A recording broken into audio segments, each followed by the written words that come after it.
Fundur settur í borgarstjórn Reykjavíkur þriðjudaginn 14. maí 2019. Áður við göngum til formlegrar dagskrár skulum við minnast Björgvins Guðmundssonar, fyrrverandi borgarfulltrúa, sem lést þann 9. apríl síðastliðinn. Björgvin fæddist í Reykjavík þann 13. september 1932. Hann lauk stúdentsprófi úr MR 1953 og prófi í viðskiptafræði frá Háskóla Íslands 1958. Hann starfaði sem blaðamaður og ritstjóri framan af starfsævinni en vann í viðskiptaráðuneytinu 1964 til 1981, þaraf sem skrifstofustjóri í tæpan áratug. Hann varð forstjóri bæjarútgerðar Reykjavíkur snemma á 9. áratugnum og stundaði útflutningsverslun frá 1984. Björgvin var varaborgarfulltrúi 1966 til 1970 og borgarfulltrúi í 3 kjörtímabil eftir það 1970 til 1982. Hann var formaður borgarráðs 1978 til 1979, átt sæti í hafnarstjórn, framkvæmdaráði, fræðsluráði og launamálanefnd. Hann sat í miðstjórn Alþýðuflokksins frá 1956 og í framkvæmdastjórn frá 1960. Hann var formaður félags ungra jafnaðarmanna og sambands ungra jafnaðarmanna og sat í flokkstjórn Alþýðuflokksins. Fyrir hönd borgarstjórnar sendi ég fjölskyldu og vinum Björgvins innilegar samúðarkveðjur og þakka fyrir framlag hans í þágu borgarinnar og okkar allra. Það biður borgarstjórn að rísa úr sætum til að minnast Björgvins.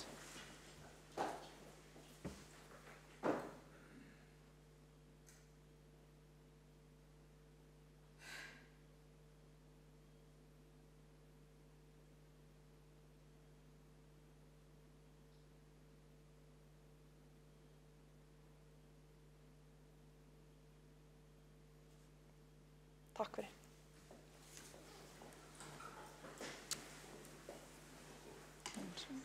Þá göngum við til útsendrar dagskrár.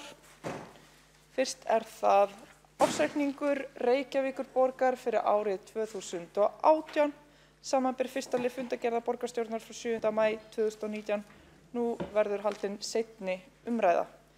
Fyrstur tekur til máls borgarstjóri Dagur B. Eggertsson. Forseti, ágætu borgarfulltrúar, ég vil byrja á því að þakka forseta fyrir að minnast Björgvins Heitins Guðmundssonar, borgarfulltrúa, og öllum eftirminnilegu sem honum kynntust og tók auðvitað virkan þátt í samfélagsmálum alveg fram á síðasta dag, síðast með afar skelegum skrifum baráttumál eldri borgara og lífeyrisþega og sjónarsviptir af Björgvin af sviði samfélagsmála, en auðvitað minnumst við hans ekki síst fyrir merkt framlag til þróunar og sögu borgarinnar. En við erum hér að ræða ársreikning í síðari umræðu og ég fekk tækifæri til að fara býsna ítarlega yfir allar helstu tölur og niðurstöður ársreiknings í fyrri umræðu og mun ekki endurtaka þá ræðu þrátt fyrir fjölda áskorana. Ég mun þess vegna fyrst og fremst staldra við að það kom reyndar óvenju fáar beinar efnislega fyrirspurnir en ein kom sundurliðun á öðrum tekjum eins og það hét og heitir og auðvitað sérstakt en stærsti hlutin af öðrum tekjur eru milliviðskipti sem styttast í raun út í viðskiptum aðalsjóðs og eignasjóðs. Þetta rekstur og viðhald gatna og vetrarþjónustu. Þetta þjónusta upplýsingatæknideildar við sviðin og þjónustusamningur USK. Þetta 5,4 milljarðar alls sem styttast út í endanlega uppgjöri. En síðan eru þarna ýmsar fjárhæðir sem eru færðar svona miðlægt eins og byggingarleyfi og skipulagsgjald, frístund, klettaskóla sem nágrannasveitarfélög borga fyrir, heimaþjónusta, þetta öll heldur sérstök heimaþjónusta og Sléttuvegi sem sérstaklega greitt fyrir leyfisgjöld, fjölskyldu- og húsdýragarður, þar að segja skemmtimiðar og minjagripir, matvælaeftirlit, rekstur og starfsmati sem kemur frá sambandinu, greiðslur fyrir það, skíðaleigan á skíðasvæðunum, þátttaka annarra sveitarfélaga í fjárfestingu færist þarna undir sem tekjur, sundfattalega umboðssala og strætókort hjá sundlaugunum, ýmsar tekjur höfuðborgarstofu, rekstur Höfðatorgs, innri endurskoðun vegna OR sem greidd af OR og ýmsir smærri liðir. Aðeins bara til að rifja upp að við erum að tala hér fyrir mjög sterkum ársreikningi. Niðurstaða samstæðunnar eru 12 milljarðar sem að skýrist svona. Ég er ekki að endurtaka skýringarnar en vil minna á að veltufé frá rekstri er þetta mjög sterkt og það skiptir máli því að brúttó fjárfestingar eru líka miklar. Við erum á miklu fjárfestingarskeiði en við erum vel innan allra viðmiða sveitarstjórnarlaga. Hér er þetta sýnt eins og sveitarstjórnarlögin gera ráð fyrir án Orkuveitu Reykjavíkur. Og sömu sögu er að segja af A-hlutanum. Þar er sterk niðurstaða, tæpir 5 milljarðar í afgang og ég vil aftur auglýsa fyrir kjördæmisfulltrúum og öðrum að það liggja fyrir gríðarlega greinargóðar skýrslu fjármálaskrifstofu, auðvitað skýringar með ársreikningi og önnur gögn sem ég hvet borgarstjórn til þess að kynna sér, bæði tekjur og gjöld og hvernig við erum að standast markmiðum veltufé frá rekstri sem við settum okkar í ljósi þenslunar og gengur vel. Málaflokkarnir hafa verið að standa sig vel á síðasta ári og eru innan ramma. En eitt nefndi ég nær ekkert sem er þó í gögnum málsins, það er sérstök samanburðartafla þar sem ýmsar lykiltölur eru bornar saman fyrir Reykjavíkurborg og önnur sveitarfélög og vil ég benda sérstaklega á þetta. Nú vil ég reyndar taka fram að frá því að þessar töflur voru teknar saman er komin ársreikningur Seltjarnarnesbæjar sem er ekki hér í þessum hópi en ég hvet fólk til þess að kynna sér og ef að þess er óskað þá getum við bætt Seltjarnarnesi hér við.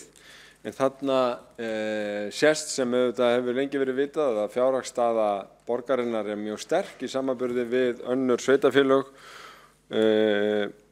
og það er bæði ráðið af skuldum, jafnvægisviðmiðið alveg sérstaklega, bæði A og B hluta. En við sjáum þetta líka þegar kemur að ýmsum lykiltölum að borgin auðvitað sinnir samfélagslegri skyldu umfram mjög mörg önnur sveitarfélög varðandi sérstaklega uppbyggingu atvinnulífs. Að sum nágrannasveitarfélögum eru mjög mikið með íbúðahverfi og íbúahverfi og fá þetta heldur meira útsvar en fyrirtækin eru hér, fólk sækir hingað en tekur reyndar eigin tekjur með sér heim og borgar útsvar annar staðar á meðan borgin fær tekjur af fasteignagjöldum sem að nýtist borgin en er kannski eina beina tengingin við atvinnulífið. Það eru fasteignatekjurnar. En þannig má áfram telja að hér er bara stikla á mjög stóru, samanburðurinn nær til ennþá fleiri lykiltalna og hvet ég borgarfulltrúa aðra til þess að kynna sér það. Og læt þessari yfirferð yfir lykiltölur lokið. Ég treysti því og veit að borgarfulltrúar hafa kynnt sér niðurstöður ársreiknings Reykjavíkurborgar og vita sem er að niðurstöður hans hvað varðar rekstur, efnahag og sjóðstreymi eru mjög hagfelldar. Hér í fyrri umræðinu komu upp ákveðnar spurningar sem mátti skilja sem óviss það hvað það þýddi að áreita ársreikning sem fulltrúi í borgarstjórn og eins og boðað var þá óskaði ég eftir minnisblað það sem að barst borgarfulltrúum í tölvupósti í gær frá ytri endurskoðendum. Og líkt og þeir hnykkja á að þá hefur endurskoðunarnefnd sem starfar í umboði borgarráðs gefið umsögn ársreikninginn þar sem kemur fram það skýra álit að hann sé tilbúinn til afgreiðslu og áritunar Ennfremur liggur fyrir að ytri endurskoðendur hafa staðfest ársreikningin fyrir sitt leyti og það mat ytri endurskoðenda ársreikningur gefur glögga mynd af rekstri og efnahagur Reykjavíkurborgar og sé gerður í samræmi við lög ársreikninga, lög sveitarfélaga og aðrar reglur gildra ársreikninga sveitarfélaga. Ég legg þessuna til að borgarfulltrúar samþykki ársreikning Reykjavíkurborgar fyrir árið 2018 og það með bros á vör. Borgarstjóri hefur lokið máli sínu. Næstur á mælendaskrá Eyþór Laxdal Arnalds borgarfulltrúi.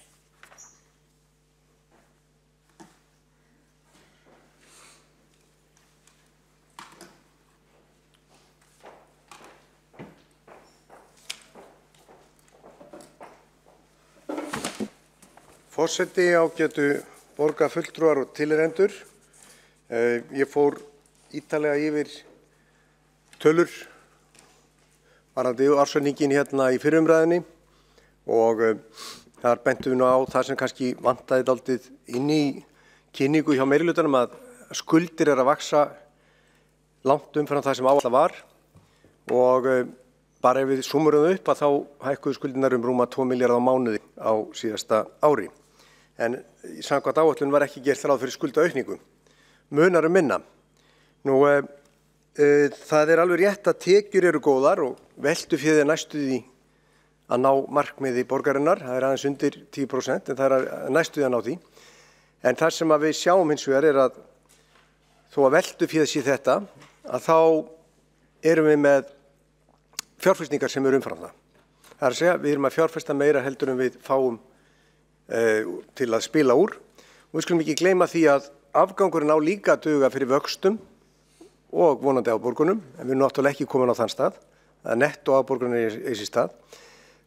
Afgangurinn verður að duga fyrir fjárfestingum og vöxtum og við sjáum það að fjármagnsgjöldin er að vaxa, reyndar alveg mjög hressilega á milli ára og það getur verið að það sé einhver leyti einskipti sveifla en þegar að skuldir vaxa, ég tala nú ekki þegar að vaxa 25 milljarða, að þá á endanum vaxa fjármagnsliðirnir líka.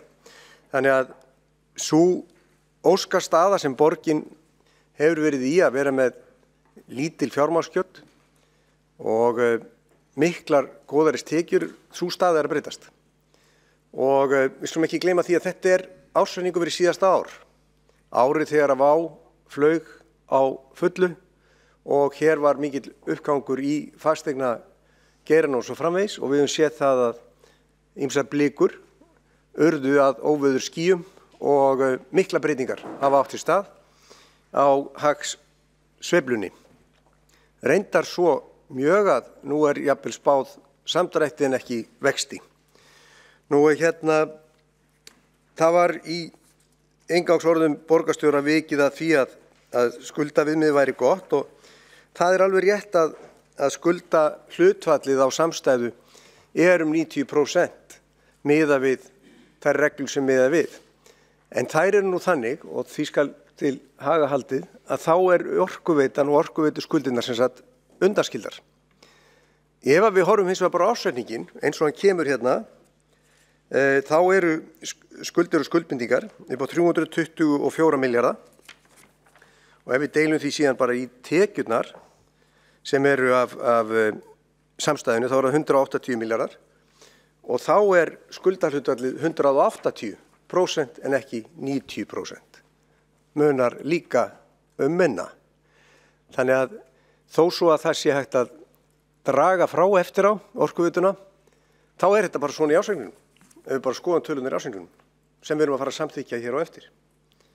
Þá þetta 324 milljarðar. Ef að skuldahlutfallið væri 90% í þessum ársreikningi, þá væri talan allt önnur. Vildu nú benda á þetta. Nú, síðan það þannig að við sjáum að skuldirnar að vaxa í A-hluta. Fóru á þar síðasta ári upp í 100 milljarða og fara núna upp í 108 milljarða og samstæðinni þá sjáum við það að skuldirnar að vaxa úr einhvern 297 milljörðum í 324 milljarða og ef við bara súmurum þetta upp að þá það bæði varðandi borgarsjóð og samstæðuna báðum tilfellum vaxa skuldir 8% sem langt umfram verðlag. Þetta gerist á góðviðristímum. Þetta gerist þegar að Reykjavíkurborg að fá gríðarlega mikil einskiptis tekjur í hús, miklar einskiptis tekjur í hús og allt var að ganga blúsandi vel. Þannig að það okkur hollt hérna að átta okkur á því að þessi ársreikningur og þessi frávik sem við sjáum, minni afgangur, meiri skuldir, góðæri eru aðvörun. Og það svona sögðum við hér á síðasta fundi, við eigum að horfa á þetta sem gula spjaldið og aðvörun það að það þarf að beita sér með öðrum hætti hér í rekstrinum. Annað sem við höfum talað og við sjáum í fréttum aftur og aftur, dæmi það að viðhaldi virðist ekki hafa verið sinnt sem skyldi og þegar að viðhaldi ábóta vant, þá kemur að því að það þarf að gera við eða húsin skemmast og við sjáum það náttúrulega ekki bara fræga dæmi Orkuveituhúsið, heldur sjáum við núna skólana, hvernig ástandið á þeim og við heyrum sögur af frístundaheimilum, leikskólum og fleiru og síðan var náttúrulega sett bremsa á viðhaldsframkvæmdir hjá Orkuveitunni og félagsbústaðir eru kafla út af fyrir sig. Þannig að það ekki hægt að lesa þessa frestun viðhalds út úr ársreikningnum en hún svo sannarlega til staðar. Frestunin til staðar og hún lántaka á kannski dýrustu vöxtunum. Nú það ekki hægt að afgreiða þetta mál nema ræða ágreining framúrkeyrslu sem hefur verið hér uppi. Það komu fram 2 skýrslur frá innri endurskoðanda varðandi framúrkeyrslu í fjárfestingarverkefnum. Fyrst fræg Bragga-skýrsla sem að innri endurskoðandi gerði sem að leiddi í ljós mikil lausatök í framkvæmd. Svo mikið að hún orðin skólabókardæmi og verður sjálfsagt kennd. Ef ekki skýrslan, þá allavega þetta Bragga-dæmi verður alveg örugglega kennt sem skólabókardæmi í hvernig á ekki að framkvæma. En síðan kom önnur skýrsla 4 verkefni, þar sem að líka voru dæmi framúrkeyrslu og í báðum þessum skýrslum eru dæmi fjárveitingar eða greiðslur án fjárheimilda. Og þegar við sáum þetta í skýrslum innri endurskoðanda, þá náttúrulega blasir það við að þetta eitthvað sem á ekki að gera. Samkvæmt sveitarstjórnarlögum á ekki að greiða fyrir verk nema fyrir því sé heimild. Þetta algjört grundvallaratriði. Það kom okkur því óvart þegar að því var hreyft að þetta gæti nú verið allt í besta lagi ef að borgarfulltrúar sem nú eru 23 og 8 flokkum myndu rita nöfn sín á ársreikning og vegna þess að í dag eigum við einmitt að fara að árita nöfn okkar til staðfestingar þessum ársreikning hér í þessum sal ekki annað hægt heldur en að ræða þessi mál. Það nú svo óheppilegt að það hefur ekki komið til borgarráðs niðurstaða endurskoðunar nefndar í þessu vafamáli, hvort að það sé heimilt að rita nöfn borgarfulltrúa eftir á og leggja þannig blessun sína yfir óheimilar greiðslur. Nú að þessu tilmi vil ég fá með leyfi forseta að lesa bréf sem að ég ritaði fyrir okkar hönd til innri endurskoðanda sem ritari endurskoðunar nefndar Reykjavíkurborgar og þar var þessi beiðni lesin, ef ég fæ lesa hana hér, þessi beiðni hún fjallar það við viljum fá afstöðu endurskoðunarnefndar sem á að fara yfir bæði ársreikning og aðra hluti hér og við fengum svarið, það að segja við höfum fengið það, en aðri borgarfulltrúar hafa því miður ekki fengið að sjá það. Þráttur að við höfum beðið sérstaklega að borgarráð eða borgarfulltrúar fengi að sjá þetta svar endurskoðunarnefndar áður við kláruðum þennan ársreikning. En nú eigum við afgreiðan í dag án þess að svarið sé birt opinberlega. Því að ekki að vitna beint í bréfið frá endurskoðunarnefnd því það hefur ekki verið birt öllum og verið að handtrúnað en fáum bara að lesa bréfið sem beiðni okkar upptöku á málum, það að segja fara yfir hann. Efni, beiðni að endurskoðunarnefnd Reykjavíkurborgar taki til umfjöllunar og skoðunar hjálagt minnisblað skrifstofustjóra fjármálaskrifstofu, deildarstjóra áætlunar og greiningardeildar frá 5. febrúar 2019. Minnisblaðið sem hér vísað til fjallar meðhöndlun á fjárheimildu til málaflokka og verkefna með sérstakri áherslu á þá staðreynd að verkefni Nauthólsvegur 100 hafi fyrir 73 milljónir króna umfram fjárheimildir, eins og fram kemur í skýrslu innri endurskoðanda frá desember 2018. Eins og kom fram í skýrslu innri endurskoðanda var borgarráði ekki gert viðurfart vegna framúrkeyrslu á Nauthólsvegi 100 á árinu 2017. Í minnisblaðinu kemur ennfremur fram að verklag við fjármálastjórn borgarinnar sé með þeim hætti að borgarstjórn samþykkir heildarfjárfestinguna og það mat fjármálaskrifstofu að undirritun ársreikninga hafi borgarstjórn þegar samþykkt öll fjárútlát vegna verkefnisins. Í minnisblaðinu segir eftirfarandi, og hér tilvitnun í minnisblað frá fjármálaskrifstofu. Verklag við fjármálastjórn Reykjavíkurborgar vegna meðhöndlarinnar á fjárheimildum með þeim hætti að breytingar á fjárheimildum þarf að gera innan líðandi árs. Í því felst að ekki eru gerðar breytingar á fjárheimildum eftir að árið er liðið. Og svo kemur. Þegar ársreikningur er lagður fram og samþykktur í maímánuði fyrir næstliðið ár er borgarstjórn að samþykkja útgjöld og rekstur borgarinnar fyrir árið. Með þeim hætti hefur borgarstjórn þegar samþykkt öll fjárútlát sem féllu til á árinu 2017 vegna verkefnisins Nauthólsvegur 100. Það er því að mati fjármálaskrifstofu ekkert sem kallar á frekari samþykkt á fjárheimildum. Tilvitnun í bréf fjármálaskrifstofu lýkur. Tilvitnun í erindi borgarstjórnarflokks Sjálfstæðisflokksins heldur áfram. Ef túlkun fjármálaskrifstofu er rétt, þá þarf Reykjavíkurborg ekki að hafa áhyggjur af greiðslum sem ekki er heimilt fyrir eða flóknu eftirliti, því hægt er að ljúka málinu ári eftir með undirritun borgarfulltrúa á ársreikning. Óskar eftir áliti endurskoðunarnefndar Reykjavíkurborgar á skilningi þessum og þá hvort túlkun fjármálaskrifstofu standist sveitarstjórnarlög. Tilvitnun lýkur. Nú við fengum síðan svar við þessu.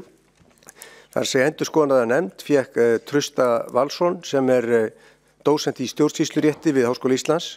Hann var meðal annars verkefnisstjóri í endurskoðun sveitarstjórnarlaganna og höfundur að helsta riti í sveitarstjórnarmálum sem heitar sveitarstjórnarmál og hefur verið stuðst við þá bók í fjölmörgum málum.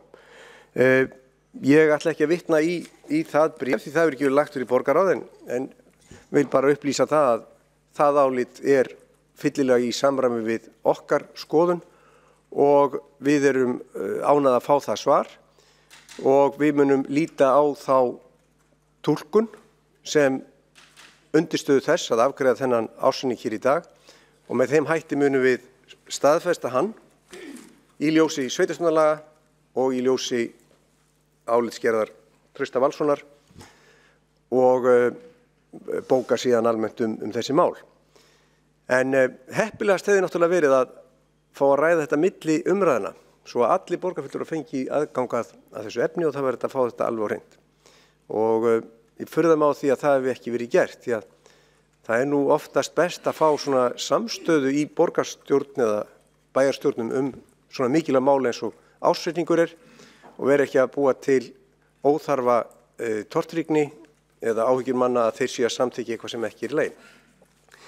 Nú það er ýmislegt sem að mætti ræða frekar þennan ársreikning en ég var nú svo eini sem fékk að tala fyrir okkar hönd, við erum nú 8 borgarfulltrúar í borgarstjórnarflokki Sjálfstæðismanna og ég ætla nú að eftirláta tíman til annarra fulltrúa sem geta tekið til máls. Það eru mörg mál undir hérna og innkaupamálin eru nú eitt af þeim, viðhaldið er annað og svo fjölmargt annað en ég bara þakka fyrir tækifæri að ræða þessi mál og vonandi fáum við góða umræðu hér eftir. Íþór Laxdal Arnalds borgarfulltrúi hefur lokið mál sínu, veitir þá andsvar Dagur B. Eggertsson borgarstjóri. Forseti, ágæta borgarstjórn, ég ætla fyrst og fremst að koma hér upp til að hnykkja á í raun sama skilningi og hjá borgarfulltrúunum hvaða þýði að undirrita ársreikning. Það er í mínum huga engin óvissa það. Það er ágætlega dregið fram í því minnisblaði Grant Thornton sem var sent til borgarfulltrúa og kemur auðvitað skýrt fram bæði í ársreikningalögum og kallast á við önnur gögn sem við notum. Ég hef sagt það áður hér í fyrri umræðunni að ég telji að það sé verið að snúa út úr fyrir skilningi fjármálaskrifstofu sem að er svo eins sama og allra annara á því hvaða þýða skrifa undir ársreikninga en þau mál eru einfaldlega bara í sínu eðlilega ferli og ég vek athygli á því að endurskoðunarnefnd sem að hefur haft það mál með höndum þeirra skoðunar að ársreikningur sé tilbúinn og fullbúinn til áritunar og gerir enga fyrirvara við það, né heldur ytri endurskoðendur. Þannig ég held að þó að það megi kannski segja að það hefði verið gott að fá þetta fyrir mánuði og geta skoða þetta, þá varðar það í raun ekki það sem að gerast hér í dag, sem að árita ársreikning eða hvað það þýði, og vísaði þar til mjög skýrs minnisblaðs okkar ytri endurskoðenda. En hitt hreinsum við upp síðar. En ítreka það að í mínu skilningi það alveg skýrt að afstaða fjármálaskrifstofu er hin sama og ytri endurskoðenda hvað felst í samþykkt ársreiknings. Í minnisblöðum fjármálaskrifstofu þessa skýrslu var einfaldlega verið að hnykkja á því að væri ekki hægt að samþykkja fjárheimildir eftir á.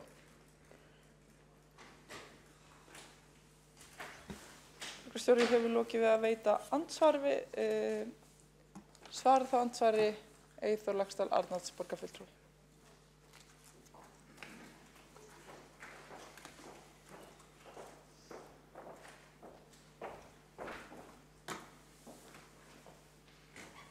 Já, forseti ágæta borgarstjórn.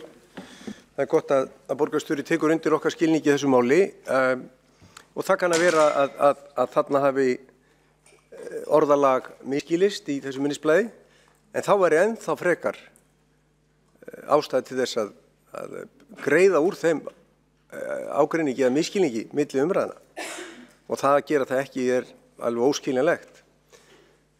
Þess vegna læddist að okkur sá grunnur að borgarstjóri eða meirihlutin vildi bara ekki fá niðurstöðu endurskoðunarnefndar eða álitsgerð Trausta Valssonar inn á borð, eða þætti óþægilegt að það veri rifjað upp að það hafi verið greitt úr borgarsjóði án heimildar, sem er ekki í samræmi með sveitarstjórnarlög, brot á sveitarstjórnarlögum, ekki bara einu sinni heldur oftar, til dæmis varðandi Sundhöllina og síðan Braggann, og því að ég veit að borgarstjóri leggur mikið upp úr að kerfið sé í lagi, tala mikið það, og við erum með mjög stórt kerfi, við erum með frábært starfsfólk, og ég vil bara ítreka þakkir og hrós til fjármálaskrifstofu fyrir mjög góð svör og frábæra framsetningu gagna. Það er ekkert upp á það að klaga.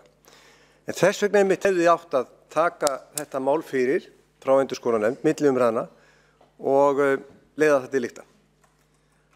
Það að setja þetta ekki inn á til dæmis borgarráðsfundinn síðasta, það er bara skissa. Það hefði átt að gera það.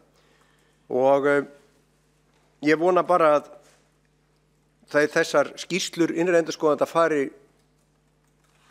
verði bara fastar í minni okkar allra, og þær hafa vakið athygli, og við verum að passa okkur á því að það gerist ekki það sem gerist 2015, þegar innri endurskoðun varaði við, benti á og kom með 30 ábendingar varðandi eina skrifstofu, og eiginlega ekkert gerðist í 3-4 ár. Á síðasta kjörtímabili var varað við, eftirlitskerfið varaði við, en meirihlutinn brást ekki við, hann brást.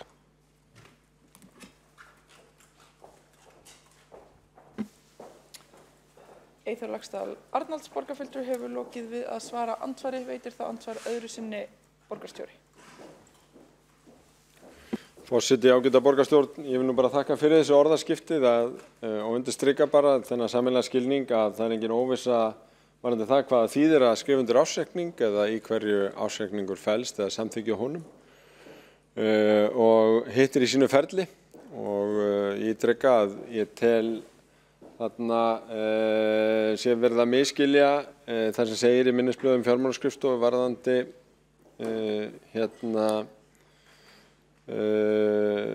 þessi mál, en við höfum góðan tíma til þess að fara við það þegar það kemur.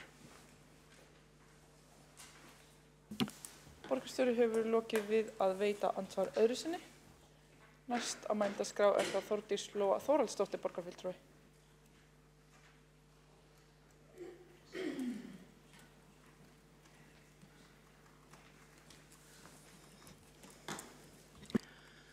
Forseti, góða borgarstjórn. Eitt af mikilvægastum verkefnum stjórnmálanna er ráðstöfun á almannafé.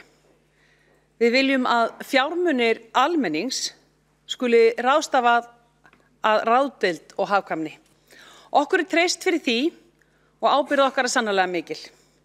Í samstarfssáttmála meirihlutans í borgarstjórn Reykjavíkur nú skýrt kveðið á ábyrgan og sjálfbæran rekstur borgarinnar, skuldir greiddar niður en leið tryggt svigrúm til framkvæmda. Það því ánægjulegt að sjá góðan ársreikning fyrir árið 2018. Rekstrar niðurstaða A-hluta jákvæð tæpa 5 milljarðar eins og hefur komið fram, niðurstaðan það bil 650 milljónum krónur betri en gert var ráð fyrir og rekstrar niðurstaða samstæðu borgarinnar A- og B-hluta jákvæð 12,3 milljarða. Ársreikningur nefnilega eins og góð heimildamynd það sem var og gefur glögga og góða mynd af rekstri 2018. Samkvæmt 18. grein og 58. grein sveitarstjórnarlaga sveitarstjórn gert að staðfesta ársreikning.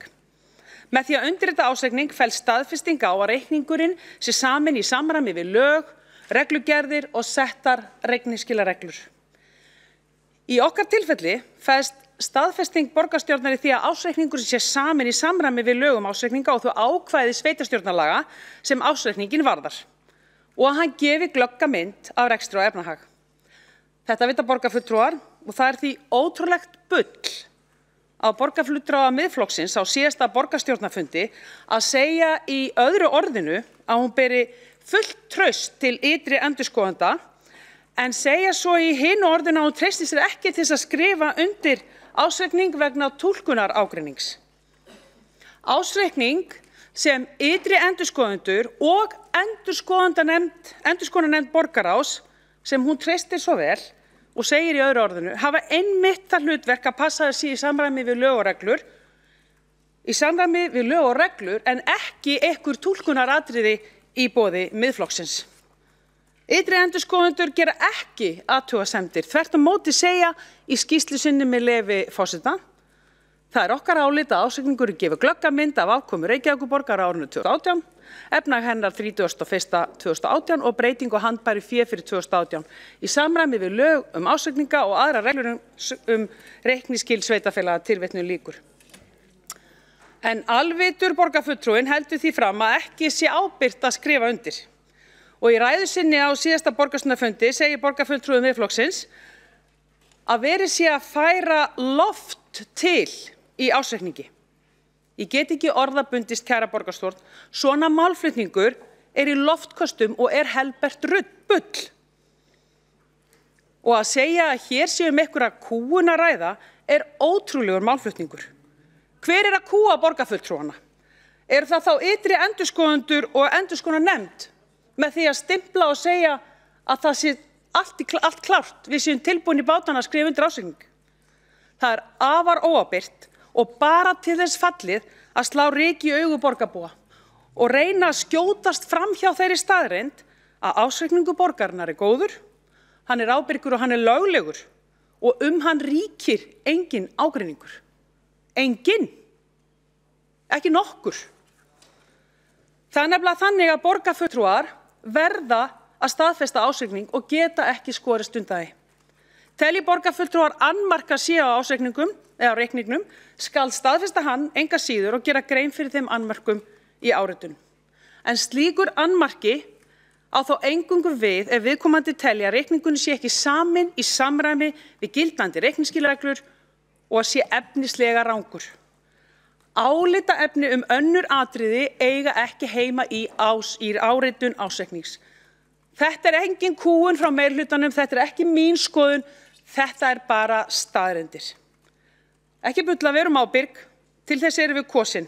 Við erum ekki hér til að fara með fleipur, rugla og róta upp til að halda vitleysunni gangandi. Það hins vegar okkar markmið að tryggja góða og agaða fjármálastjórn. Og teljum við það sjást vel í þeim ársreikningi sem hér liggur fyrir. Okkur einnig umhugað góða og ábyrga og gegnsæja stjórnsýslu, þar sem aðgengi að upplýsingum gott og ákvarðanataka byggir á gögnum. Og talandi gögn, við stöndum sannarlega á tímamótum í efnahagslegu samhengi nú, eftir nokkur góð ár í góðum hagvexti. Þjóðhagsspá fyrir sumarið 2019 dregur saman nokkra lykilþætti sem munu hafa áhrif á íslenskt efnahagslíf á næstu mánuðum. Má þar helst nefna samdrátt í hagvexti, fjárfestingu og aukna verðbólgu. Einnig talið að viðnámsdráttur sé innan hagkerfisins því að heimilin eru fjárhagslega vel í stakk búin fyrir hægari vöxt. Fjölmargir óvissuþættir í þjóðarspánni.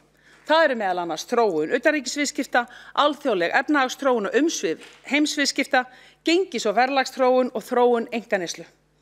Hagvöxtur á síðasta ári var 4,6% og í ár búist við 0,2% samdrætti vergrar landsframleiðslu en aukningu 2,6% árið 2020. Gert ráð fyrir að hagvöxtur verði milli 2,5% til 2,7% fram til ársins 2024, sem nálægt langtíma meðaltali hagvaxtar. Einnig eru horfur á að fjárfesting dragist saman tæplega 6% árið 2019, en áfram verður kröftugur vöxtur í íbúðafjárfestingu en reiknaði með 16,2% aukningu á milli ára. Hlutfall fjárfestingar í landframleiðslu eru 22% á síðasta ári og hefur ekki verið jafn hátt síðan árið 2008. En reiknaði með að hlutfall fjárfestingar haldist nokkuð stöðugt og nálægt langtíma meðaltali út spátíman. Útflutningshorfur hafa versnað talsvert með gjaldþroti WOW og staðfestingu á að engin loðnukvóti verði fyrir fiskveiðiárið og því spáð 2,5% samdrætti í útflutningi. Horfur á að verðbólga verði meira á næstunni en verið hefur undanfarin ár, en í sögulegu samhengi má telja að hún verði hófleg.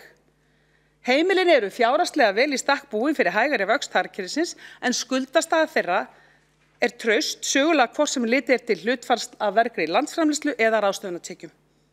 Og ef vöxtur heimilanna verður áfram nokkuð hóflegur, má gera ráð fyrir því að hrein eign heimila vaxi á þessu ári. Annað sem afar áhugavert skuldahlutfall fyrirtækja og það enn sögulega lágt í lok síðasta árs. Bæði eiginfjár og lausafjárhlutföll kerfislega rúm þessa mundir. Og hvernig stendur borgin að vígi gagnvart þeim breytingum sem fyrirsjáanlegar eru og spáð í þjóðarspá? Jú, staða borgarinnar sterk, hún ágæt og við viljum tryggja að svo sé áfram. Við höfum þegar sett okkur í stellingar og ræddum í borgarráði í apríl minnisblað fjármálaskrifstofu möguleg áhrif af gjaldþroti WOW á rekstur Reykjavíkurborgar. Og af þeim sviðsmyndum sem settar voru fram þar sjást að metin efnahagsleg áhrif af falli WOW geta haft veruleg áhrif á rekstur borgarinnar. En sjóðstaðan sterk.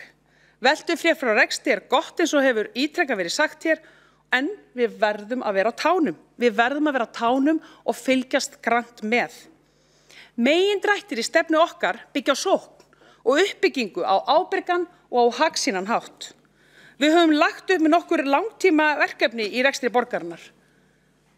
Þetta eru markmið sem við töluðum ítrekað í fjárhagsáætlun í haust. Sjálfbær rekstur, sjálfbær fjármögnun fjárfestinga, stöðuleiki, gott greiðsluhæfi og fjárhagslegt gegnsæi. Og afar mikilvægt að stefna á sjálfbærum rekstri A-hluta og jafnvægi sé að teknu tilliti til tekna sem getur talist til jafnar og stöðura til lengri tíma. Já, við stefnum að sjálfbærni og jafnvægi. Við viljum sýna hagsýn og ráðdeild og umfram allt fara vel með fjármuni borgarinnar, því við höfum þó nokkuð af verkefnum sem við höfum þegar hafið sem stuðla að því. Þessa dagana unnið meðal annars hörðum höndum að nýju skipulagi borgarinnar. Vegferð sem við lögðum upp fyrr á árinu og tekur gildi 1. júní. Markmiðið að einfalda kerfið en einnig að skýra og skerpa á hlutverkum og ábyrgð. Einn af burðarliðum breytingana að draga fjármálin framar í skipulagi borgarinnar. Og af hverju þetta gert? Jú, það vegna þess að okkur umhugað að fara vel með fé almennings. Við viljum tryggja að haldið sé eins vel og kostur á utan hverja krónu sem við ráðstöfum fyrir hönd borgarbúa. Rekstur borgarinnar í eðli sínu flókin, 9.000 starfsmenn og verkefnin mörg. Og í flóknum rekstri sem þessum fjármálastjórn, góð fjármálastjórn nauðsynleg. Heildarsýn og aðgátt í rekstri eru lykilþættir velferðar allra borgarbúa. Að gott eftirlit með innkaupum og framkvæmdum sé tryggt og hvergi sé krónu kastað til. Við leitum allra leiða til að allt sem borgin kaupi sé á sem bestum kjörum sem hugsast getur og að skipulagsstarfa og rekstur sé framúrskarandi. Með því getum við skilað raunverulegum ábóta til borgarbúa í formi bættrar þjónustu, lægri gjalda til dæmis með lækkun fasteignagjalda eins og þegar hefur verið ákveðið, afslætti til eldri borgara og lækkun útgjalda til barnafjölskyldna. Það því sérstakt gleðiefni að ársreikningu síðasta árs að sjá góð afkoma bæði rekstrar afgangur að rekstri en einnig að borgin og fyrirtæki hennar skili hagnaði. Við stefnum að sjálfbærum rekstri, aukinni hagræðingu og niðurgreiðslu skulda. Slíkur árangur næst með samhentu átaki allra starfsmanna borgarinnar og undirstrikar einskæran ásetning okkar að standa vörð hagsmuni borgarbúa í einu og öllu.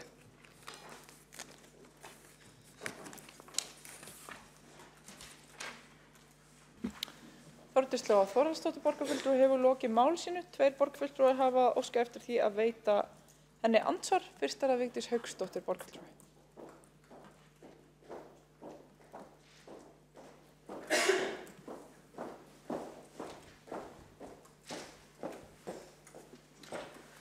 Forseti ágæta borgarstjórn og tilheyrendur. Þetta var skrítin ræða. Ég hélt við værum hér að ræða ársreikning 2018 fyrir Reykjavíkurborg en ekki borgarfulltrúan Vigdísi Hauksdóttur. En nú það komið í ljós að þetta náttúrulega allt saman Vigdísi Hauksdóttur og Miðflokknum að kenna eins og annað sem að aflega fyrir borginni. Afar einkennilegt að ráðast hér á mig áður en ég meira að segja búin að halda mína framsöguræðu hér. En svona nú málefnaþurfðin, þegar málstaðurinn slæmur þá ráðist á fólk persónulega. Og það gert hér reglulega í Ráðhúsinu, svo það sé sagt. Af þessu sama borgarfulltrúa var ég kölluð rugluð miðaldra kettling á þar síðasta borgarstjórnarfundi. Þannig að nú sjá áheyrendur og tilheyrendur hvernig stemmingin hér í þessum borgarstjórnarsal. Ég nefnilega veit að það eru margir að fylgjast með þessum fundi.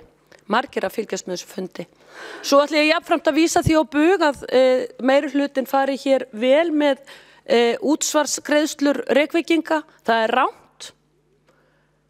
450 milljónir í braggan, 350 milljónir í Mathöll og Hlemmi, allt saman keyrir þetta fram úr öllum áætlunum.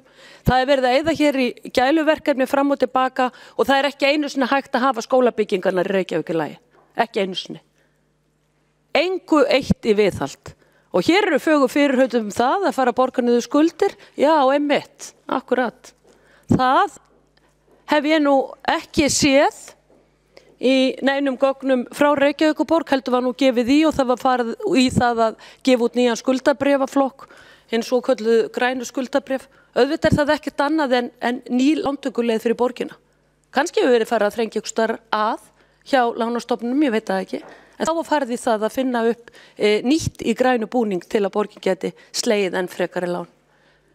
Forseti, ég fordæmi svona málfar eins og var viðhaft hér áðan að þurfa að ráðast persónulega á borgarfulltrúa fyrir það eitt að þeir hafa skoðun og koma fram með sannleikann. Vigdís Hauksdóttir borgarfulltrúi hefur lokið við að veita andsvar. Veitir þá andsvar Eyþór Laxdal Arnalds borgarfulltrúi. Já, óskaði borgarfulltrúin eftir að svara andsvarinu.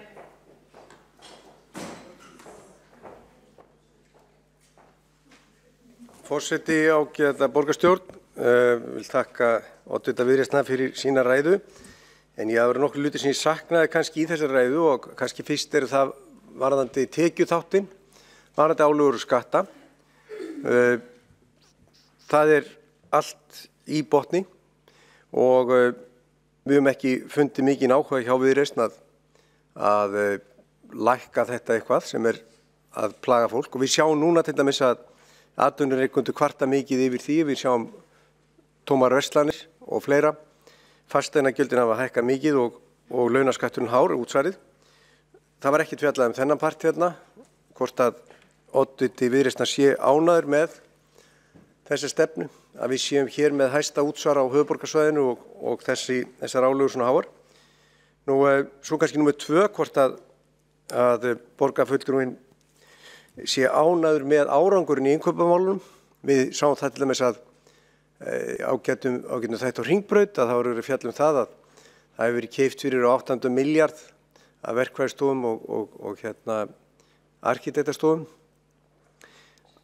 Meira og minna án útboðs og sparnaðurinn hefði geta verið 1,5 milljarður að mati innri endurskoðanda. Og svo kannski líka spyrja oddvitann, að því að það var ekkert minnst á skuldinni með niðurlaginu að það farið að borga niður skuldir, hvort að það séu einhverja líkur á að skuldir verði borgaði niður á þessu ári og hvort að sú niðurstaða að skuldir hafi vaxið 25 milljarða en áttu að vaxa 0 á síðasta ári séu í lagi og hvort að Viðreisn sé stolt af þeim árangri því að Viðreisn sannarlega ber ábyrgð á útkomunni í fyrra. Viðreisn tekur við eftir kosningar og alltaf þegar það gerðu viðauki við fjárhagsáætlun þá það Viðreisn sem að staðfestir hann og ber ábyrgð á honum. Niðurstaðan þetta mikil skuldaaukning og þegar að loka orðin eru höfð í huga hjá oddvitanum oddvitinn stoltur af ársreikningum varðandi skuldaþróunina og skekkjuna með áætlun og einhverju líkur á að skuldina lækki á þessu ári. Eyþór Laxdal Arnalds borgarfulltrúi hefur lokið við að veita andsvar. Svarar þá andsvari Þórdís Lóa Þórhallsdóttir borgarfulltrúi.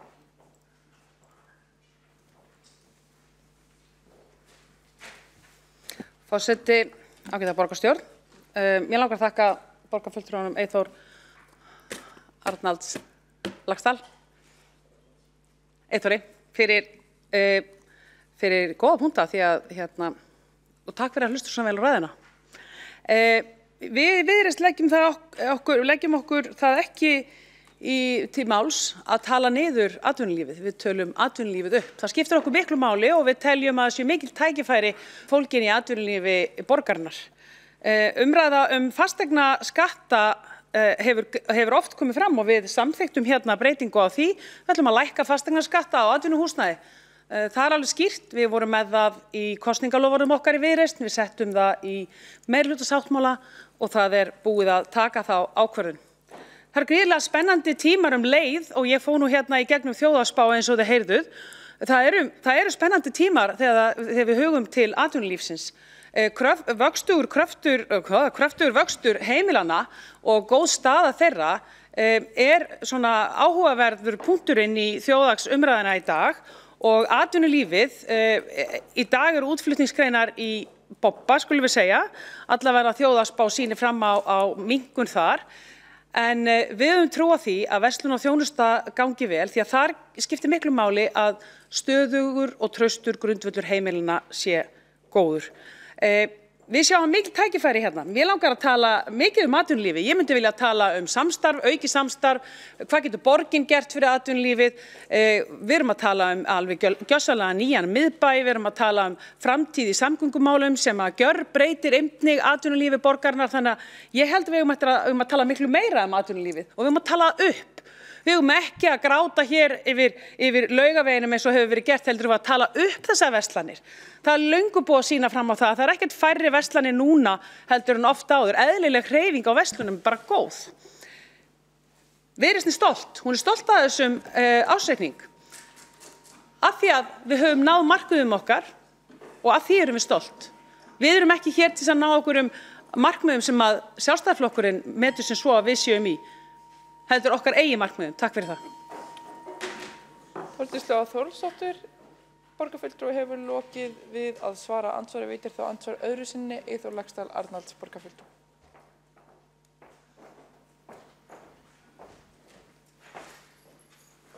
Forseti, ágætu borgarfulltrúar tilheyrendur, það góðra gjalda vert að tala atvinnulífið upp en hér í þessum sal felldi Viðreisn skattalækkun og tillögu Sjálfstæðisflokksins 3 sinnum þegar við gerðum fjárhagsáætlun síðast.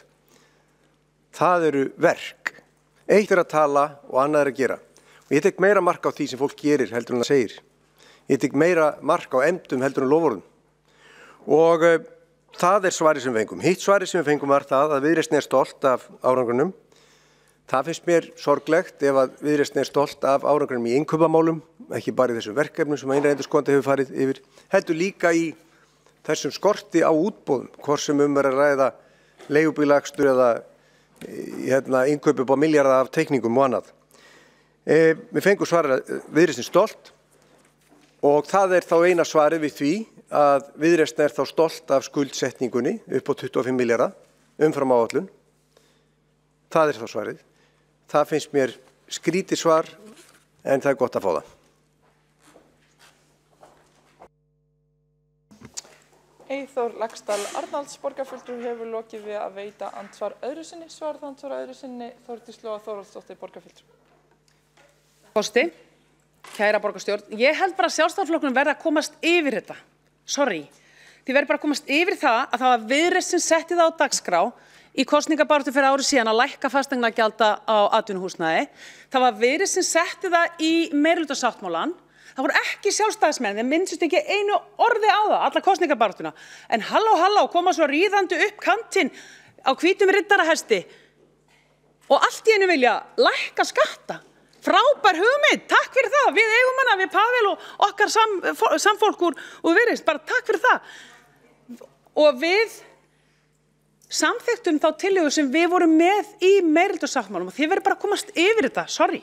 Komast þið bara yfir það, tökum gleðina, við erum að fara að lækka skatta. Innkaupin, við erum bara alls ekkert sátt við innkaupin. Þið vitið það vel. Og við erum einmitt búin að ræða það hér oft og þess vegna erum við að fara og erum í miðjum skipulagsbreytingum. Og þess vegna erum við að fara að setja á laggirnar nýtt innkaupa- og framkvæmdaráð. Það þess vegna sem við erum í progressífu framhaldi. Og við eigum alltaf að vera í því. Við verðum aldrei hér í borgarstjórn 100% ána með allt. Við erum langt í land með innkaup. Það eru gríðarlega spennandi tíma framöndan þann. Ég er miklu að trúa því. Stolt, já stolt. Við erum stolt af því frábæra starfi sem við höfum komið að hérna frá þessa 6 mánuði sem við erum búin að vera hér. Við erum stolt af því að koma hér að innleiðingu á þjónustustefnu, innleiðingu á rafrænum ferlum. Við erum stolt af því að taka þátt í stórum skipulagsbreytingum til þess að einfalda, skýra og skerpa. Við erum stolt af því að hér er góður rekstur undir styrkri stjórn fjármálasviðs. Við erum stolt af gríðarlega mörgu hér. Hér eru skólamálin komin á stað. Við erum komin í brúum bilið. Þetta eru allt saman partur af því sem við erum gríðarlega ána með. Svo ég tala nú ekki stóru málin, samgöngurnar, Laugavegurinn, betri byggð, þéttingu byggðar. Takk fyrir, frábælega stolt. Takk fyrir að gefa mig tækifæri til að segja það. Þórdís Lóa Þórðardóttir borgarfulltrúi hefur lokið við að svara andsvaraðuru sinni. Veitir það stutta athugasemd Eyþór Laxdal Arnalds borgarfulltrúi. Forseti, ágæta borgarstjórn, það er sagt hér í pontu af oddvita Viðreisnar að við höfum ekki talað lækkun skatta í kosningabaráttunni. Við töluðum einmitt fyrir því. Við sýndum fram á það að útsvarið er hærra hér heldur en annars staðar. Við töluðum fyrir fasteigna skattslækkunum og öðrum álögum. Þetta gerum við. Við töluðum líka fyrir því að það veri ekki verið að oftaka gjöld hjá Orkuveitunni, en dæmur það að það hefur verið gert með ólögmætum hætti undanfarið og Viðreisn fjallaði ekkert það. Það er alveg rétt að Viðreisn var í 6 mánuði á þessum ársreikningi en er búin að vera í 11 mánuði og það var ekkert minnst á skuldir. Þá verði ég álíkt sem svo að Viðreisn sé stolt af skuldaaukningunni. Það er það sem ég les út úr þessu og það þykir mér athyglisvert svar.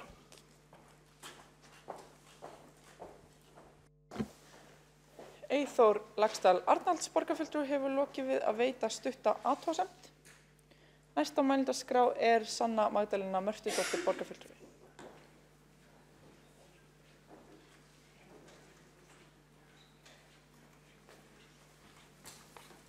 Já, forseti og borgarstjórn og áheyrendur. Í fyrri umræðu þá lagði ég áherslu á tekjustofna.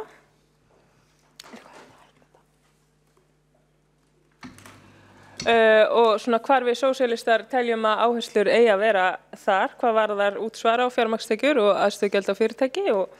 En núna vildi ég aðeins nefna fasteignaskatta svona í því samhengi og fasteignaskattar voru 17% af rekstrartekjum aðalsjóðs og núna í ár þá var þessi upphæð rúmur 20 milljarðar en síðasta ár tæpir 18 milljarðar.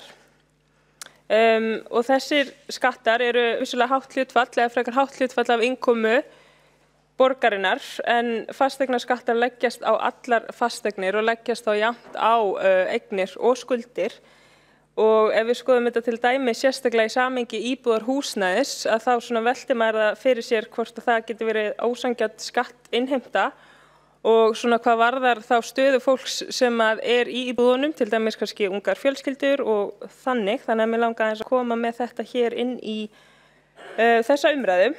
Og ég svona velti fyrir mér hvort þetta sé þá kannski einhver leið til að mæta tekjutapi sem að hefði verið hægt að fá inn ef við hefum verið að leggja áherslu að fá inn skatttekjur frá þá stærstu fyrirtækjum og hinum allra auðugustu en þetta er svona það sem ég lagði áherslu á í fyrri umræðu.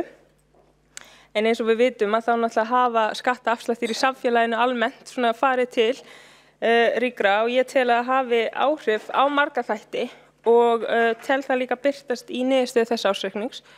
Þó að við sem borg komum ekki beint að því hvað varðar eins og útsvar á fjármagnstekjur að þá teljum við sósíalistar samt að það vanti vissulega inn í borgarsjóð. Þannig að ég ætla ekki svo sem ekki að fara aftur í það sem fór í síðast. En já, það er svona að þetta leggst jafnt á skuldir og eignir og ég var svona velt þessu sérstaklega fyrir mér í samhengi þá einmitt íbúðarhúsnæðis. Og einmitt, þannig að ég vildi dálítið koma því fram og þegar við ræðum einmitt tekjustofna og þá er náttúrulega sýn okkar sósíalista að við séum að einblína þá sem eru aflögu færastir og greiði hlutfallslega meiri í sameiginlegan sjóð okkar að lenda ekki á þeim sem eiga erfiðara með það fjárhagslega. Þannig ég bara velti þessu upp hér.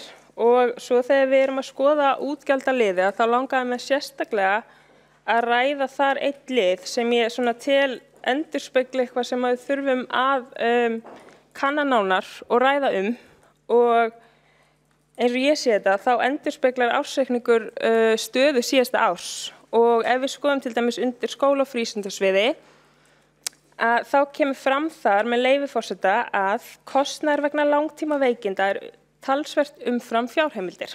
Mikilvægt að forgangsraða fjárheimildur sviðsins til að tryggja fjármögnun á þessum lið. Og svona mér langar aðeins að staldra við þetta og ekki kostnaðarliðin í sjálfu sér, heldur svona hvað leiðir til þess, hvað gæti mögulega verið að leiða til þess að langtíma veikindi virðast vera að aukast þar sem að kostnaðurinn umfram fjárheimildir að þá skilja þetta sem svo að langtíma veikindi séu meira en það var gert ráð fyrir og það getur ekki verið góð staða fyrir starfsfólk að upplifa og auðvitað geta langtíma veikindi átt sér allskyns skýringar en þegar það tala langtíma veikindi hér þá hefur maður auðvitað áhyggjur af þáttum eins og streitu og kulnun og starfsaðstöðu og svona með starfsaðstöðu þá ég að meina svona launamálin og álag sem að getur myndast ef það til dæmis mannekla á starfstöðum. En svona eins og við erum meðvituð að þá hefur lengi vel átt sér umræða það þarf að hækka laun á þessum starfstöðum og þá sérstaklega lægstu laun. Þannig að mér finnst þetta alveg eitthvað sem viðeigandi hér í þessari umræðu þegar við erum að líta svona yfir síðasta ár og í hvað fjármagni fór og mér finnst þetta eitthvað sem við þurfum að líta yfir þegar við förum yfir ársreikning og svona ætlum við að vera að verja kostnaði í eitthvað sem að mætti líta á sem plástra eða leitast við að komast að rót vandans sem ég tel að geti verið að miklu leyti launamálin og með því að hækka sérstaklega lægstu laun og þá tel ég að við getum að öllum líkindum þá fyrirbyggt ýmislegt sem að ýtir undir langtíma veikindi en við vitum að það álag við að komast af á lægstu launum og slíkt getur vissulega að skila sér í streitu starfsfólks sem að getur mætt svona vegg og þegar aðstæðurnar eru krefjandi og við viljum sjálfsögðu ekki bjóða starfsfólki upp á það. Og svona þegar maður hefur nefnt launamálu og ég kom með tillögur í þeim málum hér að þá hefur því oft verið svona vísa frá á þeim grundvelli að þetta sé ekki rétti vettvangurinn til að ræða málin en mér finnst þetta einmitt vettvangurinn og mikilvægt að við séum meðvituð hvaða mögulegar afleiðingar svona láglaunastefna getur haft á fólk og auðvitað veit ég ekkert nákvæmlega hvað leiðir alltaf til þessara veikinda en mér finnst þetta geta verið mjög líklegt og finnst mikilvægt að við séum meðvituð það og skoðum það nánar. Ég hef lagt fram fyrirspurnir þetta í borgarráði og það er talað mikilvæg mál sem tengjast þessu eins og til dæmis að búa til góðar og heilsusamlegar starfsaðstæður en ég meina ég tel við getum ekki litið fram hjá launamálum í þessu samhengi og mér finnst bara mikilvægt að varpa þessu fram hér í þessari umræðu og að því að það er einmitt mikið að öflugu starfsfólki hér sem sinnir mjög mikilvægum störfum og þannig að mér finnst þetta alveg eitthvað sem að svona endurspeglast þegar maður að lesa yfir ársreikningin. Þetta náttúrulega það sem kemur fram og Reykjavíkurborg náttúrulega sem stærsti vinnustæði landsins finnst mér að þurfa að vera meðvituð þetta og skoða þetta það að vera að gera upp árið. Þannig að já, bara til að undirstrika það, ég auðvitað ekki að gagnrýna kostnaðina sem fer í þetta, heldur að það blasir hérna við okkur að fólk sé í þeirri stöðu að vera veikt til langtíma og það getur ekki verið ákjósanleg staða fyrir fólki sem á í hlut og svona mér finnst bara mikilvægt að við sem stæðsti vinnustæði landsins og bara sem vinnustæði bregðust við því og séum þá alltaf með náttúrulega hagsmuni starfsfólksins og borgarbúa að leiðarljósi. Já, þetta svona það sem ég vildi koma með núna en svo bara áskilja mér rétt til bókunar ef það hefð fyrir því almennt bara þær upplýsingar og forgangsröðun sem að framkemur í ársreikningi. Nú veit ég svo sem ekki hvernig það hefur verið, þannig ég kannski spyr hvernig það virkar, hvort að það sé þá bara hefðbundin bókun í fundargerð eða hvort það sé ekki við þennan lið. Takk fyrir.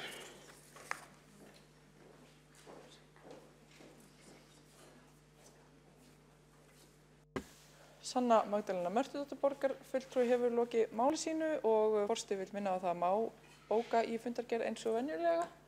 Páll Bartósek borgarfulltrúi veitir andsvar. Virðulegur forseti, ég þakka borgarfulltrúanum Sönnu Magdalenu Mörtudóttur fyrir hennar ágæta ræðu. Alltaf gaman að heyra hennar sýn á málin þó að ég verði henni ekki alltaf sammála. Hún nefndi því eitt í ræðu sinni sem ég finnst sérstaklega ástæðis að koma við og beita aðeins aðra sín á og það þessa vangaheldur skattheimtu og það mátti kannski skilja orðum hennar að henni finnist í allavega einhver tilfellum skattheimta á íbúðarhúsnæði vera of mikil og meira mætti taka þá frá þeim sem hafa sem í einhverju tilfellum væri þá fyrirtækin. Og þetta þetta stefna sem hefur þegar verið í gildi í Reykjavík og mjög mörgum sveitarfélögum, það má þetta bara nefna það að munur á fasteignagjöldum á atvinnuhúsnæði annars vegar og íbúðarhúsnæði hins vegar tífaldur í dag, svona rúmlega, það að segja sama húsnæði sem metið á 30 milljónir, ef atvinnuhúsnæði þá borgar það cirka 0,5 milljón á ári í fasteignagjöld en ef íbúðarhúsnæði ræðið þá talan 10 sinnum lægri. Og þetta hefur auðvitað óneitanlega áhrif og þá hvata að fólk vill gjarnan breyta gömlu atvinnuhúsnæði í íbúðir en það miklu minna að fólk vilji fara í hina áttina. Og það eitthvað sem ég held að sé aðeins óæskilegt. Þannig að ég vil bara vekja athygli á þessu að það ekki sjálfgefið að það sé alltaf hægt að taka meira og meira af þeim sem eru að stunda atvinnu í borginu vegna þess að það getur líka haft þessa neikvæðu hvata að fá fólk til þess að vilja breyta húsnæði sem í dag íbúðarhúsnæði yfir í atvinnuhúsnæði og það viljum við alls ekki vegna þess að við viljum hafa blómlega byggð í allri borg og við viljum hafa blómlega þjónustu í allri borg. Þannig að ég vil einhvers bara vekja athygli á þessu að þó svo að hugmyndin bak við það að sé alltaf hægt að sækja meira af fyrirtækjunum sé eflaust sett fram af fallegum sósíalískum hug, þá getur hún haft neikvæðar afleiðingar sem ég myndi ekki vilja fallast á.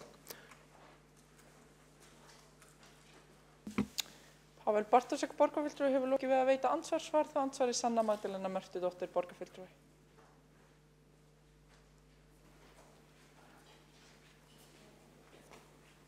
Já, forseti, borgarstjórn og áheyrendur, ég þakka borgarfulltrúanum Páll Bartósek fyrir þetta. Ég var náttúrulega að skoða, það hægt að stilla sig upp sem atvinnuhúsnæði versus íbúðarhúsnæði en svo líka hægt að skoða bara innan íbúðarhúsnæðis hvernig það til dæmis þegar við erum að tala eigendur sem að eiga húsnæði og þeir sem að greiða af til dæmis lánum, þannig að mér finnst það líka alveg vera svona tveir ólíkir pólar hvort við séum alltaf að skoða til dæmis íbúðarhúsnæði, atvinnuhúsnæði eða þá atvinnuhúsnæði versus atvinnuhúsnæði og eignir og skuldir þar, þannig það aldrei svona sem ég langaði að koma með inn í þessa umræðu og það náttúrulega ólíkir punktar til að bera þetta saman. Takk. Sanna Magdalena Mörtudóttir borgarfulltrúi hefur lokið við að svara andsvari. Næsta mælendaskrá það Kolbrún Baldursdóttir borgarfulltrúi.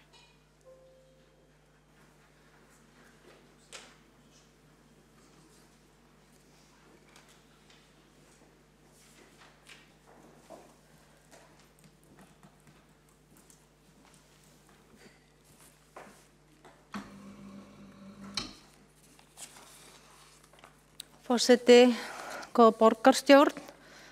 Já, það hafa verið þvílíkar halelúja ræður meirihlutans. Það vantar bara að það sé dregin fáni bara í hún, hún, flaggað bara. Þvílíkt þvílíkur glæsilegur árangur þegar verið að vísa í þennan ársreikning, almáttugur. Þetta bara alveg einsdæmi sjálfsagt í sögu borgarinnar, hversu frábærlega þetta ár búið að vera hjá þessu meirihluta. En það nú reyndar ekki allir sammála þetta og eins og svo sem fram hefur komið í ræðum annarra fyrr að þá bæði verið minnst á skuldaaukningu og viðhaldsleysi, miklu húsnæði hérna hvert sem litið er.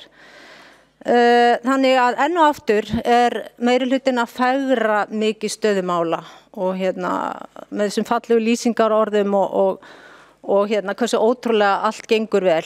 Það allt í glimrandi góðu lagi á öllum sviðum en það lítið rætt það sem að og ég vil bara segja enn og aftur að Flokkur fólksins ekki sáttur með hvernig fjármagni hefur verið útdeilt úr borgarsjóði. Og það hreint ömurlegt að vita til þess að í þessari ríku borg annars að þá á fólkum sárt að binda. Að það þjónusta við börn, biðlistar, eldri borgar og öryrkjar. Ég get aldrei treyst að minnast á þetta en þessi hópar eru einfaldlega bara settir aftarlega í röðina, forgangsröðina hjá þessu meirihluta og þeim síðasta. Nú í umsögn fjármálaskrifstofu dag 7. maí 2019 tillögu til þingsályktunar fjármálaáætlun kemur einmitt skýrt fram hvar og hversu mikill vandinn er.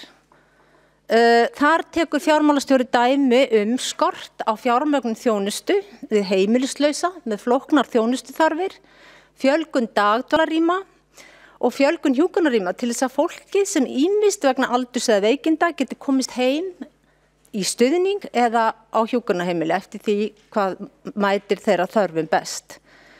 Nú hagnaður og að sjálfsögðu á að nota hann til að bæta þjónustuna við fólkið í borginni svo allir geti lifað hér mannsæmandi lífi. Það getur varla nokkuð annað skipt eins miklu máli. Sama má segja fyrirhugaða borgarlínu og fjármagn frá ríkinu enn ekki að fullu tryggt. Hið stækkandi bil milli ríkra og fátækra og vonstaða margra í borginni dregur virkilega úr mögulegri ánægju sem að manni kann að finnast vera í brjósti sér vegna þessa verkefni sem borgarlína Og það finnst mörgum að það sé byrjað á röngum enda. Í þessari litli borg sem nú skila hagnaði samkvæmt ársreikningi 2018 hefur einfaldlega ekki tekist að tryggja öllum borgarbúum grunnþjónustu.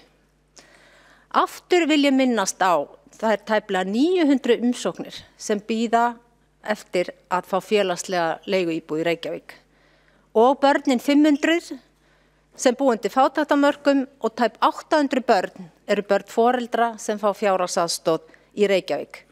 Hversu mikið á síðan að hrópa húrra fyrir frábærum árangri þegar þetta staðan? Þetta kalla ég hreina afneitun, að virkilega horfast ekki augu við þessa stöðu. Að horfa bara í aðra áttina. Hvernig þessi og síðasti meirihluti, því að þetta ekki bara núna síðustu 9 mánuðina sem allt hefur verið að gerast, en hvernig síðasti meirihluti ekki síst hefur rekið borgina langt því frá að vera í þágu borgarbúa. Og stundum frekar skylt við pjatt eða prjál eða einhver verkefni til að monta sig af. Í sveitarstjórnarpólitík vill maður sjá samvinnu. Maður vill sjá samvinnu allra flokka og að minnihlutanum sé boðið að borðinu og vel sé tekið í mál og tillögur, fyrirspurnir og annað sem minnihlutin leggur fram. En það hefur ekki verið þannig, eins og allir vita. Eitt mál sem klárlega ógnar ekki meirihlutanum á neinn hátt hlýtur náð fyrir augum þeirra. Annað og flest önnur mál fara einfaldlega í tætaran. Þessa útdeiling á fé ekki sátt við stefnu Flokks fólksins og engin möguleiki að hafa nokkra aðkomu eða áhrif á fjármálastefnu borgarinnar verandi í minnihluta í sveitarstjórnarpólitík hér í Reykjavík. En okkur engu að síður ætlað að kvitta upp á þetta plagg, ársreikning hér, sem við höfum ekkert að segja, valda og áhrifalaus, þá horfum við á hvert verkefni á fætur öðru sem farið hefur fram úr áætlun, kostnaðaráætlun og sum þeirra fást ekki rannsökuð, sum ekki að neinu leyti og sum að hluta til einungis. Og okkur í minnihlutanum boðið upp á að horfa á sóun fjármagns eins og í braggann, í pálmatré og önnur svona glamúr verkefni, eins og enginn sé morgundagurinn. Stundum heldur maður að meirihlutinn hafi gleymt hvaðan peningarnir koma. Og upp á þetta eigum við að kvitta, möglunarlaust, og tilfinningi mín einfallega skrifaði undir og þegiðu. Það þetta sem verður að segja okkur að gera. Af því að við höfum ekkert þetta að segja og það verður að reyna að sannfæra hérna borgarbúa að þetta sé bara allt í æðislegu lagi. Og hér enginn að tala að endurskoðendur hafi ekki verið að standa sig. Í gær barst okkur minnisblað frá endurskoðendum sem meirihlutinn bað Meirihlutinn fór þess að leituð okkur sem ytri endurskoðendur. Fekk svona smá tilfinningu, þetta eitthvað svona pantaplagg eða eitthvað, en allavega, ok, flott. Meirihlutinn baði að þeir settu saman svona uppeldisreglur fyrir minnihlutan að fara eftir þegar við eigum að skrifa undir þetta plagg hérna. Undirritun ársreiknings gilda vissulega lög. Sveitarstjórnarmenn skulu staðfesta ársreikning, segir í lögum, að loknum 2 umræðum og felst í undirritunni að talið að ársreikningun sé samin í samræmi við lög ársreikninga og svo framvegis og gefur glögga mynd af rekstri og efnahag og undirritunin eða staðfestingin ávallt sett fram samkvæmt bestu vitund einstakra borgarfulltrúa, segir í þessum lögum. Ég velti fyrir mér, þetta okkar besta vitund? Vitum við allt? Eða kannski eitthvað meira þarna undirliggjandi? Nei, því við höfum ekki fengið allt upp á borð sem óskað hefur verið eftir að fá upp á borð. Tillögur úttekt á fleiri framúrkersluverkefnum hafa nefnilega verið felldar og enginn mun nokkurn tímann vita hvað liggur þarna undir niðri meira. Nú ekki hægt að skorast undan, segir í bréfi frá endurskoðendum, en telji þeir annmarka á reikningnum á að staðfesta hann engu að síður eða gera grein fyrir annmörkun í áritun. En álitaefni eiga ekki heima í áritun ársreiknings. Já, því að í þessu minnisblaði fjármálaskrifstofu borgarna frá því mars segir að undirritun ársreiknings jafngildi því að samþykkja öll fjárútlát sama hvort þau hafi farið fram úr fjárheimildum. Svo ég velti fyrir mig besta vitund og álitaefni, allt þetta túlkunar atriði sennilega. En það kannski ekki skrítið að maður vilji vera vissum hvað svona undirskrift þýðir. Ég ekki tilbúin til að kvitta upp á öll fjárútlát sama hvort þau hafi farið fram úr fjárheimildum. Ég bara ekki tilbúin til þess. En að neita að skrifa undir var það hins vegar við lög, eftir því sem ég skil þetta, og túlkast á þannig að þú teljir vera annmarka á reikningum, hann ekki samin í samræmi við gildandi lög. Svo sjáum á að þetta bara ansi snúið og það kemur ekki óvart að við séum að velta þessu fyrir okkur hér. En mínir fyrirvarar eru margir þegar kemur að þessum ársreikningi, en enginn þeirra hefur að gera við að ég telji hann sé ekki samin í samræmi við gildandi reikningsreglur. Eða sé eitthvað efnislega rangur. Það ekki mínir fyrirvarar. Hins vegar girðir undirritun alls ekki fyrir að ég haldi fram fyrirvara mínum hér á vettvangi borgarstjórnar. Og ég hef íhugað sem oddviti flokksfólksins að staðfesta ekki reikningin vegna atriða sem koma fram í fyrirvörum mínum, en að skrifa undir með fyrirvara gerir þessa stöðu mögulega bærilegri. Og fyrirvara mínir snúa ekki að því hvort hnökrar séu á ársreikningnum, enda ég hvorki lögfræðingur né endurskoðandi og það þarf ansi mikla rýningu í skjalið og öll grunngögn í leit að hnökrum á reikningi sem virt endurskoðunarfyrirtæki hefur unnið. Mínir fyrirvarar sem ég vil að verði færðir í gerðabók snúa að athugasemdum sem hafa verið margræddar, meðal annars í fyrri umræðu, og núna og snerta ekki afgreiðslu ársreikningsins samkvæmt grannt. Niðurstaða, mál þau sem ég geri athugasemdi við og eiga fullan rétt á sér og þær á ekki að reyna að þagga eða breiða yfir nú þegar afgreiða á sjálfan ársreikningin. Þessar athugasemdir eða fyrirvarar eiga fullt erindi upp á borð og til almennings. Þannig að borgarfulltrúi Flokks fólksins skrifar undir ársreikning borgarinnar með fyrirvara. Og borgarfulltrúi ekki sáttur við hvernig farið hefur verið efnislega með fjármuni borgarinnar. Og borgarfulltrúi óttast einnig að ekki séu öll kurl komin til grafar í verkefnum sem farið hafa fram úr kostnaðaráætlun. Flokkur fólksins lagði fram tillögu 10. janúar að innri endurskoðandi myndi gera sambærilega úttekt á Gröndalshúsinu og gerð var á Nauthólsvegi 100. En eins og við vitum að þá fór Gröndalshúsið langt fram úr kostnaðaráætlun.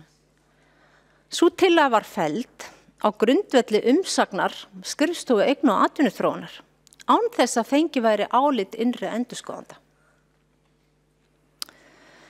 Og það mat okkar hér Flokks fólksins að borgaryfirvöld hafi misnotað fé borgarbúa með grófum hætti undanfarin ár. Fjölmörgum ábendingum innri endurskoðanda hefur ekki verið fylgt og 37% ábendinga sem raktar í nýrri skýrslu innri endurskoðunar hafa ekki fengið úrlausn. Sumar þeirra eru margítrekaðar síðustu ár. Þannig ég vil árétta aftur að með undirskrift þá samþykki ég ekki fyrir hönd Flokks fólksins nein fjárútgjöld sem farið hafa fram úr fjárheimildum án heimildar.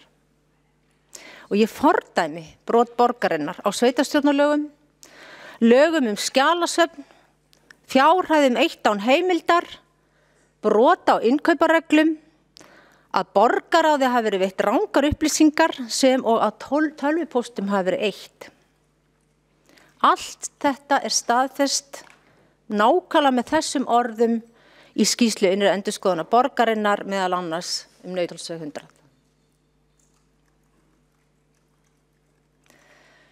Ég læt þetta duga nú en óska eftir að komast aftur á mælendaskrá.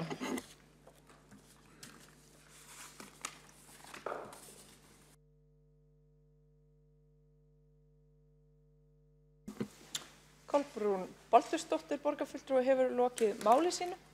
Næsta mælendaskrá er Vigdís Hauksdóttir borgarfulltrúi.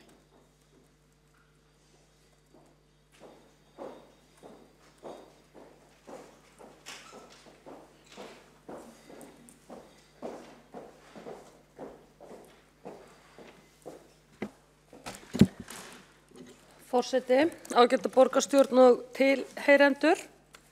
Hér eru við í annarri umræðu ársreikning Reykjavíkurborgar fyrir 2018. Við þurfum ekkert að tala meir það hvað eftirlitsstofnanir ríkisins hafa fellt marga áfellisdóma hér yfir starfsemi Reykjavíkurborgar, nægir þar að nefna Persónuvernd, Héraðsdóm, umboðsmann Alþingis og lengi mætti telja. En nú er ég bara með skýrslur hér sem snúa og minnisblöð sem snúa akkurat að fjárútlátum Reykjavíkurborgar. Hér er skýrsla Nauthólsveg 100, bragginn, kolsvört skýrsla frá innri endurskoðanda. Hér er mat á eftirlitsumhverfi Reykjavíkurborgar, innri endurskoðandi, gefin út í maí 2019, kolsvört skýrsla. Hérna er verklega framkvæmdur og innkaupamál, innri endurskoðun Reykjavíkurborgar, mars 2019, kolsvört skýrsla. Og svo eru hér óteljandi minnisblöð sem hafa farið á milli. Ég tel að rekstur borgarinnar sé komin út á mjög hála braut og það eru skrifstofur hér hjá Reykjavíkurborg sem að gera eitthvað allt annað en þær eiga að vera að gera. Því að hér í Ráðhúsinu er bæði borgarlögmaður og borgarritari sem eiga að hafa yfir umsjón svona með kannski þessu faglega starfi hvað varðar álitamál sem uppkoma, eins og til dæmis lögfræðilega spurningar. En ég hef ekki orðið vör við það að það sé verið að leita til þess aðila sem er mjög skrítið.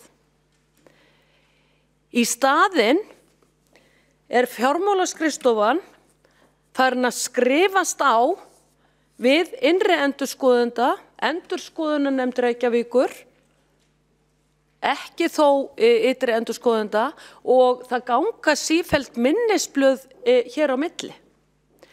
Ýmist verið að senda borgarráðið eða borgarstjórn í heilu lagi ábendingar frá aðilum út í bæ, en sjaldnast fá kjörnir fulltrúar þessi álit því að þau eru send til borgarstjóra og svo beint til fjármálaskrifstofunnar. Þetta mjög óeðlilegt verklag því að eins og ég hef margoft sagt, þá eftirlitshlutverk kjörinna fulltrúa, kjörinna borgarfulltrúa afar ríkt. Það verið að leggja stein í götu okkar að við getum fylgst hér með hvernig fjármálum borgarinnar hagað og eins og hefur verið farið hér yfir í dag, þá það svo að það verið að leyna okkur gögnum. Það má ekki birta hér gögn sem að snúa ársreikningi Reykjavíkurborgar fyrir 2018 fyrir ná næsta borgarráðsfundi sem á fimmtudaginn. En samt á undir þetta ársreikningin hér í dag.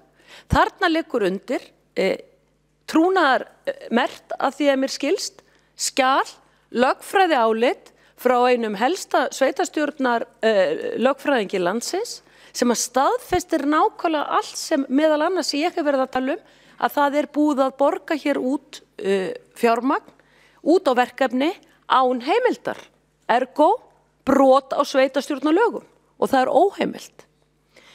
Og ef við förum hér inn í það álit sem að fjármálaskrifstofan sendi frá sér varðandi þetta mál, að þá það skoðun fjármálaskrifstofunar að með því að samþykkja og undirrita ársreikning fyrir hvert ár fyrir sig, að þá séu borgarfulltrúar að staðfesta það og sanna með undirskrift sinni að það sé verið að veita heimildir eftir á heimildir.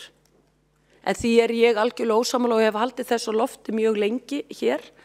Og þetta koma sjálfsögðu til hér fyrst út af braggarnu því það eru 73 milljónir sem liggja undir sem búið að borga út án heimilda og 47 milljónir til dæmis á Matvöll á Hlemmi.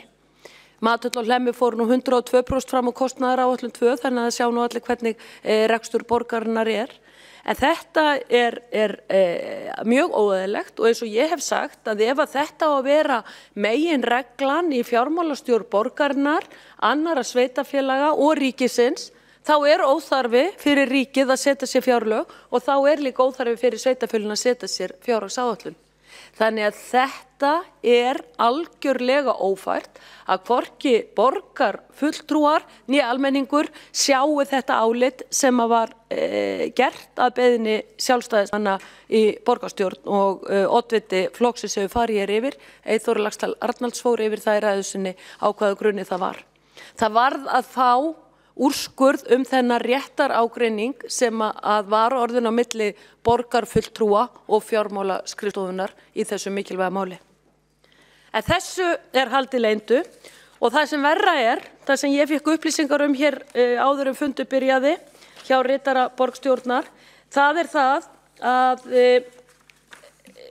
nú hefur verið sent erindi, eftirlitsnefnd sveitarfélagana sendi líka erindi á borgarstjórn. Það var ekki sent á okkur borgarfulltrúa, ekki næri strax, það fór sömu leið, það fór til borgarstjóra og það fór til fjármálaskrifstofu og það snýr að því hvernig eftirliti háttað hér og borgin fekk mánuð til að svara því erindi og ég fekk upplýst hér áður en þessi fundur byrjaði að svar borgarinnar verður jafnframt birt næstkomandi fimmtudag þegar þessi umræða hér í þessu salum ársreikning 2018 liðin. Það sjá allir að þetta ekki stjórnsýsla sem boðleg. Þetta svo alvarlegur hlutur sem verið að fara hér fram með af borginni og svo annað eins og borgarfulltrúi flokk fólksins Kolbrún Baldursdóttir fór hér yfir. Það laga áskilnaðar fyrir okkur borgarfulltrúa að undirrita ársreikning, svo einkennileg sem það nú, mót okkar samvisku og samfæringu og því rétta sem í málinu.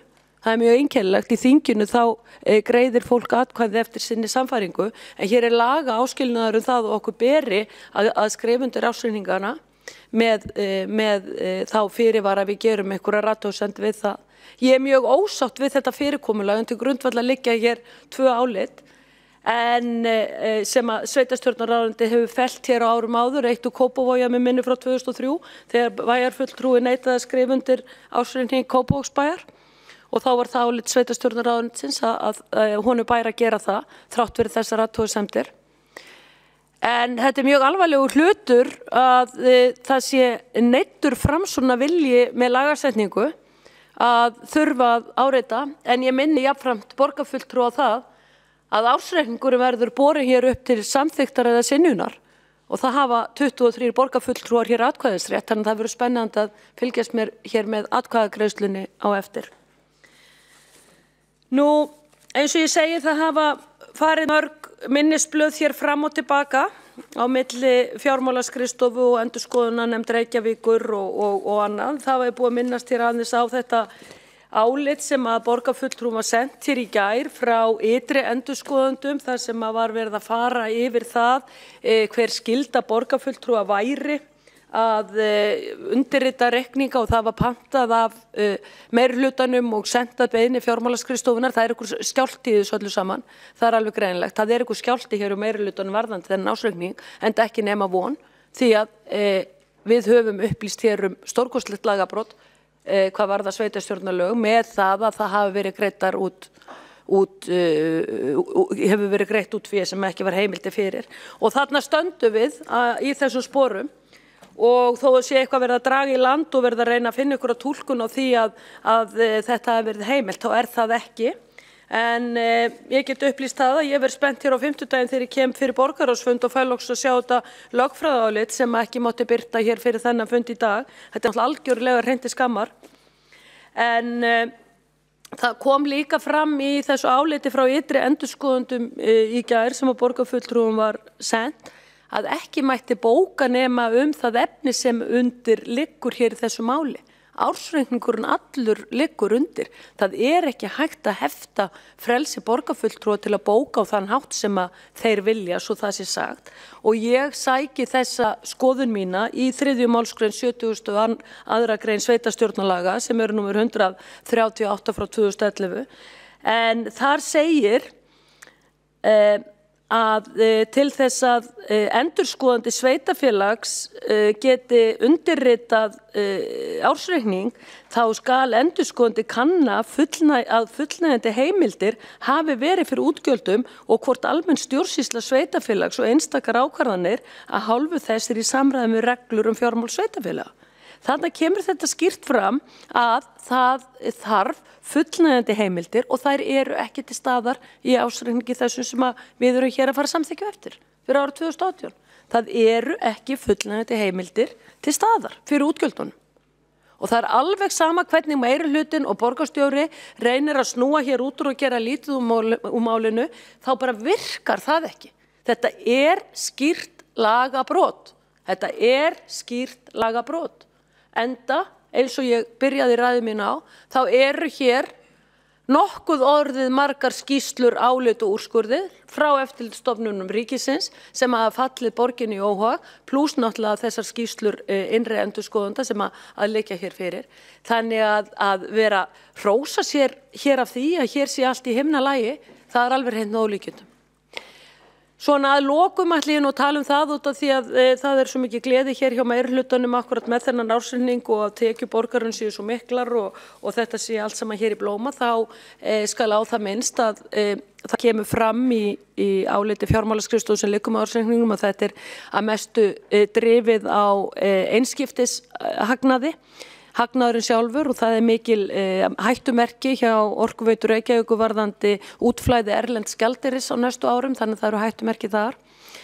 En ég hitti konu daginn og hún sagði já, það er nú alveg meira ósköpun hvað er alltaf verið að hrósira því hvað rekstur borgarinnar gangi vel og hann sé réttu megin við nullið. Ég segi hann nú betur að borgin sé nú ekki réttu megin við nullið, þannig verður að tekjurnar koma allar í gegnum einskiptishagnað og útsvarið er í botni.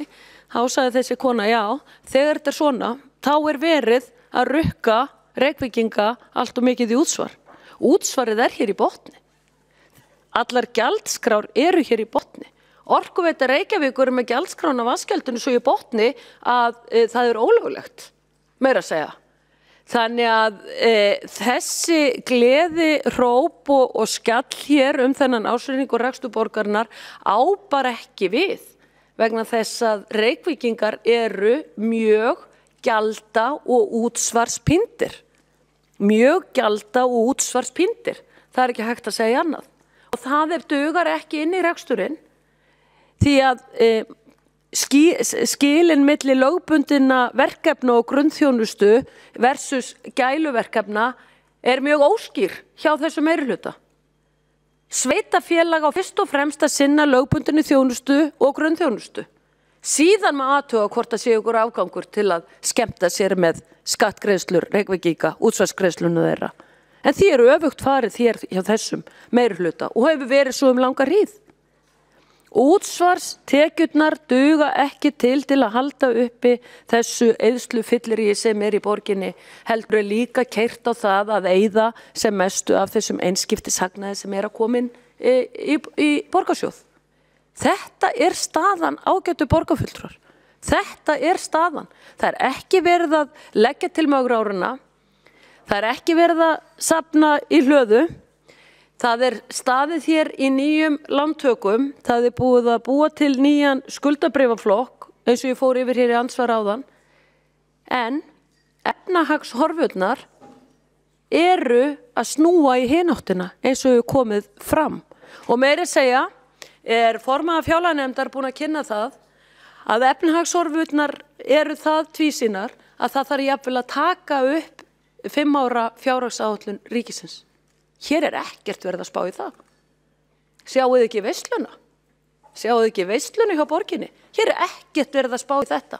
Ekki eitt orð það hvort að þurfi að endurskoða fjárhagsáætlunina hér sem að liggur fyrir til 2024-2025. Ekki orð, bara eyða meiri pening, eyða meira. En ég á örugglega eftir að koma hér upp í aðra ræðu, hér seinni í dag. Þetta var svona byrjunin á þessari seinni umferð varðandi ársreikningin. Ég búin að fara hér yfir helstu atriði, ég búin að fara hér yfir leyndina. Það sjáðu að allir að þetta mjög óeðlilegt að sé verið að draga þessi 2 álit fram yfir þennan borgarstjórnarfund, halda þið leyndum fram yfir hann, en það búið að upplýsa það það hér að álit Trausta Fannars Valssonar algjörlega í takt við mína skoðun varðandi það sem að ég fór að bera upp hér í byrjun janúar þessu ári að fá fjármálastjóra borgarinnar til þess að skýra út hvar heimildir fyrir þessum 73 milljónum í bragganum voru og hvernig það bókfært. Þess var haldið áfram, það var erfitt að fá fjármálastjóra á fund og svo kom loksins minnisblað frá fjármálaskrifstofu með þessari túlkun að við værum að samþykkja eftir á útgreiddar heimildir með því undirrita ársreikning og nú komið lögfræðiálit sem staðfestir þá skoðun mína að það óheimilt, ergo stórkostlegt lögbrot sem borgin hefur orðið upp í saf. Vigdís Hauksdóttir borgarfulltrúi hefur lokið máli sínu. Næstur á mælendaskrá Skúli Þór Helgason borgarfulltrúi.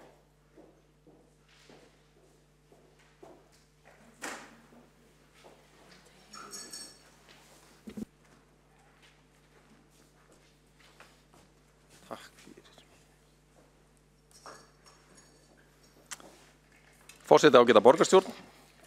Við erum að ræða ársreikning fyrir árið 2018 og ég ætla svona fyrst og fremst að beina sjónum mínum að skóla- og frístundarsviði sem stórt og mikið hagkerfi upp á innan 50 milljarða í borgarbúskapnum. Almennt séð niðurstaðan auðvitað í heild sinni afar góð og það gott að geta skilað ársreikningi með þessum niðurstöðum á sama tíma og borgin í stærsta uppbyggingarverkefni sem að sögur fara af.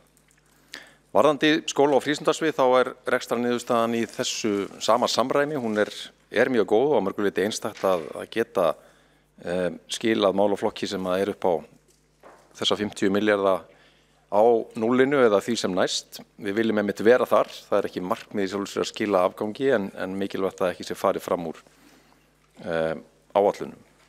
Stóra myndin lítur svona út að sviði heild rekið þannig að raunkostnaðurinn 173 milljónum undir áætlun fyrir árið. En ég vildi taka nokkuð tíma hér í að vekja athygli á ákveðnum undirliggjandi áskorunum eða veikleikum í stöðunni sem að ég tel rétt og skylt að vekja athygli á. Þannig að þó við höldum því til haga sem jákvætt og gott og sterkt, þá þurfum við líka að vera viðbúin hinu og vekja athygli á því sem að við þurfum að vita og bregðast við. Og þannig málum með vexti ákveðnir rekstrarliðir hjá sviðinu hafa verið undir fjármagnaðir undanfarin misseri og þeir myndu við eðlilegar aðstæður skila rekstrinum í halla. En lægri launakostnaður heldur en áætlanir gera ráð fyrir hefur vegið þann halla upp á mestu leyti og tekjur umfram áætlun upp á nærri 400 milljónir skila sviðinu síðan réttum megin við núllið. Ef við horfum á annars vegar grunnskólastigið og hins vegar leikskólana þá sjáum við svipaða þróun í gangi, þar að segja grunnskólinn hann rekinn með 164 milljónum umfram heimildir sem skýrist fyrst og fremst að því að annar rekstrakostnaður tæpum 600 milljónum umfram heimildir. Á móti hins vegar talsverður afgangur af launalið 200 milljónir og tekjur sömuleiðis umfram áætlun. Leikskólahlutin með afgangu upp á 150 milljónir.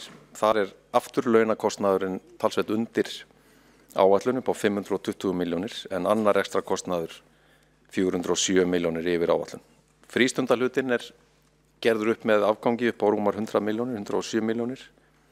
Þar launaliðurinn 134 undir áætlun en rekstrakostnaður hins vegar yfir. Þannig að þetta sama mynstur sem við sjáum í leikskóla, grunnskóla og frístund. Annar rekstrakostnaður allstaðar talsvert yfir heimildum meðan launaliðurinn undir. Þeir veikleikar sem ég nefndi áðan og við þurfum að horfa sérstaklega til tengjast einkum þremur þáttum. Í fyrsta lagi þessum sem að ég nefndi með annar rekstrakostnað. Í öðru lagi framlög til að mæta langtíma veikindum starfsfólks og í þriðja lagi framlög til sértæks stuðnings. Það áður verið nefnt hér í umræðinu, langtíma veikindin þau hafa aukist og við sjáum að það raunkostnaðurinn hefur á hverju ári undanfarin ár verið umfram fjárheimildir nema árið 2014. Hallinn hefur verið svona á bilinu 30 til 64 milljónir misjafnt eftir árum en í fyrra jókst hann verulega upp í 166 milljónir og alveg rétt sem hér kom fram í máli borgarfulltrúa Sönnu Magdalenu Mörgdóttur og okkur vantar betri rannsóknir og greiningar á því af hverju þetta stafar. En við höfum óskað eftir því og þetta eru þættir sem við þurfum að kalla í hús. Varðandi sértækan stuðning þá sjáum við að öll árin frá 2013 vantar framlög til að mæta raunkostnaði í sértækan stuðning mikið eftir árum. 150 til 300 milljónir að jafnaði en í fyrra fer kostnaðurinn upp í 308-10 milljónir. Almennur rekstur, þar staðan þessi, það hefur vantað stórar fjárhæðir á hverju ári til að mæta raunkostnaði þessum flokkast undir annan rekstur. Þá erum við að tala annað en það sem lítur að launakostnaði og innri leigu. Munurinn á bilinu 500 til 800 milljónir á ári. Fer reyndar upp í rúman milljarð 2017 en lækkaði niður í 830 í fyrra en þá voru framlög til að mæta almennum rekstrakostnaði eða öðrum rekstrakostnaði hækkuð myndarlega eða 760 milljónir. Ég vek athygli á þessu því þarna höfum við margra ára reynslu af því að framlög til þess að mæta öðrum rekstrakostnaði því sem lítur að launum og innri leigu eru of naumt skömmtuð hvort sem litið til leikskóla, grunnskóla eða frístundar og við því mikilvægt að við bregðumst. Samandregið þá myndin svona, launakostnaður á sviðinu hefur vaxið ríflega þriðjung, 35% undanfarin áratug og sannarlega endurspeglar það forgangsröðun. Við höfum frá hruni byrjað á því að verja störfin, í öðru lagi að tryggja það að kjörin hafa batnað og það skiptir mjög miklu máli að bæta kjör kennara og annara starfsmanna í þessum málaflokki og það hefur verið vel gert. Framlög til sjálfstæðsstarfandi hafa hækkað tæp 25% og innri leigan hefur vaxið næstum 50%. En það sem sker í augun þarna að framlög til að mæta öðrum rekstrakostnaði starfsstöðvanna, þau hafa lækkað að raungildi rúm 17%. Þegar þessi liðir eru samandregnir að viðbreyttri vanfjármögnun á orlof starfsmanna á leikskólum utan sumarlokunar þá vantar 1,5 milljarð inn í ramma sviðsins til þess að fjárheimildir sé í takt við raunkostnaðinn. Þetta eru stóra tölur sem að þrengja verulega að ekki síst við þær aðstæður sem við erum að fara inn í núna þegar að gefur á bátinn í þjóðarbúskapnum og tekjur borgaranna munu eðli málsins samkvæmt dragast saman. Og þessu til viðbótar þá þurfum við að bregðast við með því að hagræða í borgarbúskapnum og munum gera það þegar verið tekin ákvörðun 1% hagræðingu frá og með næsta ári sem að í sjálfu sér ekki óeðlileg krafa á hverjum tíma en það verður þyngra að mæta henni þegar að gefur á bátinn í þjóðarbúskapnum. Það verður krefjandi verkefni klárlega að bregðast við þessari stöðum en hins vegar fjöldamargt jákvætt, það gerast í málaflokknum og Reykjavík í forystu fyrir umbótastarfi í skóla- og frístundamálum. Við höfum fjárfest mjög myndarlega í því að bæta vinnuumhverfi starfsfólks, það upp á 2,5 milljarð þegar allt talið, í að byggja upp leikskólaþjónustuna, í framlögum til skólaþróunar sem hafa verið margfölduð, í samstarfi við háskólasamfélagið þar sem við vorum að undirrita nýjan samning í gær og síðast en ekki síst í mótun, samþykkt og innleiðingu nýrrar menntastefnu sem að mætir þörfum barna og samfélags á 21. öldinni. Þessi nýja menntastefna orðin til og hún í senn framsækin, hún mjög í anda barnasáttmálans þar sem þarfir, hægir og draumar barna eru í fyrirrúmi og hún sótt beint í grasrótina, mótuð af þúsundum kennara, fagfólks, nemendum og forráðamenn þeirra.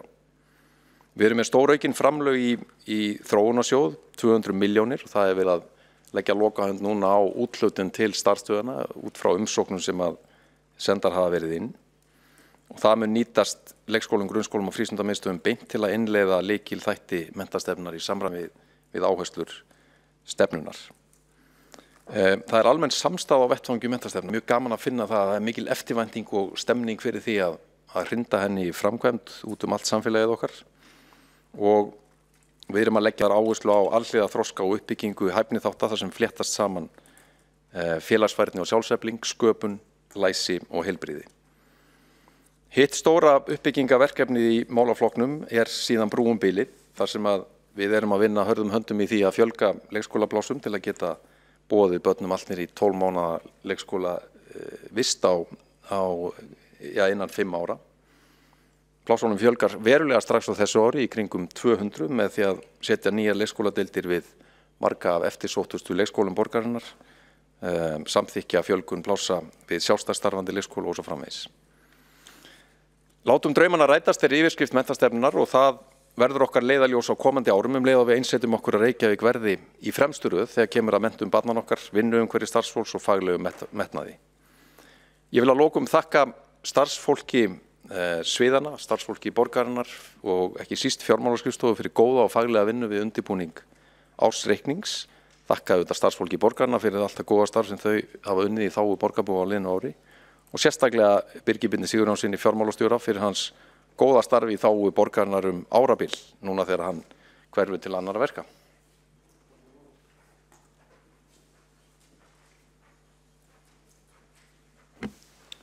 Skúli Helgason borgarfulltrúi hefur lokið máli sínu. Næstur á mælendaskrá Björn Gíslason borgarfulltrúi. Afsakið forseta yfirsást andsvarið. Það Valgerður Sigurðardóttir borgarfulltrúi sem kemur í andsvar.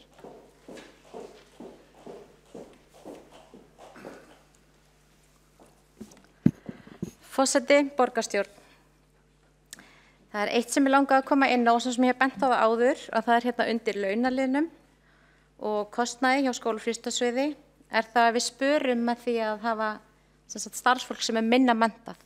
Ég ætla að vona að þessi liður eftir að aukast í framtíðinni. Ég ætla að vona að við náum að ráða starfsfólk sem með meiri menntun og við getum aukið þennan kostnað. Þannig að við fáum fagmenntað starfsfólk.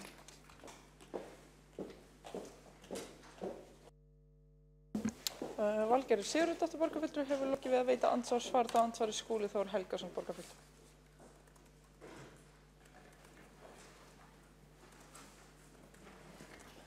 Forseti ágæta borgarstjórn, ég tek heilshugar undir þessa von og að þessu höfum við reyndar unnið hörðum höndum. Þetta óbeint undirliggjandi markmið með þeirri vinnu sem við höfum verið í við að bæta starfsumhverfið. Með því að bæta starfsumhverfið í leikskólum og grunnskólum og frístund þá erum við að senda út skilaboð að þetta málaflokkur í sókn. Þarna höfum við fjárfest upp á, eins og ég nefndi, 2,5 milljarð, langt umfram þar sem við sjáum nokkuð staðar annars staðar, bæði á vettvangi sveitarfélagana og ríkisins og þetta að skila sér í því að aðsókn í kennaranámið, hún hefur vaxið stórum skrefum síðan að við fórum í þetta mikla átak. Líka gaman að segja frá því að við vorum að koma frá fundi í skóla- og frístundaráði bara í morgun að verkefni sem við fórum í fyrra í að bjóða ungu fólki sumarstörf í leikskólum, það hefur vakið mjög jákvæð viðbrögð. Við vorum að ráða núna yfir 80 nýja starfsmenn, ungt fólk úr 250 umsóknum sem að hafa stigið fram og tekið þessu ákallum að koma og kynnast þessum vettvangi í leikskóla umhverfinu sem starfsvettvangi og mjög skemmtilegt að við höfum dæmi það að sumir þeirra einstaklingar sem voru við sumarstöður í leikskólum í fyrra sumar að þeir ákváðu strax að fara í kennaranámið og það líka merki það að það skiptir máli að við stígum fram og vinnum í góðu samstarfi við ríkið og háskólana að snúa þarna vörn í sókn.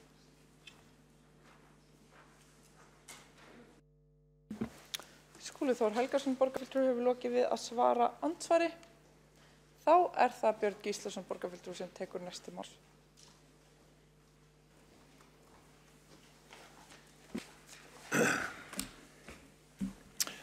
Forseti, ágæta borgarstjórn. Ég ætla nú að byrja að fara hérna aðeins yfir á þessum sviðum sem að ég þarna í menningar, eða moffinu svo kallast nú. Og hérna nú menningar og ferðamálasvið, það sem sagt rekstrarafkoma sviðsins var innan fjárheimilda og sem bara mjög gott og þrátt fyrir minnkandi tekjur, eins og kemur fram þarna í skýrslunni, þá hefur og einnig að aðsókn gesta og söfnin hefur dregist verulega saman miðað við fyrri ár og sérstaklega aðsókn erlendra gesta og þetta hefur haft verulega áhrif á tekjur stofnunarsviðsins og þess vegna segi það að þetta ágætt að þau séu innan fjárheimilda og ég bara tek hattinn ofan fyrir þeim með það. En nettóútgjöld sviðsins voru 4,848 milljarðar og þau voru 0,6% undir. En það sem að ég hjónum dálítið eftir í þessari skýrslu, það var ábendingar meðal annars frá fjármálaskrifstofu. En þar segir semst að samkvæmt lögum ber Reykjavíkurborg að greiða 18% rekstrarkostnaði Sinfóníuhljómsveitar Íslands. Þetta felur í sér óvissu útgjöld borgarsjóðs þar sem borgin hefur ekki ákvörðunarvaldi við rekstri Sinfóníuhljómsveitar Íslands. Rekstur hljómsveitarinnar hefur ítrekað farið fram úr fjárheimildum undanfarið. Nú, sem sagt, Sinfóníuhljómsveit Íslands, sem samkvæmt lögum, ber þeim skylda til eða stjórn Sinfóníuhljómsveitarinnar að gera rekstraraðilum grein fyrir ef rekstraráætlanir stefna í óefni og óska auka fjárveitingar innan fjárhags ársins með málefnalegum rökum.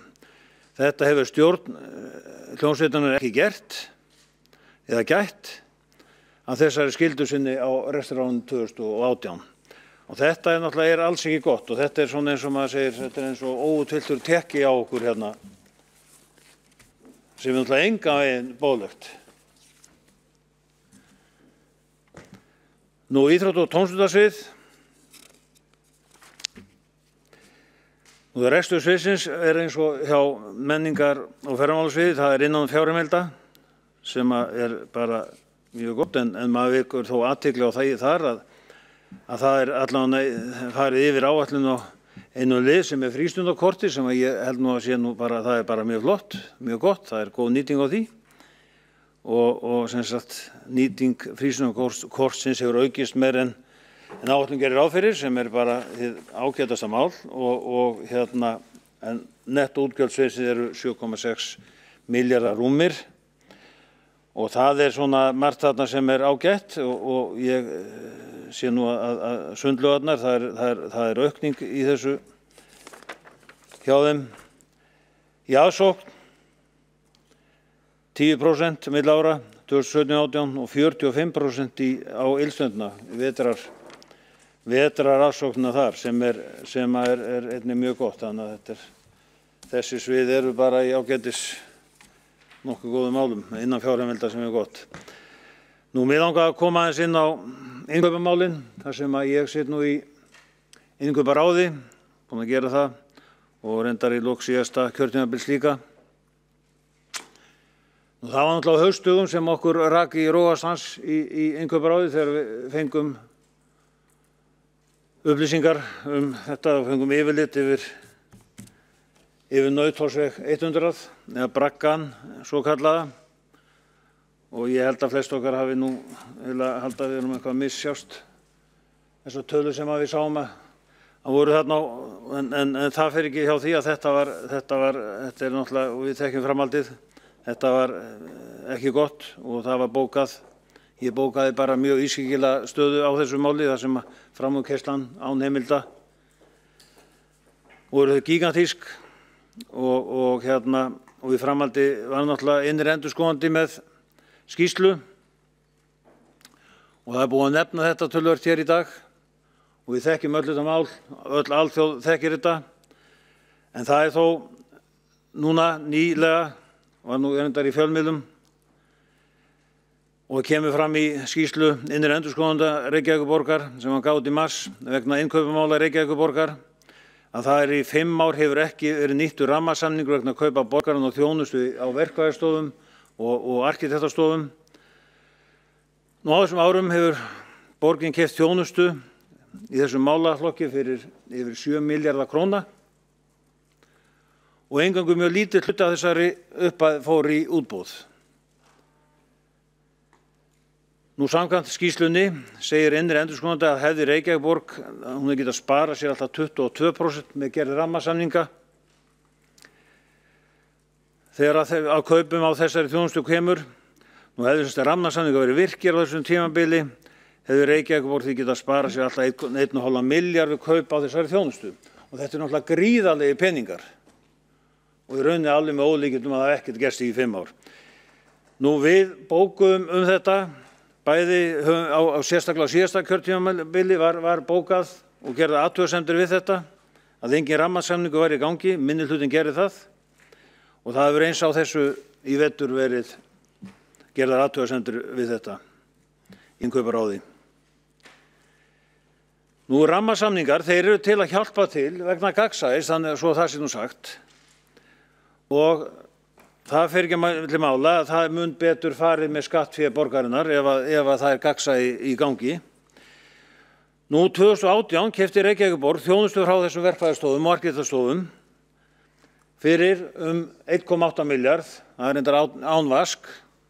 Þannig að við sjáum að þetta eru gríðarlegir peningar sem hægt að spara ef farið væri í rammasamning.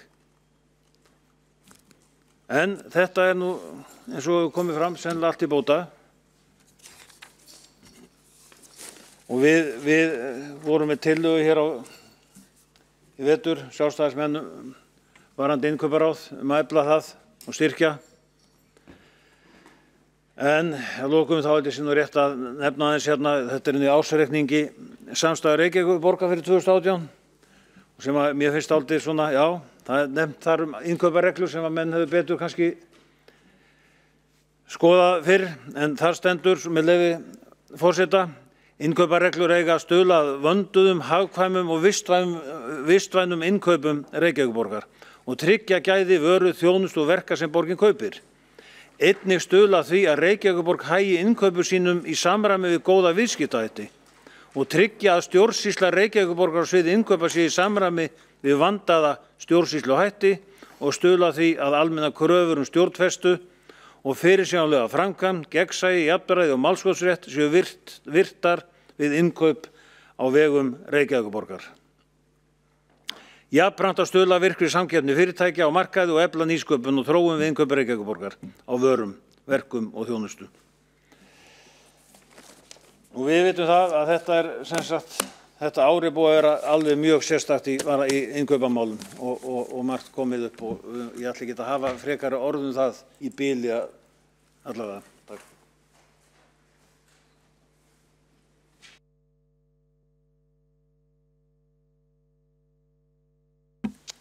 Björn Gíslason, borgarfulltrúi, hefur lokið mál sínu. Ætlar einn borgarfulltrúi að veita honum andsvar og er það Sabine Leskop, borgarfulltrúi.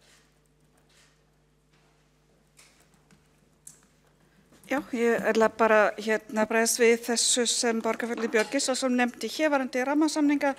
Í fréttaflutningu síðustu dagana hefur verið berað saman svolítið epli og appelsínur. Skýrslan innri endurskoðun tala einungis það að það sem var var samningurinn 22% undir kostnaðaráætlun. Það sem sagt ekki hægt að yfirfæra þetta beint þessi tala á mögulegan sparnað í gegnum rammasamninga sem alltaf allt annað. Þannig að hér sem sagt tala útboð hins vegar og rammasamninga annars vegar. Grunntalan sem reiknað hér fyrir öll þessi ár sem sagt þá ekki alveg rétt, ég get ekki alveg skilið þetta á þessum 5 árum í þessum 7 milljörðum sem hefur verið nefndir eru sem sagt inni útboð, verðfyrirspurnir og samninga á grundvelli höfundaréttar. Þannig við erum að draga allt þetta frá, það standa eftir 52% þar sem var keppt á grundvelli tímavinnu. Sem sagt, grunntala sem við erum byrjað að rekna með strax 50% eða 100% eins og við viljum sjá það ekki rétt, en alltaf ekki mjög traustvekjandi og svo restin sem sagt rekna með tölu sem tala útboð en ekki rammasamningar. En það sem ég ætla hins vegar ekki að deila við að við höfum örugglega misst af tækifærum að spara meira í þessu og þó að reynsla fyrra rammasamningi var ekki góð þá alltaf nauðsynlegt að rammasamningi eru svolítið svona lifandi fyrirbæri. Það þarf að endurskoða þetta regla og það hefur innkauparáð bent á í bókunum bæði 2017 og 2018 að það var alveg komin tími á það. Ég alveg sammála borgarfulltrúa Bjarni Gíslasyni í því. Og þessi vinna alveg á lokametrunum. Það vinnufundur núna í þessari viku og gert ráð fyrir að það verður hægt að auglýsa varðandi rammasamning núna í júní. Sabine Leskop, borgarfulltrúi, hefur lokið við að veita andsvar, þá andsvari Björn Gíslason, borgarfulltrúi.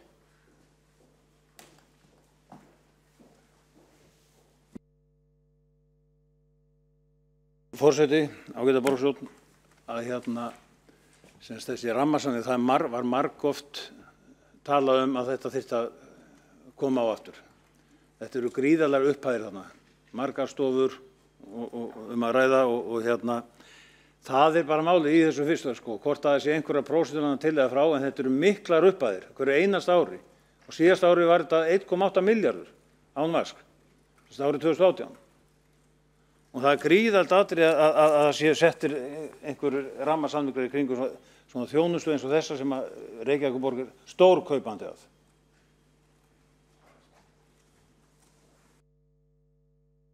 Björn Gíslason, borgarfulltrúi, hefur lokið við að svara andsvari. Næstur á mælendaskrá Örn Þórðarson, borgarfulltrúi.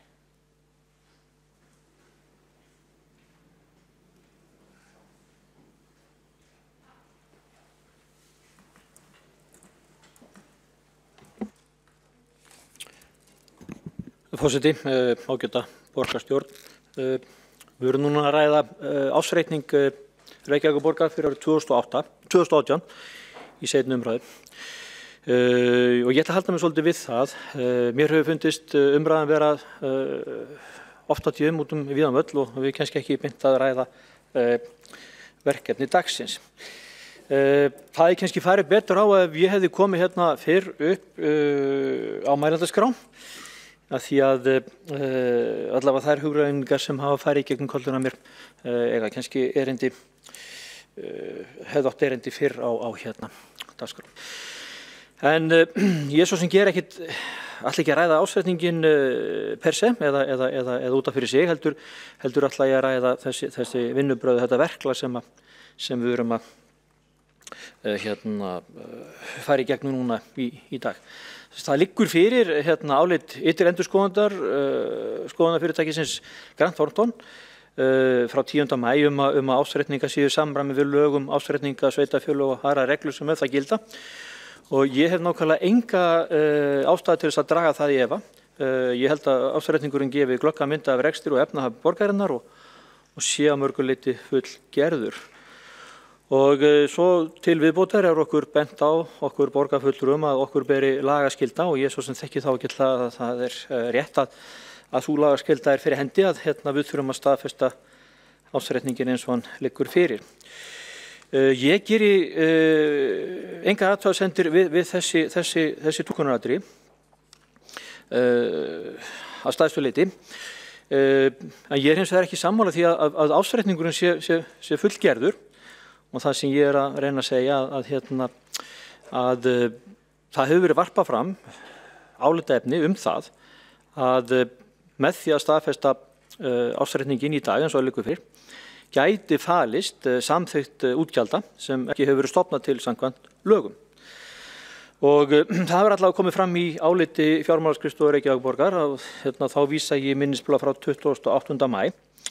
Og ef þetta rétt þá staðfesting ársreiknings fyrir árið 2018 sem liggur fyrir og okkar verkað afgreiða í dag orðið annað og miklu stærra mál heldur en ég áttaði mig á og ábyrgð okkar í dag orðið miklu meiri. Því að það nú bara þannig að staðfesting ársreikninga í gangi út all land, seinni umræða væntanlega nýlokið, víðast hjá sveitarfélögum og þar yfirleitt rútínuverk að ganga. Þannig hefur þetta verið í gegnum tíðina. En hér ekki rútínuverk á ferð ef þetta réttur skilningur.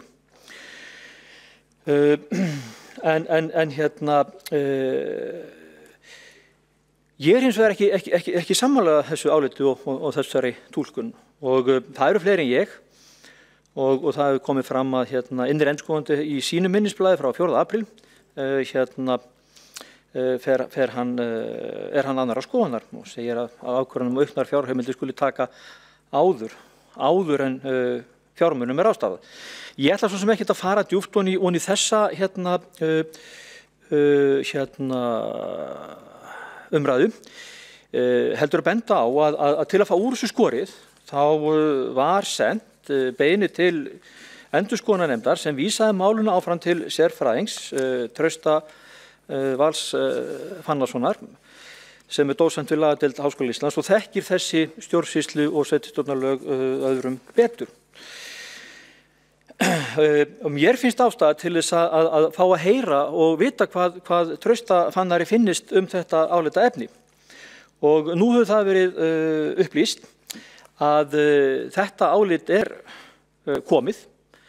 Það hefur hins vegar ekki verið birt og þess vegna ekki hægt að ræða efni og innihald þessa álits. Ég ætla hins vegar, af því að mér hefur verið treyst fyrir því að fá þetta álit til skoðunar, að segja það að það sé ástæða til þess að bíða eftir að fá að kynna þessu áliti.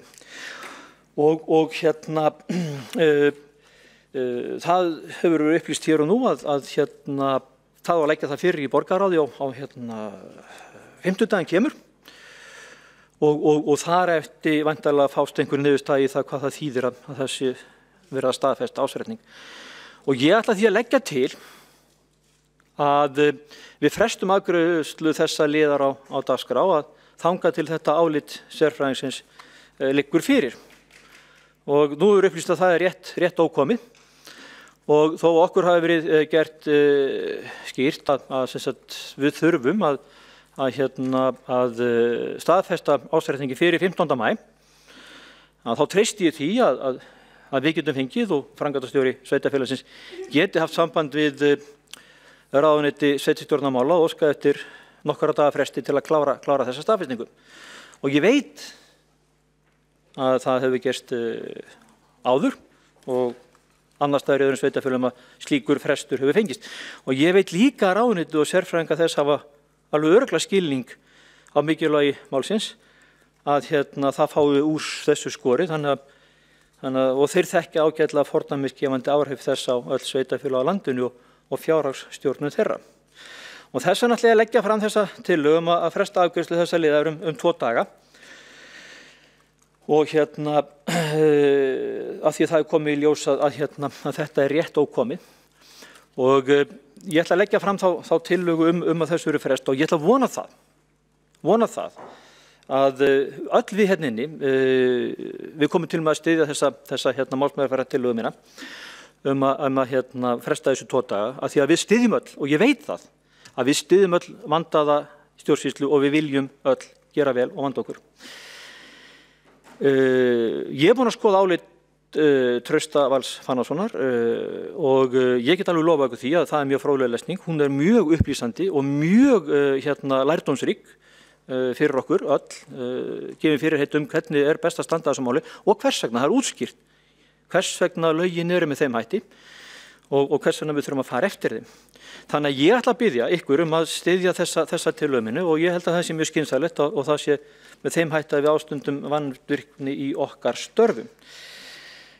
Okkur hefur mörgum hverjum þótt óþægilegt að standa í þessum sporum að þurfa að klára þessa afgreiðslu málsins hér og nú og það er í rauninni ekkert því til fyrirstöðu að við sendum bréf til ráðuneytis sveitarstjórnarmála og óskum eftir 2 daga eða 1 dags fresti. Það er að þetta aukafund á 5. og ég treysti því að það sé allir sáttir við slíka niðurstöðu. En hér er sem sagt málsmeðferðartillaga Sjálfstæðisflokksins. Það er lagt til að undirritun ársreiknings fyrir árið 2018, með leyfi forseta, verði frestað þangað til sérfræðiálit Trausta Fannars Valssonar dósents við lagadeild Háskóla Íslands verði lagt fram í borgarráði og kynnt öllum borgarfulltrúum. Takk.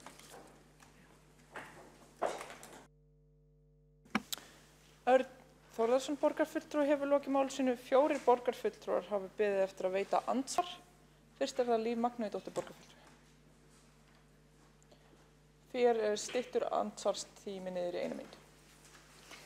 Forseti ágæta borgarstjórn, ég get eiginlega ekki orða bundist að því að sitja hérna út í sal og ítrekka kemur Sjálfstæðisflokkurinn upp og vísar í eitthvert álit sem ég hef ekki séð. Og nú eigum við að treysta Sjálfstæðisflokknum til þess að fresta afgreiðslu ársreikning sem er baksýnisspegillinn, sem er lýsing á því sem að gerðist fyrir ári síðan og okkur ber að undirrita út af einhverju áliti sem að Sjálfstæðisflokkurinn hefur fengið að lesa og ekki varaformaður borgarráðs. Ég næ ekki þessari umræðu. Mér finnst þetta hneyksli. Mér finnst þetta reigin hneyksli að vera að vísa hérna í álit sem hefur enn ekki verið lagt fram. Líf Magnúsdóttir borgarfulltrúi hefur lokið við að veita andsvar. Svara þá andsvari Örn Þórðarson borgarfulltrúi.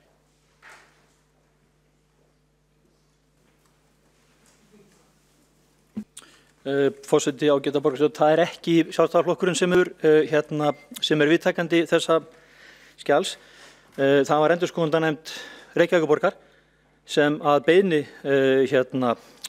oddvita Sjálfstæðisflokksins fékk þetta álit. Þetta álit er búið að vera liggja lengi inni í borgarstjórn og með ólíkindum og í rauninni miklu stærra reginhneksli að það skulle ekki vera búið að birta það öllum borgarfulltrúum.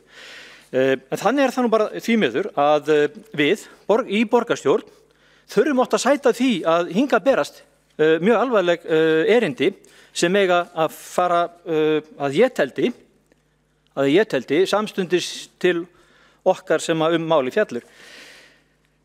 Það er alltaf að upplýsa það að þetta álit, það er dagsett 22. apríl 2019 og ætti að vera fyrir löngu síðan kom ég hendurnar á öllum borgarfulltrúum, bæði í meirihluta og í minnihluta. Takk. Örn Þórðarson borgarfulltrúi hefur lokið við að svara andsvari. Aðeins býða með að koma í ponti. Ég ætla ekki að kynna þið í ponti. Líf Magnúsdóttir borgarfulltrúi veitir andsvar öðru sinni. Vitið það, ég, kæri forseti og ágæta borgarstjórn, aftur vitnar borgarfulltrúin í eitthvert álit sem við þurfum að taka til einhverja meðferðar, en það liggur ekkert fyrir að við þurfum að gera það. Það má alveg afgreiða það á tilætluðum tíma í borgarráði eins og hefur komið fram í máli borgarstjóra. Þannig að það sem að Sjálfstæðisflokkurinn er að gera hér og taki eftir því, það er að skapa tortryggni og slá ryki í augun á borgarbúum varðandi ársreikninginn og það er til skammar.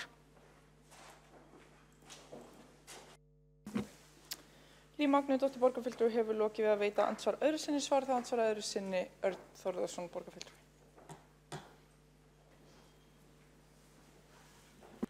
Forseti ágæta borgarstjórn, ég sagði ég vonast eftir að flestir, ef ekki allir borgarfulltrúar tækju undir þessa skoðun mína, eða þessa tillögu mína, við myndum fresta þess í þangað til á 50 daginn og allir hafi fengið að sjá þetta. Við erum ekki að skapa tortryggni, langt í frá. Það sem við erum að gera með þessu máli, með því að fá þessu frestað, það er ekki að skapa tortryggni, heldur þess að útskýra og skýra og gefa gleggri mynd. Þannig að fólki sem þarf að taka þessa vandasömu ákvörðun, sem er að afgreiða og staðfesta ástreikning, líði betur með það og sé upplýst það. Og þessi álit skerð hefði átt að vera fyrir löngu fram komin til allra borgarfulltrúa. Það er enginn að slá ryki, það er verið að skýra betur ákvarðanatöku og það verður fróðlegt að fylgjast með umræðunni í kjölfar þess að við leggjum þessa álitsgerð fram. Örn Þórðarson borgarfulltrúi hefur lokið við að svara andsvari öðru sinni. Næstu til að veita andsvar er borgarstjóri. Forseti ágæta borgarstjórn, hér fyrr á fundinum þá held ég nú eða hrósaði oddvita Sjálfstæðisflokksins fyrir ágætt og uppbyggilega orðaskipti nákvæmlega þetta mál og það er svolítið hjákátlegt að Örn Þórðarson borgarfulltrúi láti hafa sig í það að koma hér með einhverja frestunartillögu þegar honum er ljóst með það sem hann sjálfur segir að það er algjör þarfleysa. Að vísu fór hann rangt með nafn Traustar Fannars Valssonar og kallaði hann Trausta Val Fannarsson, en hann heitir sannarlega Trausti Fannar Valsson sem skrifaði þetta minnisblað sem hann hlýtur þá að vita ef hann hefur lesið að hefur engin áhrif á gildi undirritun ársreiknings. En það hefur aldrei verið óvissa með það eins og kom fram í fyrri umræðu hér, var ítrekkað hér og kom fram í orðaskiptum í upphafi fundarins og þess vegna er þetta kjánagangur. Þetta er kjánagangur borgarfulltrúi Örn Þórðarson, minnir á það þegar að Júlíus Vífill Ingvarsson, þáverandi borgarfulltrúi, fór alla leið í sveitarstjórnarráðuneyti til þess að láta hafa þess að háð og spottu það að samþykkt ársreiknings væri ólögleg hér í borgarstjórn og hafði hann af því hina miklu hneisu, bara á síðasta kjörtímabili. Ég legg til að borgarfulltrúin láti mál að linni. Þessi álitamál sem að endurskoðunarnefnd hefur haft til umfjöllunar í margar vikur eru þannig vaxin að endurskoðunarnefnd og það liggur fyrir þessum fundi skýrt álit hennar að ársreikningur er tilbúin til undirritunar og ytri endurskoðun líka. Það verður gert en þetta fellt ef það verður ekki dregið tilbaka fyrr. Borgarstjóri hefur lokið við að veita andsvar. Svar þá andsvari Örn Þórðarson borgarfulltrúi.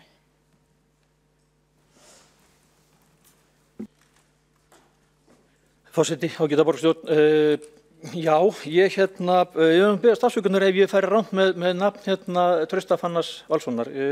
Það var ekki viljandi gert, kannski ekki beint aðalatriði málsins. Það sem ég ætla að tala um núna. Ég held hins vegar að í ljósi þess að við frestum þessu, að þá líður okkur miklu betur. Ég ger mér svo sem alveg grein fyrir því að við gætum alveg samþykkt og staðfest þessa ársreikninga í dag. Hins vegar hefur það komið fram að það eru uppi álitamál sem er að standa í mörgum borgarfulltrúum sem hér hafa komið upp og tekið til máls.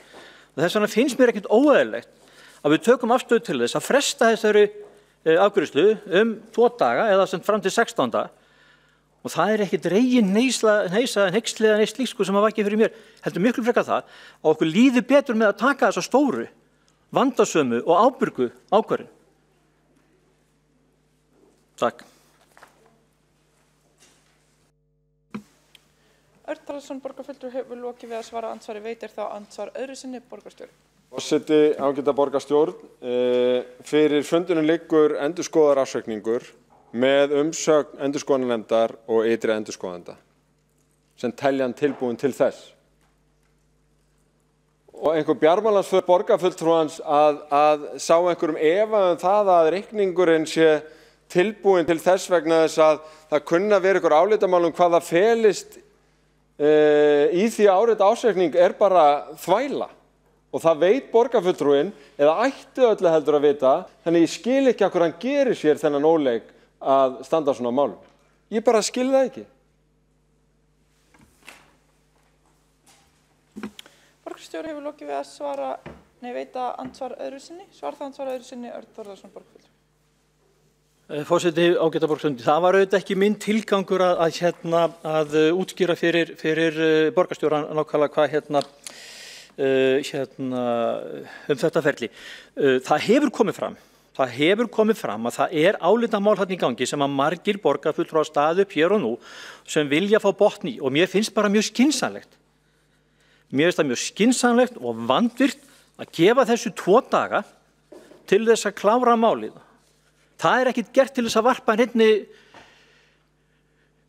draga fram einhver ágreining eða ég ger engan ágreining ársreikningin. Ég held að sé rétt og löglega framsettur. Það hins vegar þessi minnisblöð sem stangast þarna á sem að við vildum fá úr skorið og þegar við erum að fá úr því skorið núna að það liggur fyrir álit sem að þarf að setja til birtingar og ég skil ekki hversu ósköpunum ekki löngu búið að birta þessa álitsgerð.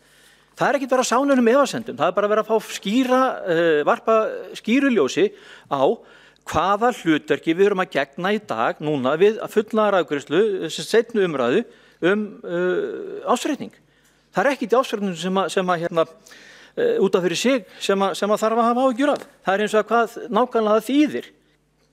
Þessi mismunandi afstaða innri endurskoðanda og fjármálastjóra sem við þurfum að hafa úrskorið og það ofsalega gott að fá það bara úrskorið. Örn Þórðarson, borgarfulltrúi hefur lokið við að svara andsvar öðru sinni. Þá það stutt athugasemd sem ég ætla að gefa borgarstjóra. Forseti, ágæta borgarstjórn. Borgarfulltrúinn hefur nú farið í 2 hringi í máli sínu. Í upphafi lagði hann fram frestunartillögu vegna þess að eitthvað verið óljóst og tvítók síðan í síðara andsvari sínu að ársreikningur væri tilbúin til áritunar og það væri engar efasemdir sem þyrfti að hafa það. Og undir það tek ég og lýsi aftur furðu með þessa vitleysu vegna þess að lögin ársreikning eru skýr, álit endurskoðunarnefndar og ytri endurskoðandi eru skýr, þau stangast ekki á við skilning fjármálaskrifstofu, annað útúrsnúningur, þetta einhver skollaleikur sem að, ég veit ekki hvort að Örn Þórðarson borgarfulltrúi hafa einhvers konar hlutverk í borgarstjórnarflokki Sjálfstæðisflokksins að koma með einhvern vandræðagang inn á fund þegar aðrir treysta sig ekki til þess. Þetta alveg furðuleg uppákoma, ég verð að segja það. Og að sjálfsögðu verður þessi tillaga felld, að sjálfsögðu munu allir borgarfulltrúar skrifa undir ársreikninginn og þetta upphlaup er borgarfulltrúum til minnkunar. Ég verð að segja það, því miður, til minnkunar. Borgarstjóri hefur lokið við að veita stutta athugasemd.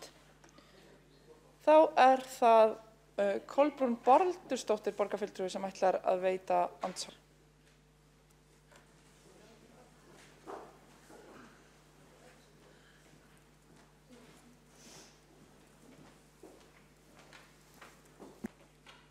Forseti, borgarstjórn. Borgarfulltrúi Örn Þórðarson afskaplega trúverðugur borgarfulltrúi. Hann fyrrverandi sveitarstjórnarmaður eftir því sem ég man rétt. Þannig að ég hugsa með mér að fyrir nýjan borgarfulltrúi eins og ég sem mjög óörugg með hvað það þýðir að skrifa undir ársreikning, að þá finnst mér þessi tillaga hans bara mjög góð og við erum að tala bara 2 daga. Hér eitthvað álit sem að einhverjir hafa skoðað og ég spyr, hefur borgarstjóri lesið þetta álit? Það eitthvað í þessu áliti sem að ég held að mun ekki skaða okkur að lesa áður en að við setjum nafn okkar á þennan ársreikning sem mörg okkar bara frekar óörugg með, en það eru skoðanir greinilega misvísandi eða allavega mismunandi. Það sem kemur fram hjá Grant ekki alveg að sama og kemur fram hjá öðrum endurskoðendum hvað þýðir að skrifa undir þennan reikning og ekki heldur það sem að fjármálastjóri hefur sagt. Þannig að annars vegar maður að skrifa undir að samþykkja allan pakkan eða bara hvort að reikningun sé réttur. En ég heyri strax að það á að fella þessa tillögu, þannig að mér langar að varpa því fram hvort að minnihlutinn sé bara ekki tilbúin til þess að taka sig saman og skrifa ekki undir reikningin í dag og við bíðum í 2 daga og sjáum þetta álit, mjög forvitilegt. Þannig að ég varpa þessu fram hér. Kolbrún Baldursdóttir borgarfulltrúi hefur lokið við að veita andsvar. Veitir þá andsvar Vigdís Hauksdóttir borgarfulltrúi.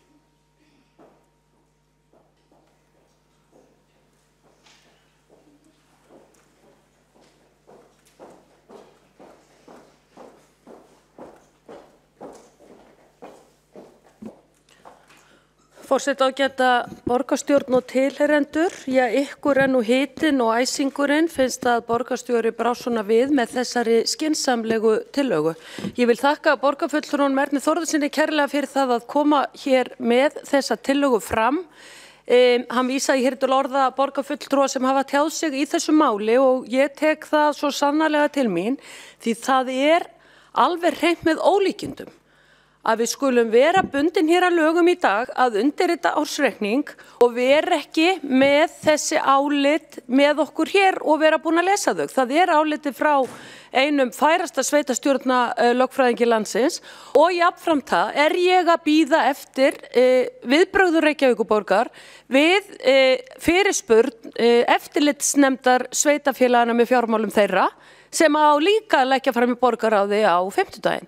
Það ekki hægt að skrifa hér undir og það kannski rétt til þess að knýja hér fram atkvæðagreiðslu og fá þessa tillögu samþykkta að ég taki það að mér að neita að skrifa undir ársreikninginn þar til það búið að fá hér frestun fram eins og tillagan gengur út á og að öll gögn liggi til grundvallar í málinu. Það ein leið. Vigdís Hauksdóttir borgarfulltrúi hefur lokið við að veita andsvar. Næst á mælendaskrá Líf Magnúsdóttir borgarfulltrúi.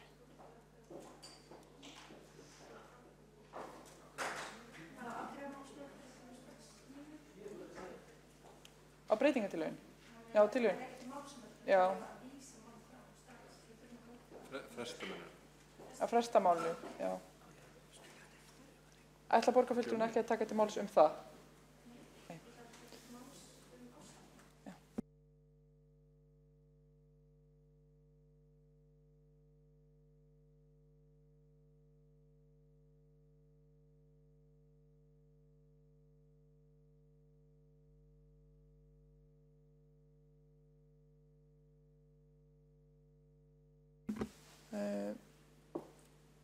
Forseti óskar eftir því að fá tillöguna skriflega.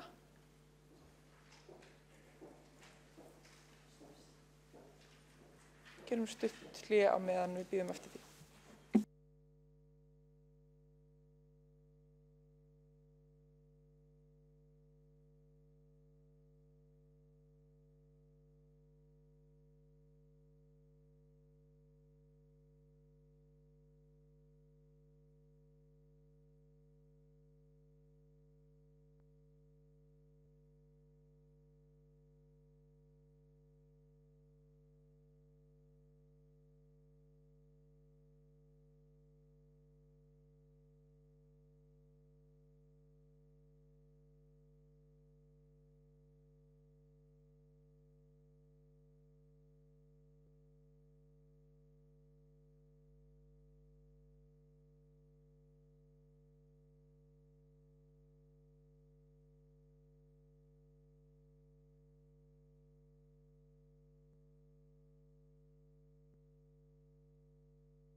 Þá hefur okkur borist hér tillaga, málsmeðferðartillaga og hún svohljóðandi. Lagt til að undirritun ársreiknings fyrir árið 2018 verði frestað þangað til sérfræðiálit Trausta Fannars Valssonar dósents við lagadeild Háskóla Íslands verði lagt fram í borgarráð og kynnt öllum borgarfulltrúum. Í ljósi þess að þetta frestunartillaga á þetta mál þá göngum við til atkvæðagreiðslu það nú þegar án þess að klára umræðuna. Og verður þá gengið til atkvæðagreiðslu þessa frestunartillögu nú þegar. Allir borgarfulltrúar í salnum? Svo virðist vera, þá gengið til atkvæðagreiðslu þau ykkar sem samþykk þessari frestunartillögu sýnismerki. Þau sem að móti búin að vera. Og er það fellt. 12 atkvæði. Og einn í hjásetu. Takk fyrir þetta. Undir málinu. Já, það gera allir. Akkurat, við klárum það eftir. Takk fyrir það. Þá göngum við áfram á okkar og förum á næsta borgarfulltrúa á mætaskráin sem Líf Magnúsdóttir borgarfulltrúa.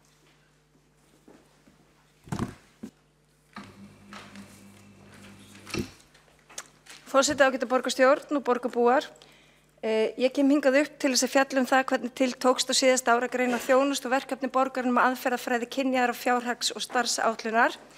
En það var samþykkt að innleiða það verklag árið 2012 og slíkt verklag hefur síðan verið við lýði alla götu síðan. Og með þessu verklagi þá erum við að uppfylla lögin og jafna stöðu kynjana en eðli málsins samkvæmt. Þá hefur verkefni þróast og stækkað og tekur á mun fleiri þáttum en kynjunum. Sveitarfélögum ber líka að vinna kynjasamþættingu og þetta er meðal annars leið borgarinnar til þess. Og í framhjáhlaupi í þessari umræðu má líka geta þess að aukið kynjajafnrétti það skilar auknum hagvexti. En meðal annars þá telur OECD að tengja megi aukinn hagvöxt síðustu áratugi á Norðurlöndunum beint til mikilla framfara þegar kemur að jafnrétti kynjanna. Og nú kunna borgarfulltrúa undrast það að ég skuli vera að vísa í OECD eins og einhver Evrópusambandsinni, grín.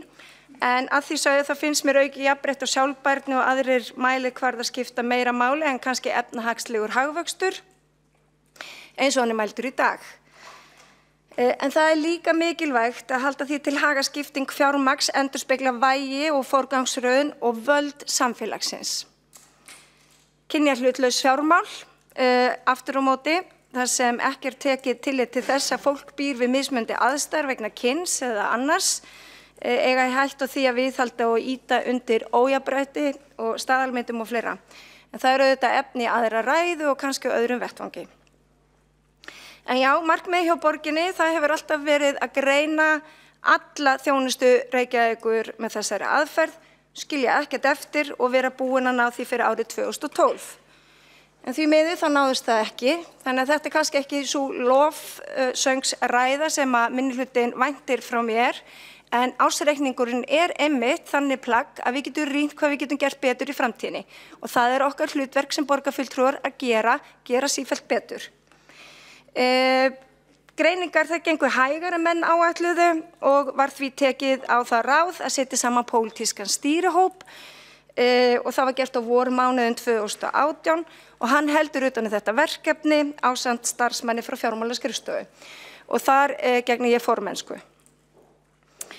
Og auðvitað er það nokkuð vonbrigði að ná ekki þessu markmiðum en með þessu breytta verklagi sem við samþykktum og utanumhaldi þá vænti ég þess að markmið okkar náist í næstu atriðinu. Og það er meðal annars það sem að þessi ársreikningur sýnir okkur, baksýnir speilin eins og ég kallaði hann hérna áðan, að við þurfum að hafa skilvirkt og skýrt verklag og fylgja því eftir. Og með ársreikning í dag þá fylgir líka skýrsla kynjaðra fjárhagsáætlunar og sýnir okkur hvernig það gengur að innleiða jafnréttisskimi við undirbúning fjárhagsáætlana. Og það er mikilvægt tæki til þess að meta jafnréttisáhrif áður en tillega eða verkefni fyrir framkvæmd. Og áður en það kemur að ráðstöfun fjármuna, þá ber okkur að beita þessu tæki.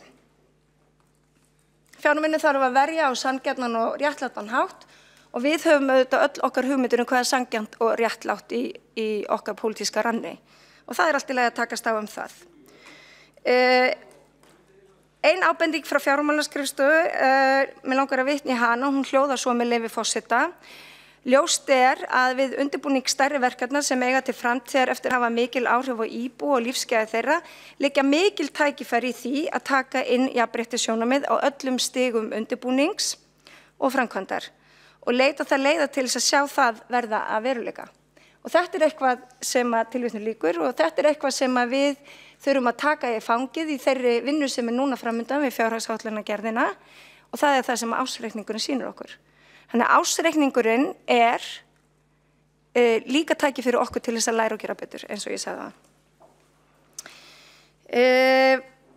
Hér hefur verið bent á það í ræðu borgarfulltrúa eins og Skúla Þórs Helgasonar og Sönnu Magdalenu Mörtudóttur, að það er ýmislegt sem þarf að rýna betur þegar það kemur að forgangsröðun og skiptingu fjármuna. Og ég þrautist auðvitað ekki við að segja að þar gegnir kynjafjárhagsáætlanir miklu máli.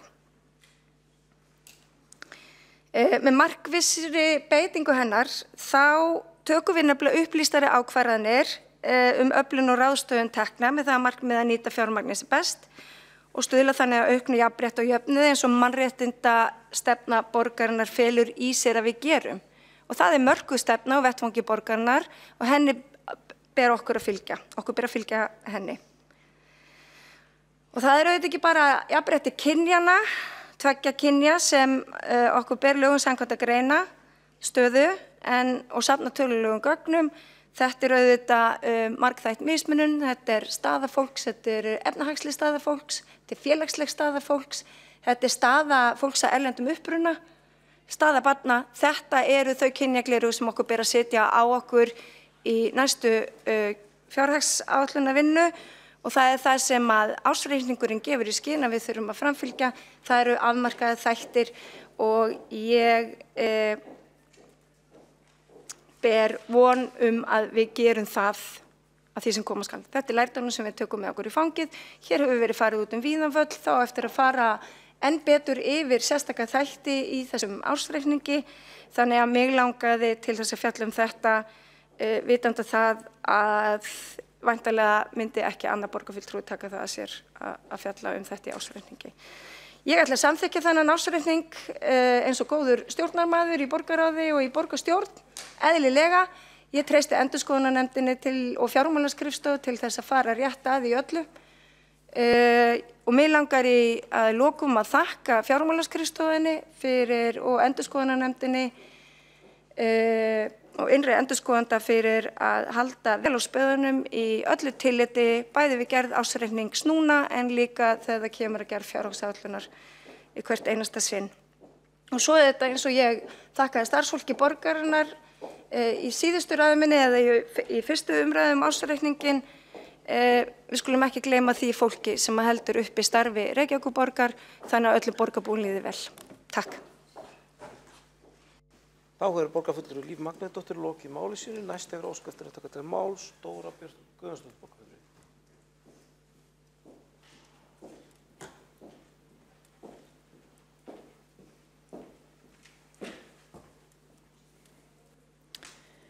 Virðulegi forseti og ágæta borgarstjórn. Það er magnað að heyra hér gagnrýni á ársreikning vegna skuldaaukningar en líka gagnrýni vegna þess að það sé ekki nóg fjárfesting í gangi frá tveimur mismunandi borgarfulltrúum minnihlutans. Við erum bæði að gera of mikið og of lítið. Þá hljótum við hreinlega að vera að gera eitthvað rétt.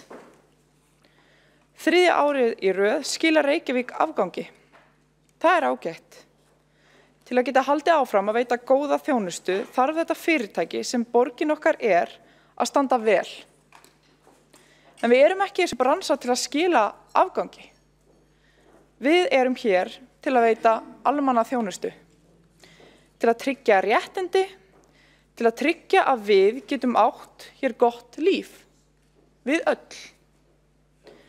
Til þess að geta haldið áfram þarf reksturinn að vera skynsamlegur og góður. En ofsalega þykir mér samt óþarfi þegar gefið er í skyn að allt standi í björtu báli hér í fjármálum borgarinnar. Það er einfaldlega ekki rétt. Samkvæmt ársreikningum 2018 er skuldaviðmið Mosfellsbæjar þar sem bæjarstjórinn kemur frá Sjálfstæðisflokknum og Kópavogsbæjar þar sem bæjarstjórinn kemur frá Sjálfstæðisflokknum og Hafnarfjarðarbæjar þar sem bæjarstjórinn kemur frá Sjálfstæðisflokknum langtum hærra en í Reykjavík. Ef farið er yfir ársreikning Reykjavíkur frá árinu 2018 og svo ársreikning Seltjarnarnesbæjar frá 2018 er þó hægt að sjá að skuldasöfnunin er meiri hjá Seltjarnarnesi en Reykjavík. Þrátt fyrir það fordæmalausu uppbyggingu sem fór fram í Reykjavík á árinu 2018 sem var metár uppbyggingar í Reykjavík.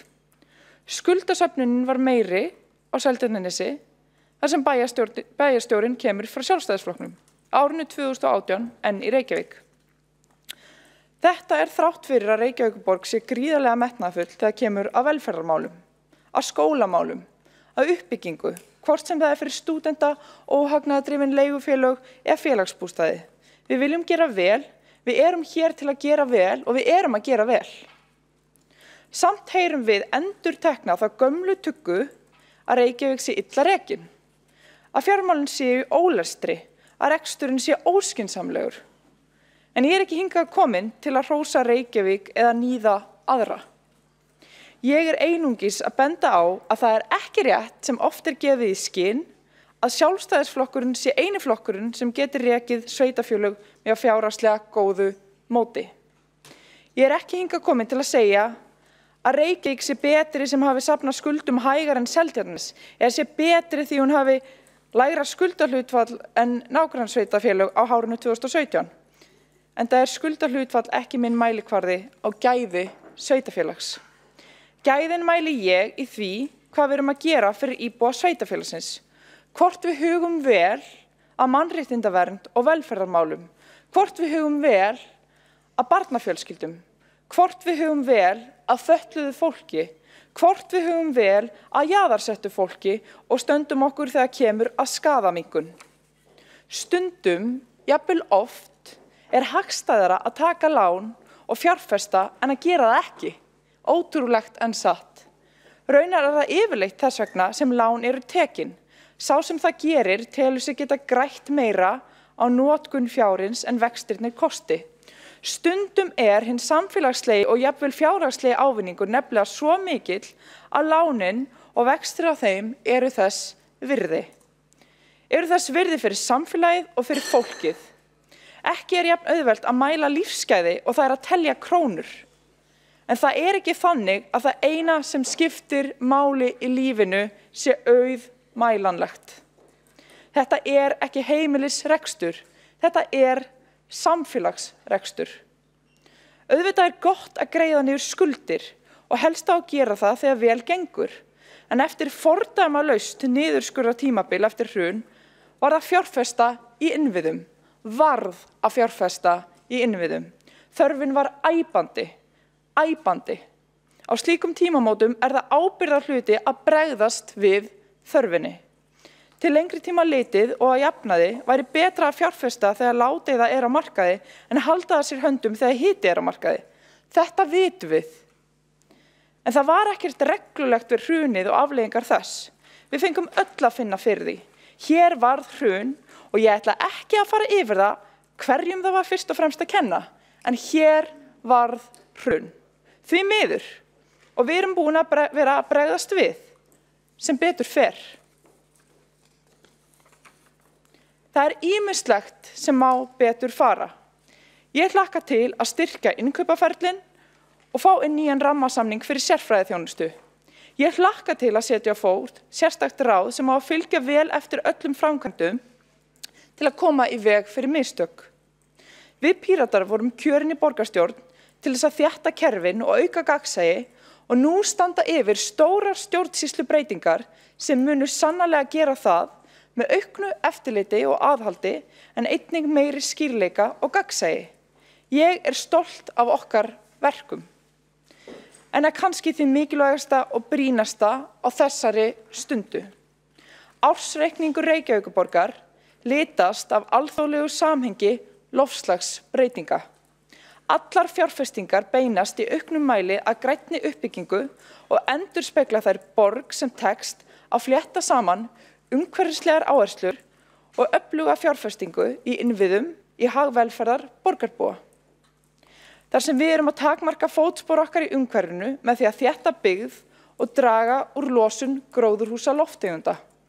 Þetta sést greinilega í ársreikningi Reykjavíkurborgar 2018, en stærsta áskorunarefni samtímas og ljóst að ekki má slá slöku við í þeim efnum. Loftslagsmálin verða efst á baugi þetta ár og út kjörtímabilið í fjármálastjórn borgarinnar. Vonandi verði þau það ókomna tíð óháð því hver situr í meirihluta. Loftslagsmálin eru það mikilvæg að þau mega ekki falla í pólitískar gryfjur. Við verðum að ganga samhent í átt að sjálfbærari borg. Það er einfaldlega of mikið í húfi. Við verðum að standa saman. Við verðum hreinlega að standa saman. Takk. Þá eru borgarfulltrúi Dóra Björk Guðjónsdóttir lokið máli sínu. Næst hefur óskað eftir að taka til máls Heiða Björk Guðjónsdóttir, borgarfulltrúi.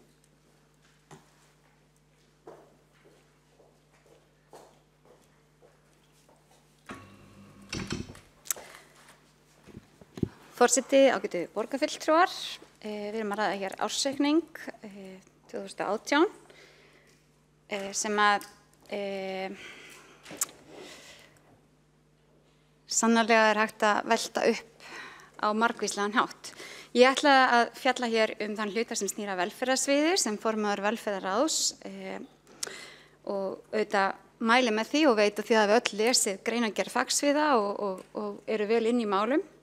En velferðarsvið eða velferðar með þar kafli númer 1.5. Velferðarsvið annast eins og þið viti framkvæmd velferðarþjónustu, þar með talið félagsþjónustu fyrir alla aldurshópa í umboði velferðarráðs og barnavernd í umboði barnaverndarnefndar. Og sviðið ber ábyrgð á rekstri, áætlanagerð, samhæfingu, samþættingu verkefna í samræmi við lög og samþykktir og pólitíska stefnumótun hverju sinni og þjónustuveitingin er fyrst og fremst veitt á þjónustumiðstöðunum þar sem að áhersla er lögð á samþættana þjónustu í nær umhverfi þjónustuþega. Og verkefnin eru sannarlega margvísleg og bara rétt eins og við íbúar erum, við Reykvíkingar, og á þjónustumiðstöðunum er sífellt verið að þróa frekar rafræna þjónustu, þar er hægt að sækja alls konar þjónustu. Auk þess erum við að reka skólaþjónustu sem er sérhæfð þjónusta við leik- og grunnskóla og frístundaráðgjöf. Við stöndum fyrir heilstæðu heilsueflingar og forvarnastarfi í Reykjavík í góðu samstarfi við skóla- og frístundasviðreyndar einnig. Velferðar sér í rauninni velferðarþjónustu, rekstur miðlægra velferðarþjónustu þvert á borgina, alls konar átaksverkefni vegna endurhæfingar, fólks, inntöku í húsnæðis- og búsetuúrræði, rekstur hjúkrunarheimila, framleiðslu eldhús og svo fleira. Í stað þess að fara að lesa upp úr greinargerðinni þá langaði mig að taka nokkrar tölur svo við áttum okkur á umfanginu því það er auðvelt að sjá stórar tölur og hve mikið fer í velferð. En hvað er á bak við þessar tölur? Árið 2018 fengu alls 2.698 Reykvíkingar fjárhagsaðstoð, 3.242 fjölskyldur fengu sérstakar húsnæðisbætur, 3.608 fengu félagslega heimaþjónustu, 2.268 einstaklingar fengu heimahjúkrun, 799 einstaklingar fengu heimsendan mat á árinu 2018, 912 fengu stuðningsþjónustu, 355 fjölskyldur voru stuðningsfjölskyldur fyrir aðra fjölskyldur sem þurfti stuðning. 606 eldri borgarar nýttu sér akstursþjónustu, 878 einstaklingar ferðaþjónustu fatlara og 1755 börn fengu stuðning í gegnum skólaþjónustu og svona mætti lengi áfram telja. Þetta er nefnilega virkilega viða mikil þjónusta og þjónustan sem velferðarsvið er að veita er í rauninni þjónusta við okkur öll. Við þjónustum þverskurð samfélagsins og stór hluti okkar þarf á stuðningi eða þjónustu einhvern tímann að halda á lífsleiðinni, sum okkar í gegnum lífið og það er okkar að veita hana innan þess fjárhagsramma sem við höfum hverju sinni. Árið 2018 voru 1700 stöðugildi sem störfuðu hjá velferðarsviði og 2700 starfsmenn sem skýrist af hlutastörfum og tímavinnufólki. Netto útgjöld til allra þessara starfa sem ég fór yfir áðan voru 24.367 milljónir króna sem var 71 milljón innan fjárheimilda en ef við horfum á reglubundinn rekstur sviðsins án bundinna liða var reksturinn 21.196 milljónir króna sem var 39 milljón króna umfram fjárheimildir eða 0,2%.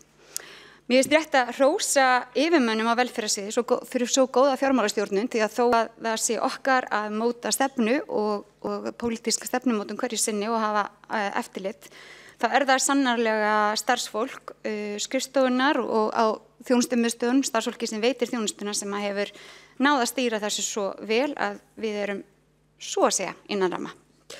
Og það er vel gert. Stærstu frávikin voru eins og þið sjáuð í greinargerðinni vegna vistgreiðslna barnaverndar. Þar erfitt að segja að peningurinn sé ekki til. Þar fórum við 219 milljónir fram yfir fjárheimildir og varðandi vistþjónustu barna með þroska- og geðraskanir fórum við 85 milljónum króna umfram fjárheimildir. Þetta mikilvægt að gera þó að fjárheimildir sé ekki til staðar. Við lítum ekki á það sem neins konar lögbrot, alls ekki, heldur mikilvæga þjónustu sem að síðan þarf að fjármagna. Stuðningsþjónustan var 107 milljónir króna umfram fjárheimildir en það frávik skýrist að þungum vistunarsamningum, manneklu og veikindum. Hjúkrunarheimili Seljalíð var 55 milljónir króna umfram fjárheimildir. Daggjöld heimilisins duga ekki fyrir rekstri og það eitt af verkefnum þessa árs að finna út úr því. Ferðaþjónusta fatlaðs fólks var 51 milljón króna umfram fjárheimildir og búsetuúrræði voru 84 milljónir króna innan fjárheimilda sem skýrist af því að það seinkaði opnun á íbúðakjarna í Einholti en gert það verið ráð fyrir rekstri þar allt árið í samræmi við uppbyggingar áætlun. Heimaþjónusta var 63 milljónir króna innan fjárheimilda sem skýrist af fjármagni sem kom síðar hluta ársins og ekki náðist að nýta að fullu en mun nást á þessu ári. Framleiðslueldhúsið fór fram yfir heimildir en það að hluta til vegna langtíma veikinda og hluta til vegna sem við vorum að taka yfir akstur á mat heim til fólks, það mun tímabundið aukakostnað en þegar lengri tíma litið þá mun það spara.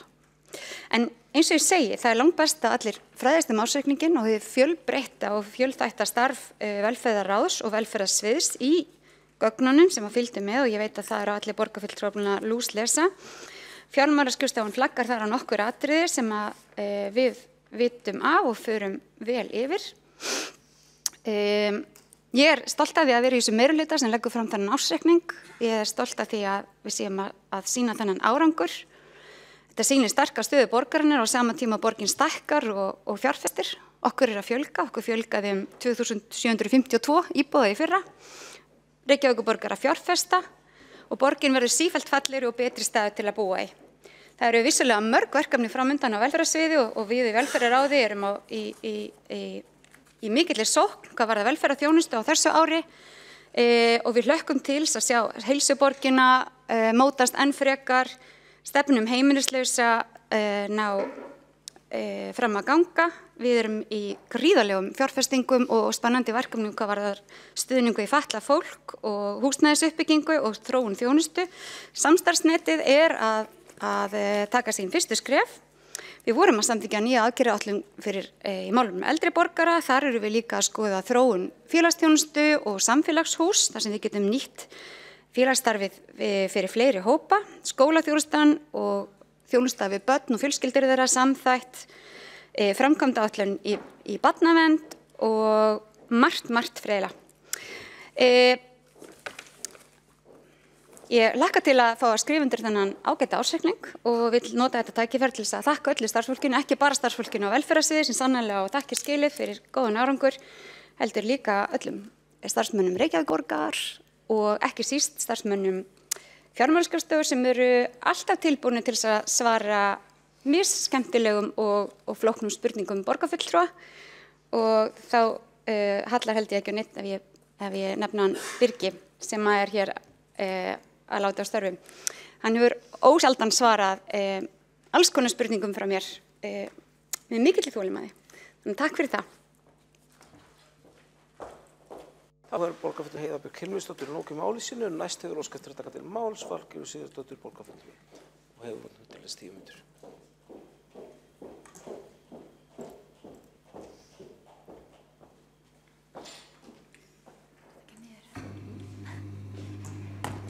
Forseti, ágæta borgarstjórn. Síðustu ár höfum við upplifað einstaka tíma, fordæmalaust hagvaxtarskeið. Hagvaxtarskeið sem heimilin og ríkissjóður hafa verið að nýta sér til þess að greiða niður skuldir. Nú sér fyrir endan á þessu tímabili því miður. Því var eðlilegt að Reykjavíkurborg hefði nýtt þetta tímabil til þess að greiða niður skuldir, lækka fjármagnskostnað og hagræða í rekstri. Það verið óskandi að hér væri verið að kynna ársreikning sem staðfesti það að aðhald hefði verið gætt og svifrum væri í rekstri borgarinnar fyrir næstu ár, þar sem væntanlega fyrir að halla undan fæti og tekjur dragast saman. Ber ársreikningur Reykjavíkurborgar fyrir árið 2018 með sér að stunduð hafi verið ráðdeild í rekstri og skuldir hafi verið lækkaðar og borgin hafi undirbúið fyrir sig fyrir það að nú fara að kreppa að. Nei, því miður, þá er svo ekki. Afkoma borgarinnar er lakari en árið 2017.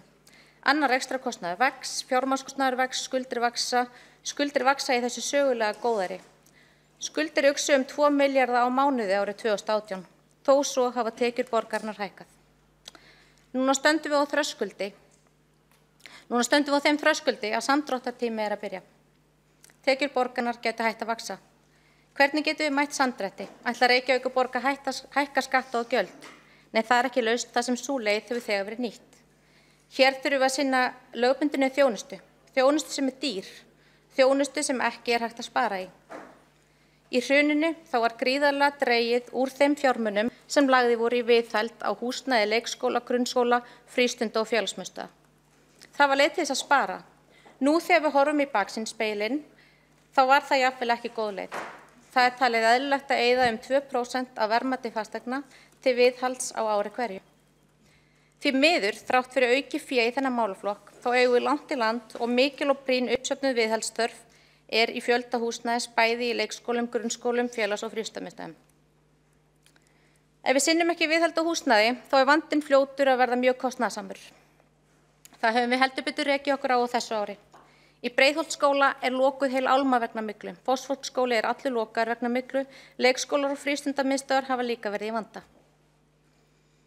Núna í morgun og fundi skóla- og frístundasviðs fengum við svar fyrirspurn okkar sjálfstæðismanna það að 22 leikskólar á samtals 26 starfsstöðum og 12 grunnskólar sendu upplýsingar það að umhverfis- og skipulagssvið hefði ekki brugðist við síðustu athugasemdum Heilbrigðiseftirlits Reykjavíkur frá árinu 2018.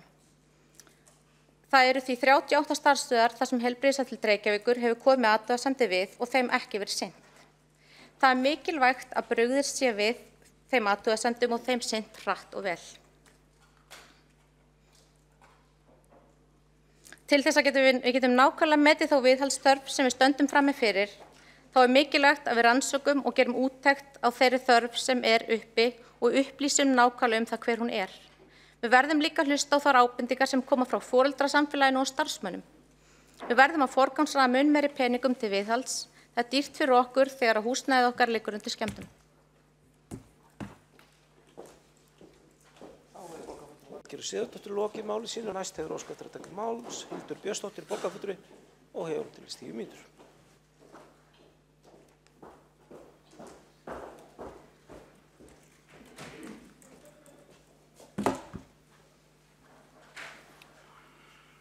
Forseti, ágæta borgarstjórn. Hjá Reykjavíkurborg hefur undanfarin ár verið fordæmalaust tekjugóðæri. Tekjur hafa hækkað langt umfram verðlagsbreytingar og íbúðaþróun. Útsvar er í lögleyfðu hámarki, fasteignamat hefur hækkað verulega og krónutala fasteignagjalda fyrir sífellt hækkandi. Svigrúm í rekstri Orkuveitunar hefur ekki verið nýtt til gjaldskrárlækkana. Í meirihlutasáttmála núverandi meirihluta í borgarstjórn segir eftirfarandi, tilvitnun hefst. Borgin skal rekin með ábyrgum og sjálfbærum hætti. Skuldir skulu greidda niður meðan efnahagsástandið er gott. Tilvitnun lýkur. Það skýtur því skökku við að í þessu fordæmalausa tekjugóðæri, samhliða tekjuaukningu, hafi skuldir farið vaxandi. Heildarskuldir borgarinnar hafa hækkað tæplega 26 milljarða. Það er hækkun rúma 2 milljarða á mánuði. Tæplega 71 milljón á dag. Nærri 3 milljónir á klukkustund. Þrátt fyrir mikinn tekjuvöxt og hagfelldar aðstæður og þrátt fyrir fögur fyrirheit í meirihlutasáttmála halda skuldir borgarinnar áfram að aukast.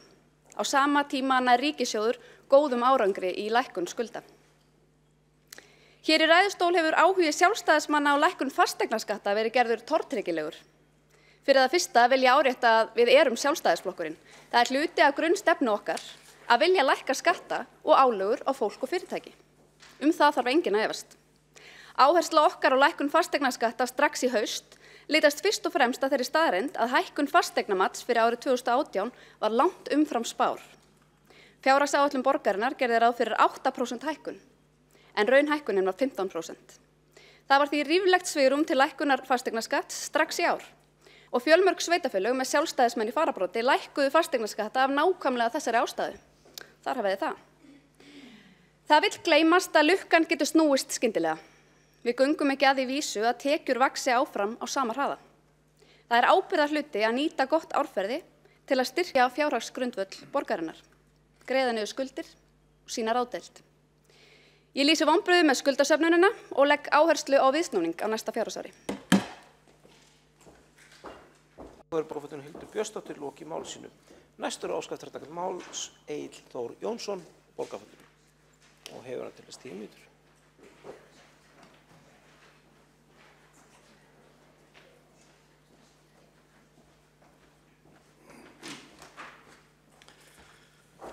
Forseti, borgarstjórn, ég vil þakka fyrir ágætis umræður ársreikning Reykjavíkurborgar en umræðurnar hafa bæði verið líflegar, fræðandi og skemmtilegar.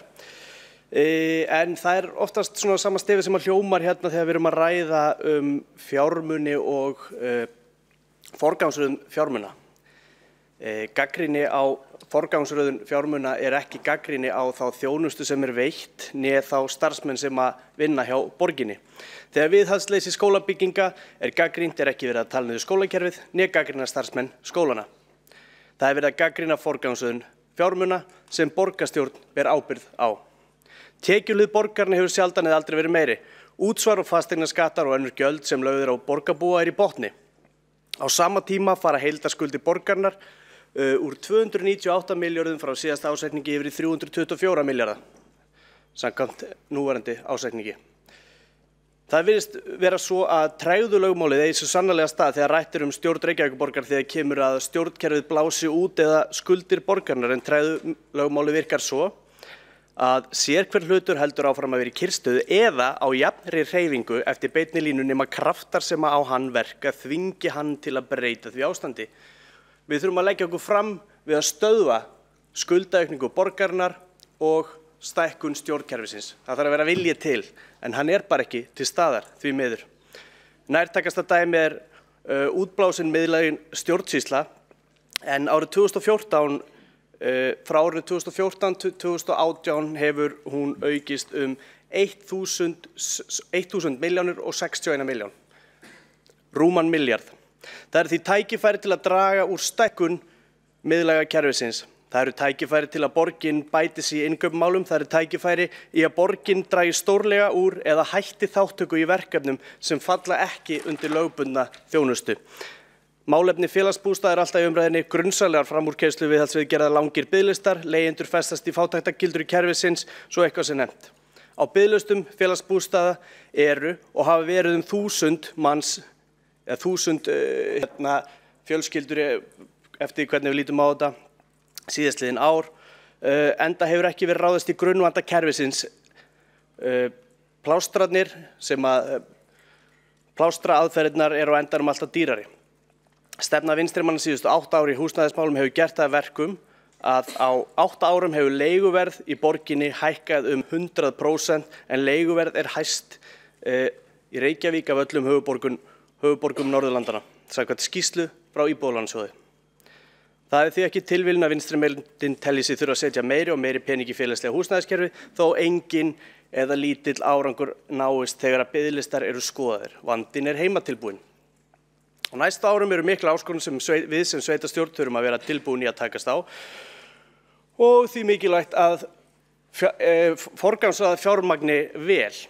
Öldrun þjóðar, aukin félags- og heimahjúkrun, fjölgun NPA-samninga, þeir munu kosta sveitarfélagið mikla fjármuni, aukin krafa á þjónustu við fatlað fólk og hugmyndafræðina sjálfstætt líf. Þetta er allt dýr en mjög mikilvægir þjónustuþættir, gríðarlegt uppsafnað viðhald á eignum borgarinnar og svo framvegis. Við þurfum að fara að taka skýra stefnu að setja frekar fjármuni í grunnþjónustu og lögbundin verkefni, viðhald í byggingum sem tilheyra grunnþjónustu og leið að fara að viðurkenna þau mistök sem borgin hefur gert í frægum framúrkeyrsluverkefnum sem hafa ekkert skylt við grunnþjónustu borgarinnar.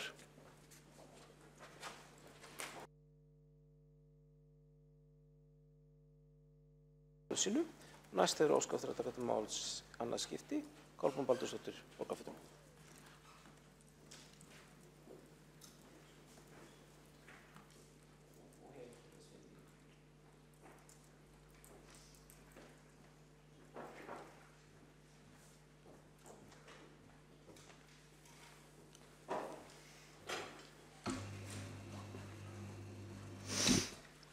Forseti, borgarstjórn. Það hefur svo sem farið ítarlega yfir alla vankanta sem hefur verið að koma upp þetta árið eftir að nýtt kjörtímabil hófst. Allar þessar skýrslur og framúrkeyslur og guð má vita. Það samt svona frekar sláandi að bara fyrir fáeinum dögum eða einhverjum 1-2 vikum að þá kom enn ein skýrslan frá innri endurskoðanda sem að fór yfir þessi verkefni enn á ný og þar sem að enn og aftur og það sama má sjá í ársreikningnum frá endurskoðendum, ytri endurskoðendum að það sífellt verið að tala um að það þurfa að bregðast skjótar við ábendingum og að lögð áhersla á að vinna hraðar en verið hefur gert.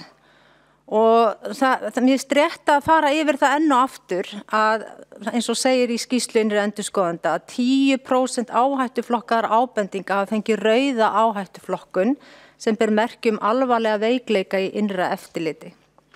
Hann segir einnig flestra ábendingar eða 46% hafa gula áhættuflokkun og 26% appelsínugula og 18% græna sem þýðir að eftirlit viðunandi. Nú síðan var þetta ágæta fyrirtæki Strategía sem gerði þessa skýrslu og skipurit þar sem verið að fylgja nú eftir ýmsu af þeirra hugmyndum og þar kemur fram að umboð og hlutverk ekki í takt við núgildandi skipurit, gegnsæi vegna stjórnarhátta borgarinnar sem eigenda B-hluta fyrirtæki ekki gott og bæta verður rekstur tölvukerfa hjá borginni. Ég veit eiginlega ekki hvað fólki finnst þetta, en þetta eru svona býsna stór orð og alvarlegi hlutir. Það virðist að lesa þetta, það sé bara mjög mikið að í stjórnsýslu borgarinnar og þetta hefur verið svona í mörg ár. Og ég spyr, af hverju staðan svona? Mér finnst þetta svo óskiljanlegt að það skulle ekki hafa verið hægt að laga þessa hluti fyrir löngu eða í það minnsta reynt að sporna við að hlutir versni. Og ég veit ekki hvort ein kenning gæti verið að þegar fólk hefur verið lengi við stjórnvölinn verða þeir kannski svona bara pínlítið kærulausir. Það alveg dæmi það að þegar fólk hefur verið lengi við stjórnvölinn að þeir verði svona eins og bara litli kongar í ríkinu og auðvitað hafa haft tíma til að styrkja sína stöðu í samfélaginu en kannski leyft sér að verða pínlítið værukærir. Og ég held að það sé svona við þessar aðstæður þegar sami valdhafi búin að vera lengi að þá alveg hætta á að rammar gliðni og það komi svona losaragangur. Þetta sér maður víða, þetta hefur ekkert að gera með einstaklingin, þetta ekkert persónulegt. En þetta getur komið fyrir okkur öll þegar við erum búin að vera lengi við stjórnvölinn í einhverju, hvort það fyrirtæki einhverju öðru, þá fer maður kannski pínlítið að slaka á. Þannig að þetta kannski svona bara almenn kenning. En staðan nú sú að 37% ábendinga hafa ekki enn fengið úrlausn.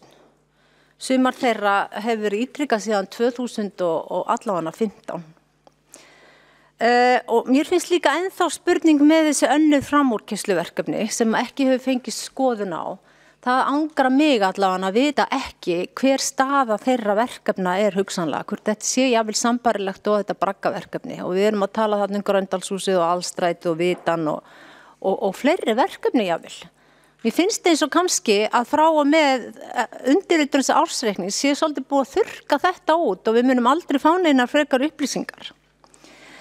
Nú síðan það annað sem að kannski alveg allt í lagi að tala hér og það það sem var í, ekki fréttum, en það var umræða að Reykjavíkurborg hefur ekki keypt þjónustu, það segir í þessari frétt að á aðeins 5 árum hefur Reykjavíkurborg keypt þjónustu án rammasamninga og fárra útboða fyrir 7 milljarða króna. Að borgin hefði getað sparað sér 1,5 milljarð hefðu rammasamningar verið virkir. Þetta var í viðtalsþætti á Hringbraut, held ég, þessi umræða og umfjöllun. Og ég furða mig á þessu og segir samkvæmt skýrslu sem innri endurskoðandi Reykjavíkurborgar gaf út í mars vegna verklegra framkvæmda og innkaupamála Reykjavíkurborgar hefur í 5 ár ekki verið nýtt rammasamningar vegna kaupa borgarinnar á þjónustu frá verkfræðistofum og arkitektastofum. Á þessum árum hefur borgin keypt þjónustu í þessum málaflokki fyrir rúma 7 milljarða. Eingöngu mjög lítið hluti af þessari upphæð fór í útboð. Og hvað finnst fólk þetta? Er þetta allt í lagi? Er í lagi alveg að hafa þetta bara svona og eigum við bara að samþykja allt þetta og gera ekkit frekar athugasemdir? Nú spyr ég bara sem svona frekar ný mannska í þessari stöðu og kalla eftir að einhver svari þessu, vildi gefa sér tíma til þess, helst sem fyrst.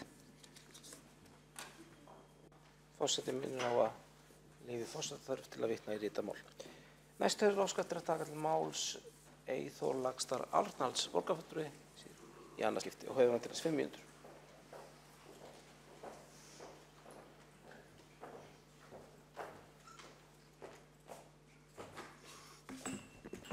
Já, forseti, ágætu borgarfulltrúar tilheyrendur. Ég ætla svo sem ekki að fara frekar út í umræðu ársreikninginn en að nota tækifærið og gera grein fyrir hvernig við munum afgreiða þetta, fulltrúar Sjálfstæðisflokksins sem eru 8. Við munum gera ítarlega bókun svona þessi tæknilegu atriði en líka vera með ábendingar málsgrein og ég ætla að fá að lesa þetta. Já.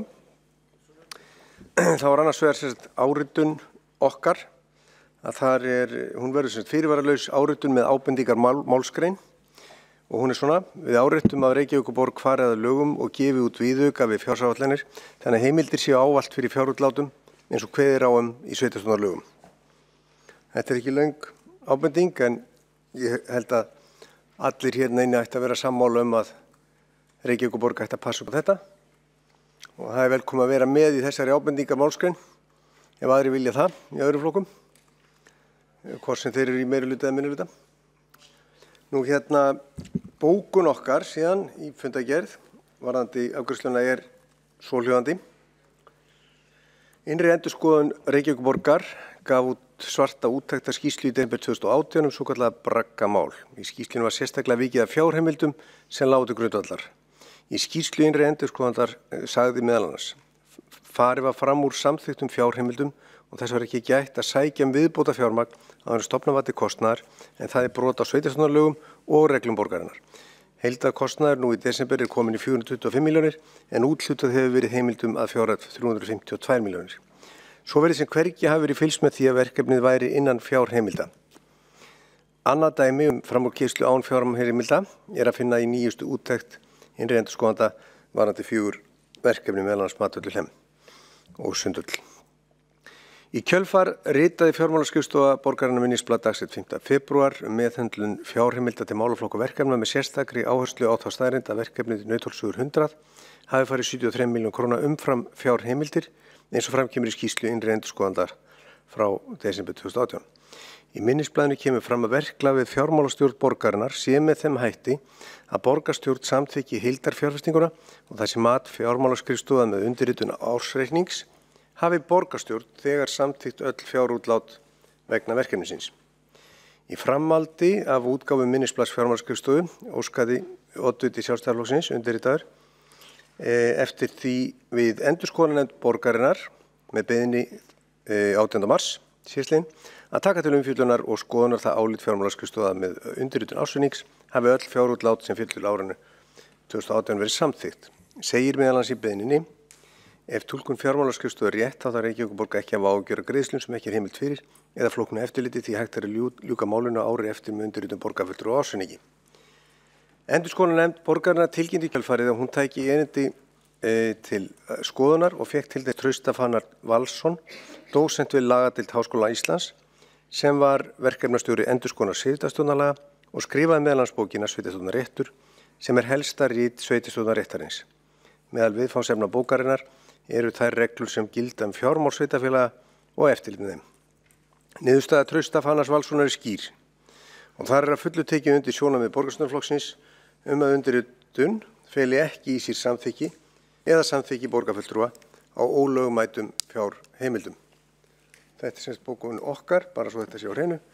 Þannig að sé ekki neitt misskilningur að við séum að samþykkja eitthvað annað heldur en akkurat ársreikningin per se. Eyþór Laxdal Arnalds, lokið máli sínu og lokið vel þessum bókun. Næst óska eftir að taka til máls öðru sinni Vigdís Hauksdóttir borgarfulltrúi og hefur hún til þess 5 mínútur.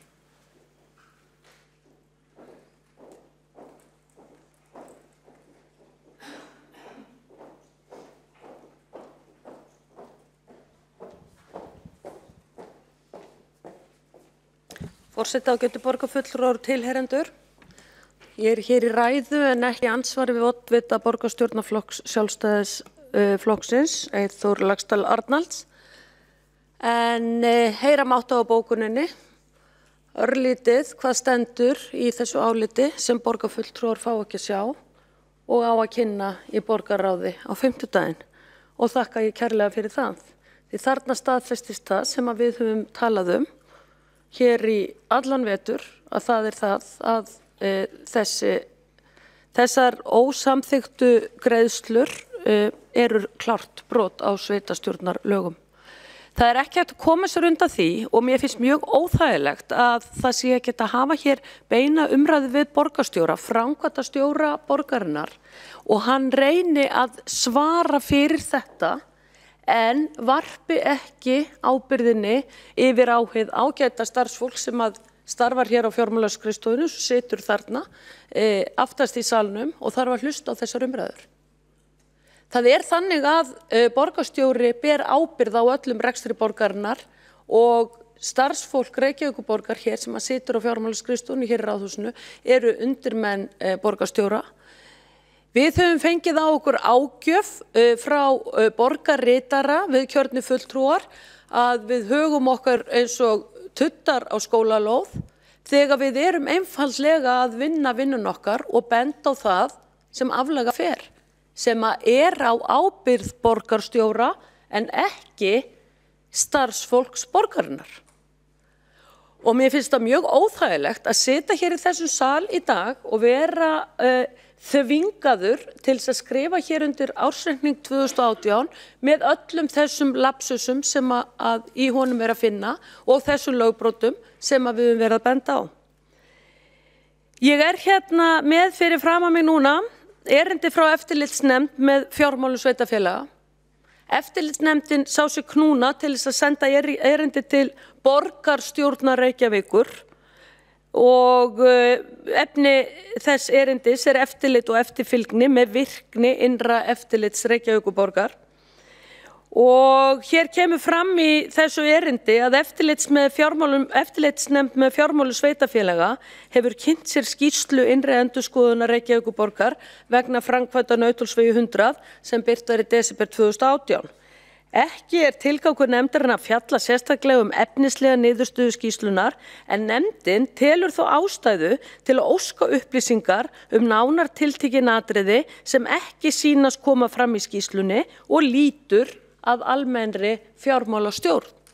Og þá komum við að því, braggaskýrslan var einstök að einu leyti, það var ekki farið í að rekja reikninga, hvort væru tilhæfulaus eða ekki, en eins og allir muna, þá voru nánast engir skriflegir samningar gerðir vegna braggans og út úr borgarsjóði flutu hátt í 450 milljónir og verkjun er ekki lokið þrátt fyrir orð borgarstjórum annað. Ég er nýbúin að fara niður í Nauthólsvík og Náðhúsið er alveg eins og það var gjörsamlega fókalt að innan. Þannig að málinu er ekki lokið. Málinu er ekki lokið hér með undirritun ársreiknings Reykjavíkurborgar fyrir 2018 sem á að fara hér fram í dag, þrátt fyrir mikla upplýsingaþurrð hér fyrir kjörna fulltrúa eins og við farið yfir, þessi gögn sem á að kynna í borgarráði á 50-daginn. Því er ekki lokið, þrátt fyrir það að borgarstjóri segja annað, ég hvet alla að fara niður í Nauthólsvík og kíkja inn á gluggann á Náðhúsinu. Hvernig ætlar borgin að klára það verkefni þegar nú þegar vantar 73 milljónir inn í reksturinn sem þó er búið að borga út og líklega vantar enn í verkefni milli 20 og 30 milljónir til að klára verkið. Svona bara flýtur þetta áfram mánuð eftir mánuð. Borgarstjóri tekur ekki ábyrgð, ber ekki ábyrgð á neinu, leyfi sér að segja ósatt í fjölmiðlum eins og það að braggamálinu sé lokið. Þannig að við stöndum hér frammi fyrir þessum alvarlegu tíðindum. Hér ætla ég að grípa aftur niður í erindi eftirlitsnefndar með fjármálu sveitarfélaga því að þeir hafa áhyggjur einmitt af þessum eins og ég sagði, tilteknum atriðum sem sýnast ekki koma fram í skýrslunum braggan. Og þeir vísa hér í fyrsta málslið, fyrstu málsgreina 79. greinar sveitarstjórnarlaga hlutverk eftirlitsnefndar. Er ekki 10 mínútur í seinni umferð? Eru 5 mínútur? Já, ég ætla bara að fá að klára hérna eina línu og svo eftir að fá orðið aftur. Sveitarstjórnarlag hlutverk eftirlitsnefndar mælt fyrir að í því felist nefndin skal hafa almennt eftirlit með því að fjármál og fjármálastjórn sveitarfélaga séu í samræmi við lög og reglur. Hér er þessi eftirlitsnefnd með fjármál og sveitarfélaga að gera mjög alvarlega athugasemdir. Svar borgarar að kynna í borgarráð á 50-daginn. Þetta er ekki hægt að bjóða okkur upp á þetta. Ég óska eftir að fara aftur mælendaskrá, forseti.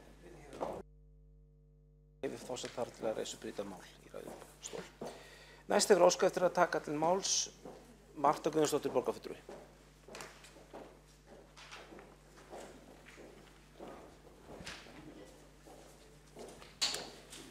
Forseti, góði borgarfulltrúar, það er alltaf tímamót þegar ársreikningar eru til umræðu og þeir eru til samþykktar.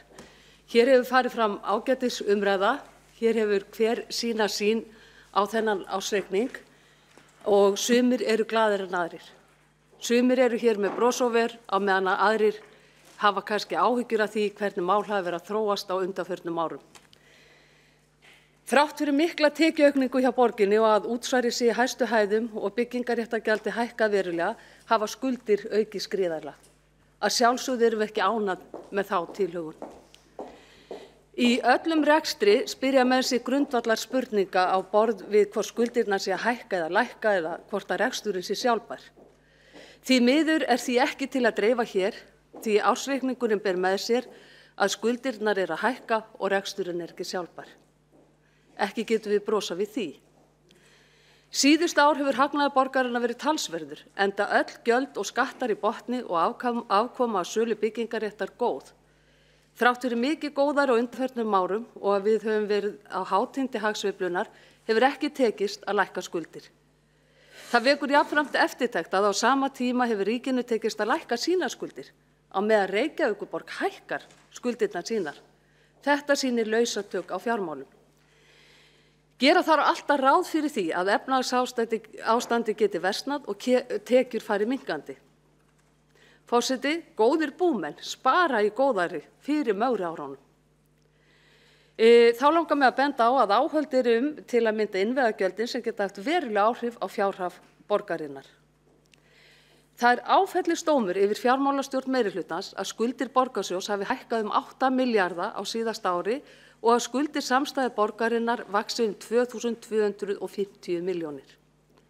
Skuldir hafa hækkað 25 milljarða eða rúma 2 milljarða á mánuði og sé skuldum deilt á heimili í borginni, þá nema þær 6 milljörðum á hvert heimili. Þá hefur rekstrarkostnaður hækkað verulega eða 8%. Forseti, það er ljóst að engin skuldsetur sig út úr fjárhagsvanda, hvorki heimili, fyrirtæki né sveitarfélög. Borgarstjóri virðist ánægður með þessa skuldsetningu og biður borgarfulltrúa nú að rita undir ársreikningin með bros og vör, en ég er ekki viss að borgarbúar taki þessum ársreikningi og skuldasöfnun með bros og vör. Því á endanum er það skattgreiðendur sem að greiða reikningin fyrir þessa óhóflegu skuldasöfnun. Þá hefur borgarfulltrúi Marta Guðjónsdóttir lokið máli sínu. Næst hefur óskað eftir að taka til máls Jórunn Pála Jónasdóttir borgarfulltrúi.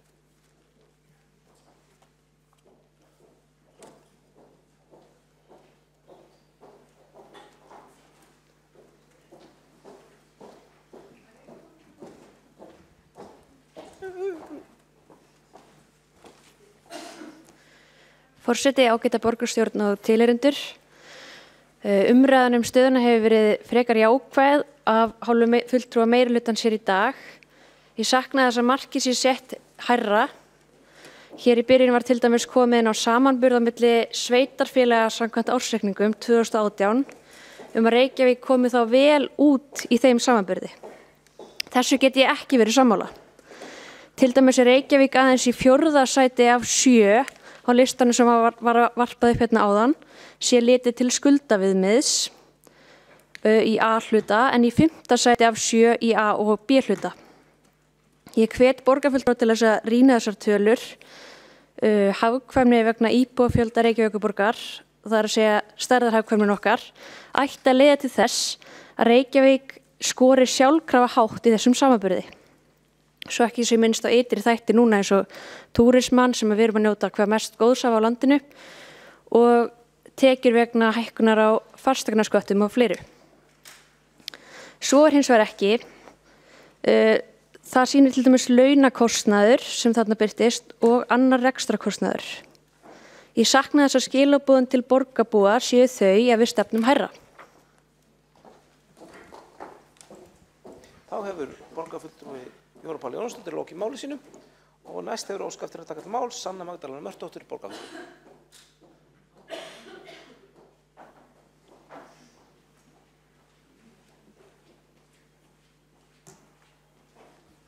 Já, forseti, borgarstjórn og tilheyrendur. Hvað varðar húsnæðismálin, þá verð ég að nefna það hér í þessari umræðu og það eru 854 umsóknir á biðlista eftir félagslegu leiguhúsnæði hér í Reykjavíkurborg og hérna erum við að meta árangur síðasta árs og það hefur verið talað ábyrga fjármálastjórnun og já, við komum út í plús en hvar erum við ekki að koma út í plús? Mér finnst það ekki plús að 854 umsóknir séu á þessum biðlista. Það eru margir borgarbúar sem að upplifa mikinn mínus og eru í mjög erfiðari stöðu hér í húsnæðismálum og að bíða á lista eftir félagslegri leiguíbúð og þegar við skoðum ársreikning B-hluta á kaflan félagsbústaði að þá þar undir kafla sem ber heitið ófjárhagsleg upplýsingagjöf þar sem það fjallað félagsbústaði og þar stendur með leyfi forseta félagsbústaðir eru þjónustufyrirtæki sem á og annast rekstur og félagsleg leiguhúsnæði í Reykjavík fyrir hönd Reykjavíkurborgar en það lögbundið hlutverk sveitarfélagsins. Markmið félagsins samkvæmt samþykktum að starfa í þágu almannaheilla. Og svo stendur líka með leyfi forseta undir liðnum samfélagslegt hlutverk. Hlutverk félagsbústaða að stuðla að velferð í Reykjavík með því að tryggja framboð langtíma félagslegs leiguhúsnæðis og sinna þannig samfélagslegri ábyrgð Reykjavíkur í húsnæðismálum. Rekstur félagsbústaða skal vera fjárhagslega sjálfbær en í því felst að til lengri tíma verði heildartekjur félagsins í samræmi við heildarkostnað þannig að jafnvægi náist í sjóðstreymi félagsins.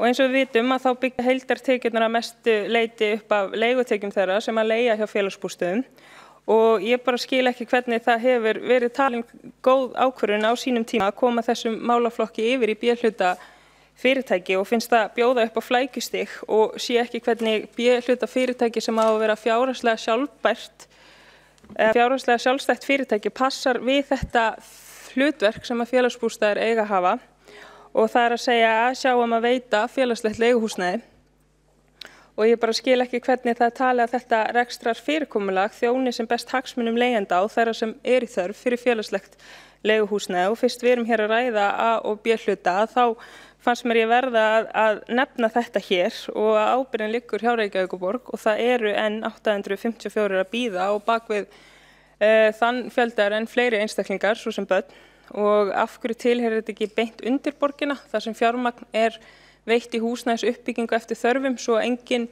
þurfa að bíða til lengdar eftir örgu húsaskjóli. Ég bara verða að koma þessu fram hér í þessari umræðu. Takk fyrir. Sanna Magdalena Mörtusdóttir hefur lokið máli sínu. Það óskað eftir að taka til máls þriðja sinni Vigdís Hauksdóttir, borgarfulltrúi. Og færum til þess 5 mínútur.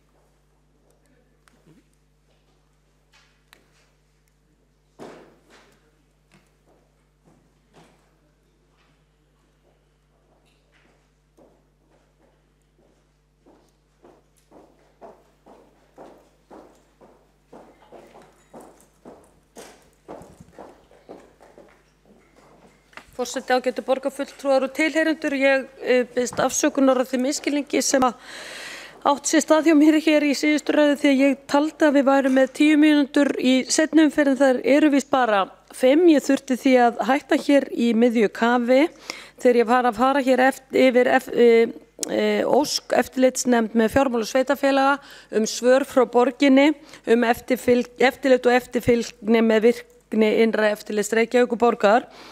En í álitinu segir með leyfi forseta: í 2. málsgrein 1. málsgrein 79. grein sveitarstjórnarlaga hlutverk eftirlitsnefndar mælt fyrir að í þeim felist að nefndin skal hafa almennt eftirlit með því að fjármál og fjármálastjórn sveitarfélaga séu í samræmi við lög og reglur. Og á grundvelli þess byggir nefndin fyrrgreinda ósk upplýsingar. Vísa má einnig í bréf nefndarinnar frá 23. október 2013 þar sem óska var upplýsinga almenna fjármálastjórn.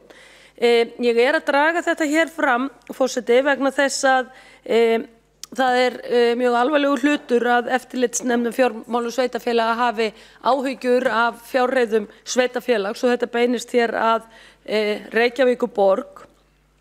Og þetta kemur í kjölfar skýrslunar varðandi Nauthólsveg 100 þar sem að eins og ég sagði þá það var ekki farið yfir reikningshluta verkefnisins þó að það hefur verið gert í skýrslunni þegar sem sneri að 4 verkefnum Mathöll á Hlemmi, Grensásveg og einhver 2 viðbót sem ég man ekki í augnablikinu hvað var en það kom allt út í einni skýrslu og þá voru reikningar eldir og það var athugað þar hvort það hefði verið unnið fyrir þeim reikningum eða keypt af vöru fyrir þá reikninga sem að þar lágu til grundvallar.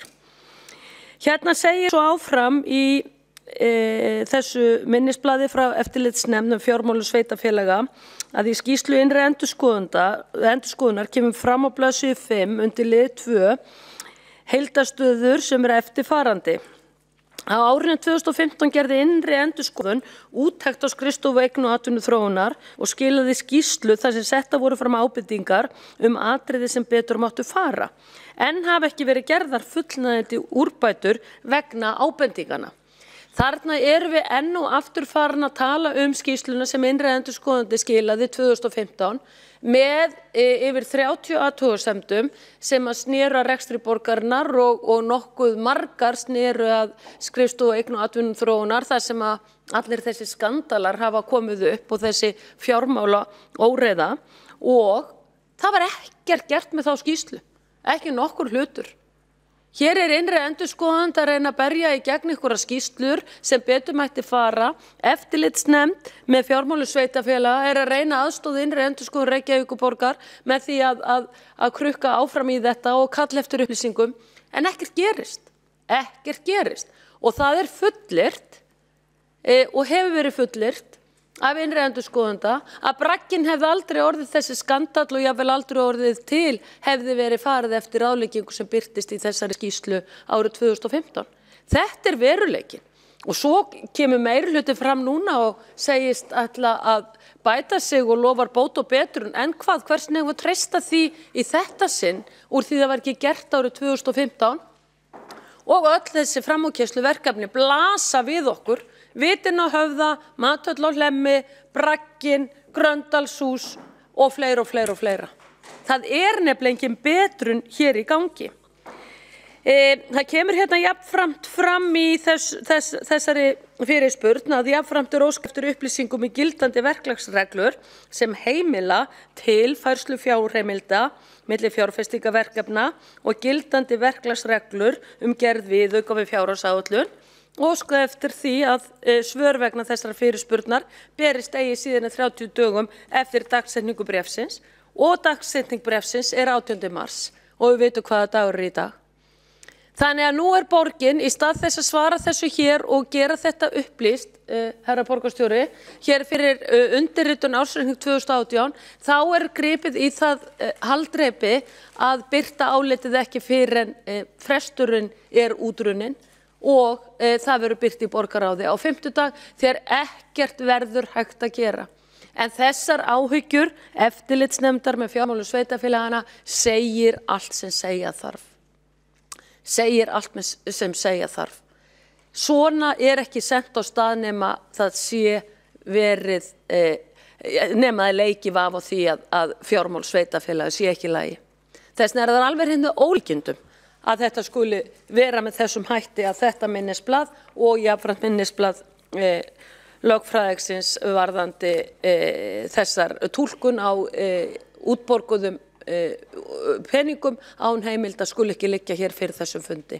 Forseti, svo ég sem sagt með álit, lesum við það upp í lokin eða bókun? Já. Takk fyrir. En ég hef þá lokið umfjöllun minn ársreikning 2018 með þessum orðum. Þá hefur síðust á mælskáfa sinni Marta Guðjónsdóttir borgarfulltrúi. Tekur þú máls öðru sinni og hefur til þess 5 mínútur. Forseti, góðir borgarfulltrúar, mig langar til að koma hér inn á ábendingar í skýrslu endurskoðandar sem að fylgir með ársreikningnum. En þar vakin athygli á því að rekstur félagsbústaða á árinu 2018 standi ekki undir afborgunu lána.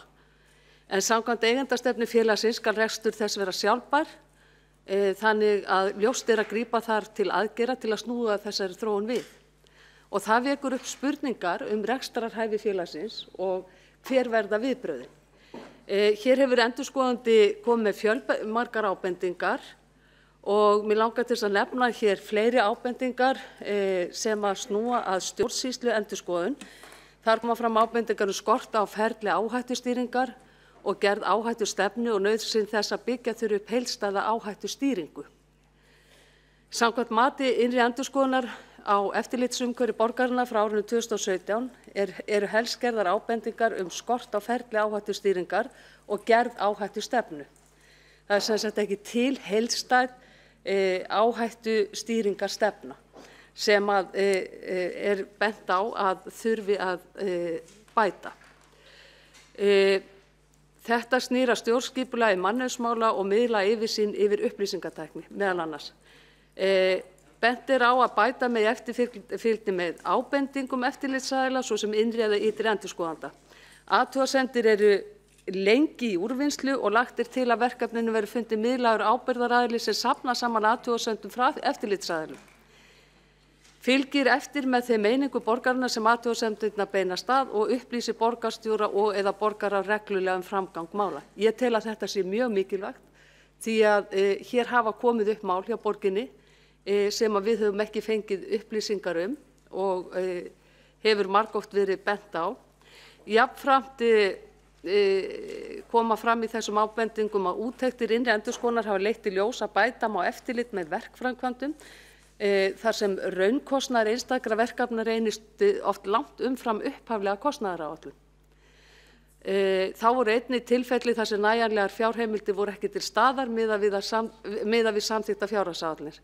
Samkvæmt endurskoðanda eru niðurstöður þeirra eigin úttekta af svipuðum toga og ítrekar endurskoðandi mikilvægi þess að brugðist verði við þeim tímanlega.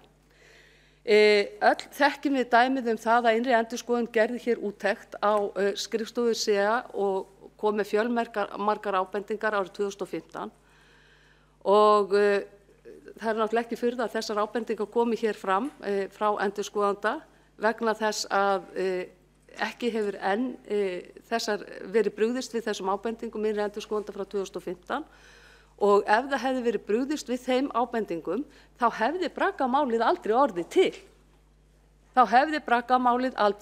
til. Það er til mikils að vinna að fara eftir ábendingum. Þannig að ég ítreka það hér að ég tel það brýnt að farið verði eftir ábendingum endurskoðanda og farið verði eftir ábendingum eftirlitsaðila í framtíði til að koma í veg fyrir tjón fyrir borgina.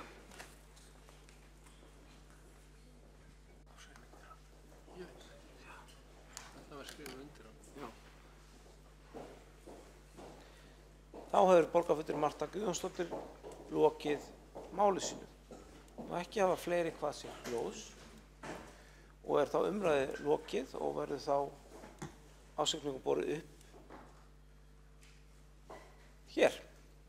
Þannig að ég ætla að biðja að borgarfulltrúum að mæta í salinn. Mér sýnist nú reyndar sem allir borgarfulltrúar séu viðstaddir. Þannig ásetningur Reykjavíkurráðum 2018 þá borin upp til samþykktar. Þeir sem eru honum sem það samþykkja, sem skefur merki.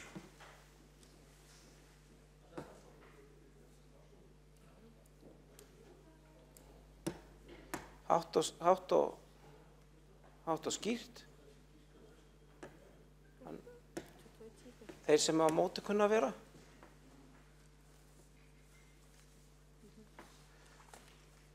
Tillagan þá samþykkt með 21 atkvæði gegn 1, 1 greiðir ekki atkvæði. Nú þá gefst borgarfulltrúum tækifæri til að lesa upp bókanir ef þær kunna að vera tilbúnar.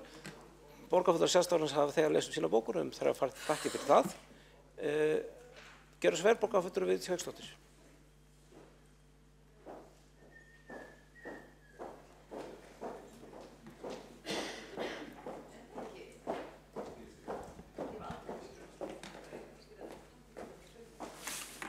Forseti borgarfulltrúa, ágætu tilheyrendur. Hér kemur bókun mín sem rökstuðningur við því að ég greiddi atkvæði á móti hér þegar verið var að samþykkja ársreikninginn, því eins og ég hef farið yfir ræðum mínum ég afar ósátt við þetta fyrirkomulag sem að borgarfulltrúum boðað. Þá hefst bókunin í 63. grein sveitarstjórnarlaga nr. 138/2011 sem fjallar bindandi áhrif ákvörðunar fjárhagsáætlun ársins að ákvörðun sem sveitarstjórn tekur samkvæmt 1. málsgrein 62. greinar fjárhagsáætlun næstkomandi ársins bindandi regla allar fjárhagslegar ráðstafanir af hálfu sveitarfélagsins. Aðrir geta þó ekki byggt sjálfstæðan rétt til fjárframlaga eða annarar fyrirgreiðslu sveitarfélags á fjárhagsáætlun. Óheimilt að víkja frá fjárhagsáætlun samkvæmt 1. málsgrein nema sveitarstjórn hafi áður samþykkt viðauka við áætlunina. Á þetta við hvers kyns ákvarðanir, samninga eða aðrar fjárhagslegar ráðstafanir sem hafi í för með sér breytingar á tekjum, útgjöldum, skuldbindingum eða tilfærslur milli fjárlagaliða í þegar samþykktri áætlun. Viðauki ekki gildur nema fela einnig í sér útferð ákvörðun það hvernig þeim útgjöldum eða tekjulækkun sem gert ráð fyrir verði mætt. Þá segir í 3. málsgrein 72. greinar að endurskoðandi sveitarfélags skal jafnframt kanna hvort fullnægjandi heimildir hafi verið fyrir útgjöldum og hvort almenn stjórnsýsla sveitarfélags og einstakar ákvarðanir af hálfu þess í samræmi með reglur fjármál sveitarfélags, ábyrga fjármálastjórn og upplýsingaskyldu sveitarfélaga. Þegar skýrslur innri endurskoðanda Reykjavíkur lesnar blasir við að þessi skilyrði eru ekki uppfyllt. Á blaðsíðu 27 skýrslunnar og Nauthólsveg 100 kemur fram að fjárheimildir skorti fyrir 73 milljónir og á blaðsíðu 12 skýrslu verklega framkvæmdir og innkaupamál kemur fram að fjárheimildir vegna mathallar og Hlemmur skorti fyrir tæpum 47 milljónum og að frávik frá kostnaðaráætlun 2 nemi tæpum 167 milljónum og frávikið 102%. Ekki hægt að segja fjárheimildir á nýju ári vegna umframkeyrslu síðasta árs. Borgarráð var blekkt 2017 og einnig 2018 var það áætlaðan kostnað við braggann. Sveitarfélög hafa ekki heimildir til að breyta fjárheimildum aftur í tímann og viðaukum við fjárhagsáætlun lokað í desember ár hvert.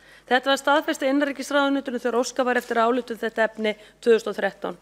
Hér því skýrt lögbrotaræði og Reykjavíkurborg og slíkt algjörlega óásættanlegt og því þessi fyrirvari við undirritun ársreikningsins. Það borgarfulltrúa mjög á móti skapi, borgarfulltrúa Miðflokksins mjög á móti skapi að vera lögbundin að því að undirrita ársreikning þvert á móti sannfæringu sinni og samvisku en það skulu upplýst að undirritunum fyrir á engan hátt í sér viðurkenning á því lögbrot sem uppvíst hefur orðið og getið hér að framan. Borgarfulltrúi Vigdís Hauksdóttir lokið við að taka til máls á þessu bókun. Eru fleiri sem vilja taka til máls á þessu bókun? Lífmagnandi borgarfulltrúi, gjörðu svo vel. Ég kem hér upp og les bókun meirihluta Samfylkingar, Vinstri grænna, Viðreisnar og Pírata. Hún hljóðar svo með leyfi forseta: ársreikningur Reykjavíkurborgar sýnir sterkan rekstur borgarinnar, rekstrarniðurstaða góð, allir málaflokkar eru innan fjárheimilda og borgin nýtur hagstæðari vaxtakjara á markaði en nokkru sinni fyrr. Á undanförnum árum hefur verið áhersla á að bæta fjármagni inn í velferðar og skólamál ásamt gríðarlega umfangsmiklum fjárfestingum í innviðum. Í fjárfestingum hefur verið forgangsraðið í þágu barna með uppbyggingu leikskóla og skóla og íþróttaraðstöðu í Úlfarsárdal sem brátt sér fyrir endan á. Uppbygging á íþróttamannvirkjum í Suður-Mjódd gengur vel og leikskólalóðir hafa verið endurnýjaðar alla borg.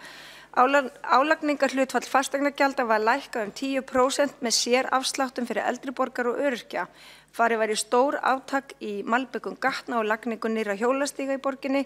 Fyrst og síðast dregur uppgjöri fram borgarrekstur þar sem státað fram borgarrekstur. Það villa. Sem getur státað af ábyrgri fjármálastjórn, hefur metnað fyrir framúrskarandi þjónustu, leggur áherslu á góða innviði og forgangsraðir í þágu velferðar og skólamála. Borgarfulltrúi Líf Magnúsdóttir hefur lokið máls og þessu bókun. Fleiri sem tilbúin að lesa bókun? Gjörðu svo vel, Kolbrún Baldursdóttir. Allavega, þú ert allavega næst. Borgarfulltrúi Kolbrún Baldursdóttir.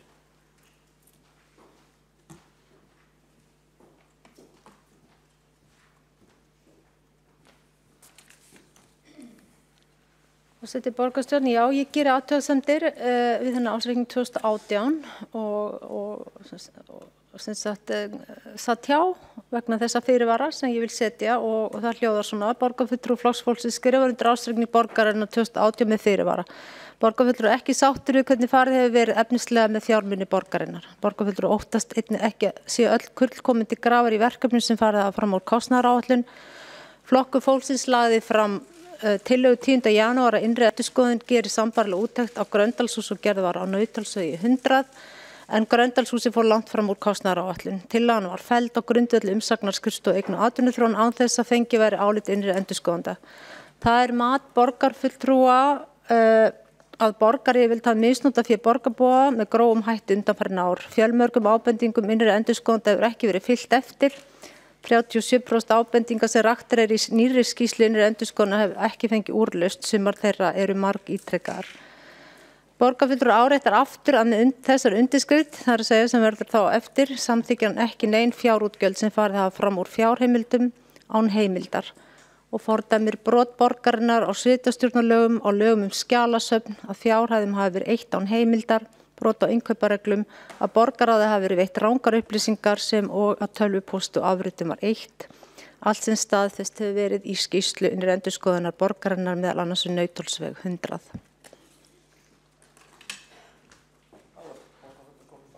Ekki að taka til máls og lesa upp bókun og þau eru óskað eftir að taka til máls Anna Magdalena Mörtusdóttir til að lesa upp bókun.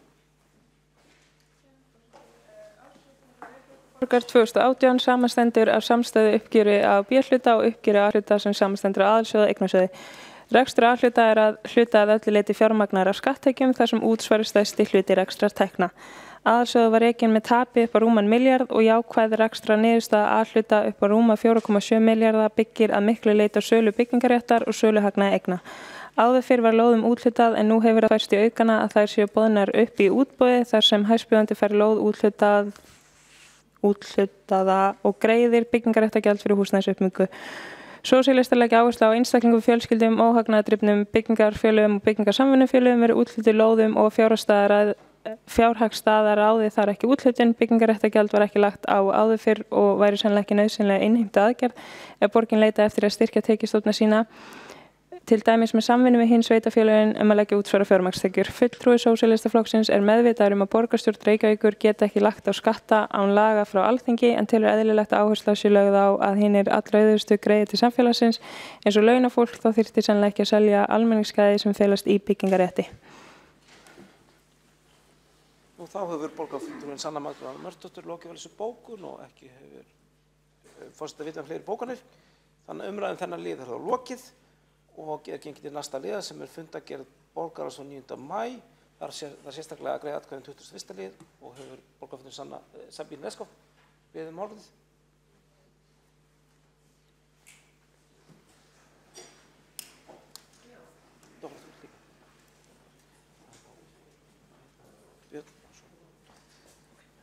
Já, ég ætla ekki að hafa það lengi, forseti borgarstjórn. Þessi tillaga að nýjum innkaupareglum Reykjavíkurborgar hefur verið rætt í innkauparáðinu, samþykkt þar, vísaði borgarráði var samþykkt þar og af þeim bókunum sem ég sá það tekið mjög jákvætt. Ég vil aðalega nýta tækifæri að þakka innkaupadeildinni og embætti borgarlögmanns fyrir mjög vandaða vinnu í þessum ferli.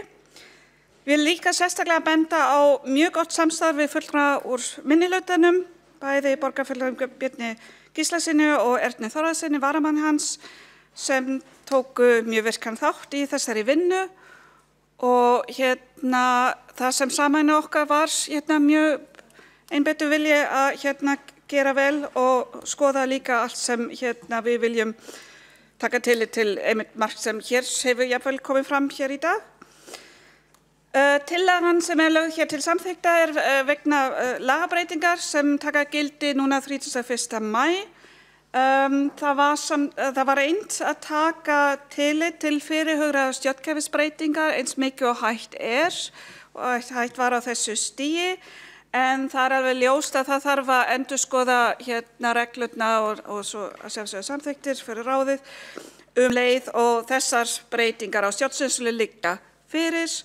Þetta er alveg sjálfsagt, þetta er bara eitt dæmi, það er að tala innkauparáð sem mun taka breytingar. Þannig að þetta er svolítið lifandi plagg í bili. Öðru leyti vildi ég bara benda á megin áherslur í þessum breytingum fyrir utan sem sagt breytingar sem eru í samræmi við lagabreytingar. Þá er það efling á eftirlit með innkaup hjá Reykjavíkurborg. Það er skýrari verkaskipting kaupenda, fagráða, innkaupadeilda, fjármáladeildar og innkauparáðs. Það er aukið upplýsingaflæði til innkauparáðs og skýrt hlutverk þeirra sem sæta eftirliti. Það eru aukin úrræði til að sporna við kennitöluflakki og tryggja mat á hæfni bjóðenda með tilliti til viðskiptasögu helstu stjórnenda og eigenda. Þetta gengur sem sagt miklu lengra en áður fyrr.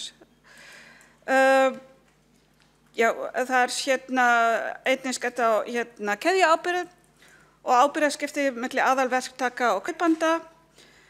Við erum hér að tryggja að fyrir liggur samþykki viðbótarverk og skýringar vegna frávika. Það er aukið eftirlit með fjárheimildum og ef fyrir innkaupa eru yfirkostnaðaráætlun eða viðmiðunarfjárhæðum þá þarf kaupandi að leita ráðgjafars innkaupadeildir áður en samningur kemst á. Þetta er mjög mikilvægt og var komið inn í reglurnar. Kaupandi þarf sem sagt að leita fyrirfram staðfestingar innkaupadeildir á heimild til að beita tilgreinum innkaupaferlum. Það er mjög mikilvægt. Eftirlit þarf alltaf að vera skilvirkt og einfalt, sem mest helst að vera á einhvern automatist. Og breytingar sem við innleiddum nú þegar í haust er að við setjum upp upplýsingagjöf öðruvísi strax við veitingu upplýsinga. Þá þarf að fylgja skýring á hvaða innkaupaferlum var beitt, hver samþykkti þær og ef ekki var fylgt innkaupaferlum þá þarf að liggja fyrir hver samþykkti að veita undanþágu. Og sem sagt eftirlit með fjárhaldum verður þá mjög lítið mál að bæta við þar. Þannig að ég tel þessar breytingar mikið til bóta og eins og ég segi þakka þeim samstarfi sem hefur verið. Þá borgarfulltrúi Sabine Leskov lokið máli síðan næstur óskaftur takk máls Björn Gíslason borgarfulltrúi.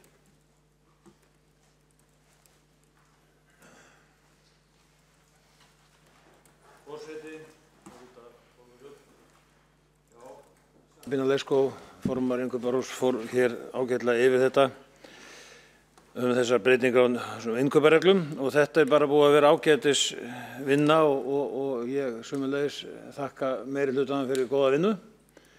Við erum búin að eyða töluvert tíma í þetta og en það var líka ekki, held ég, bara nánast vanþörf á að taka vel á þessu og gera þetta allt mun skýrara. Þetta er orðnar mun viðameiri reglur heldur en voru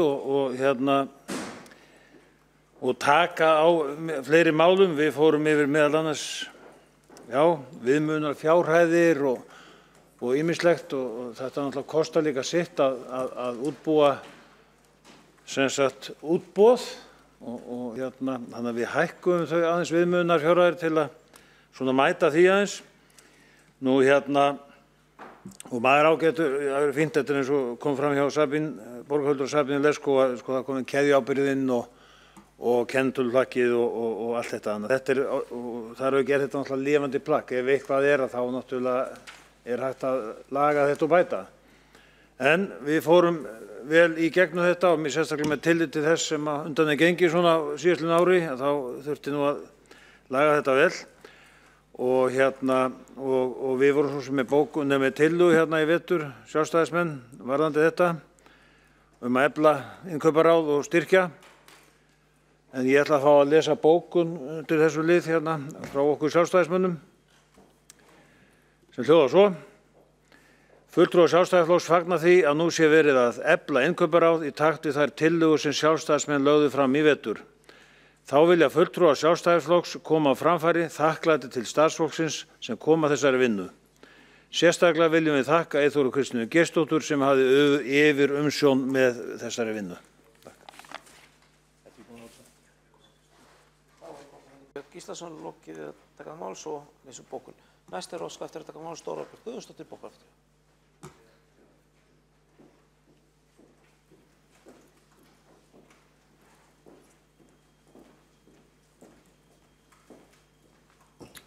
Forseti, mér langar ekki til þess að tala þetta mál, heldur annað mál undir sömu fundargerð. Á ég að tilkynna hvaða lið, eða lið 29. Ég nótaði það hjá mér. Já, í fundargerð þessari komu fram óheppileg ummæli í garð almenns starfsmanns Reykjavíkurborgar. Þykir mér ekki fara vel að því að blanda starfsfólki í pólitíska umræðu. Hvað þá á þessum vettvangi þar sem það getur með engu móti borið hönd fyrir höfuð sér. Borgarfulltrúar eru því hér með eindregið hvattir til að hætta að draga starfsfólk inn í pólitíska umræðu og beina frekar orðum sínum að kollegum sínum hér í borgarstjórn. Takk. Borgarfulltrúinn Þórhildur Guðjónsdóttir hefur lokið máli sínu og borgarfulltrúinn Vigdís Hauksdóttir óskað eftir að veita andsvar við ræðu hennar.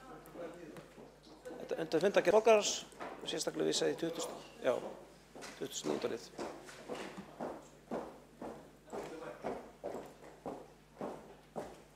Forseti, ágæta borgarstjórn og tilheyrendur.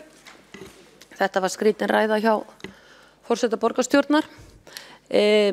Líklega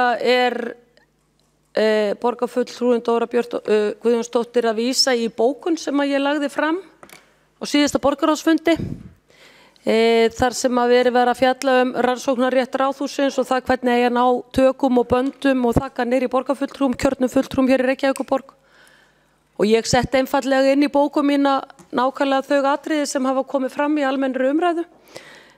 Og ég skal bara segja það hér aftur úr þessu ræðustól sem að borgarfulltrúin að vísa í vegna þess að það verðist fólk var lengi að kveikja á þessu.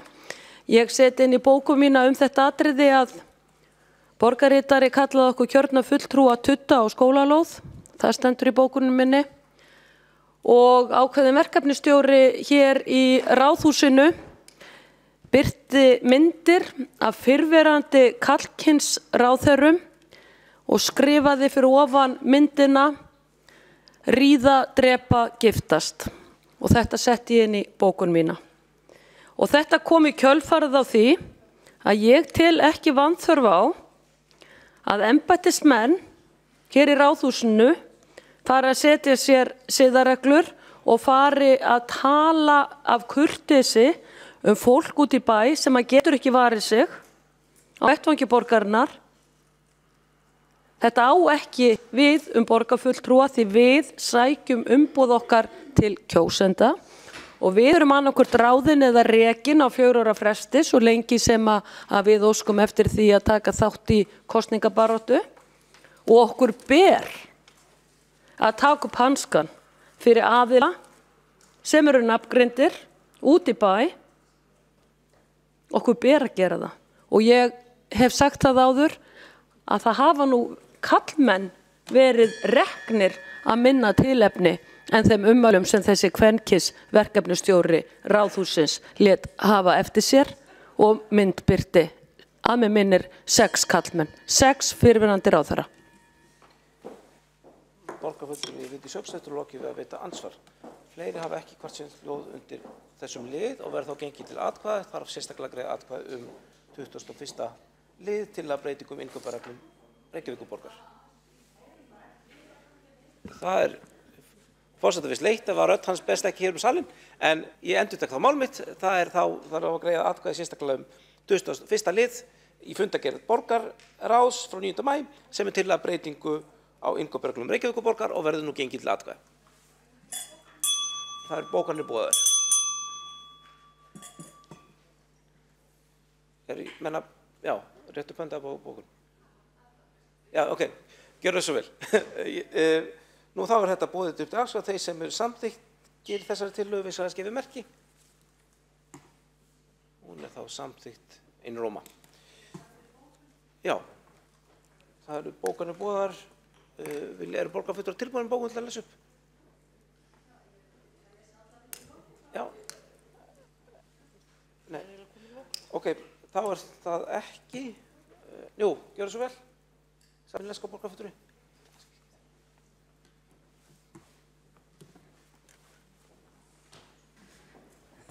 Tilgangur þeirra breytinga á innkaupareglum Reykjavíkur sem hér er tvíþættur.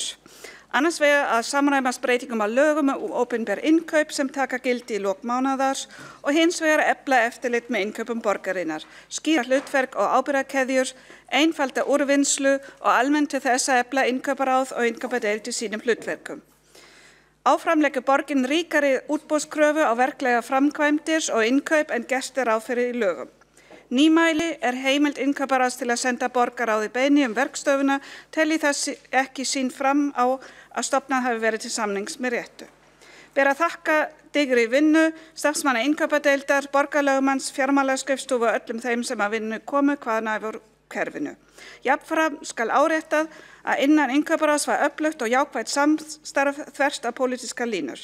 Það er til fyrirmynda þegar svo vel gengur að leggja pólitísk ágreiningsmál til hliðar og vinna saman hratt og örugglega að því að skýra hagsmunamáli borgarinnar sem góðar og gegnsæjar innkaupareglur eru og skýrar eftirlitsheimildir með innkaupum. Sabína Leskop, borgarfulltrúi, hefur lokið við að lesa bókun. Eru fleiri bókanir undir þessum lið? Já. Mjög gjarnan núna ef hann er tilbúin. Kolbrún Baldursdóttir, borgarfulltrúi, ætlar að lesa bókun.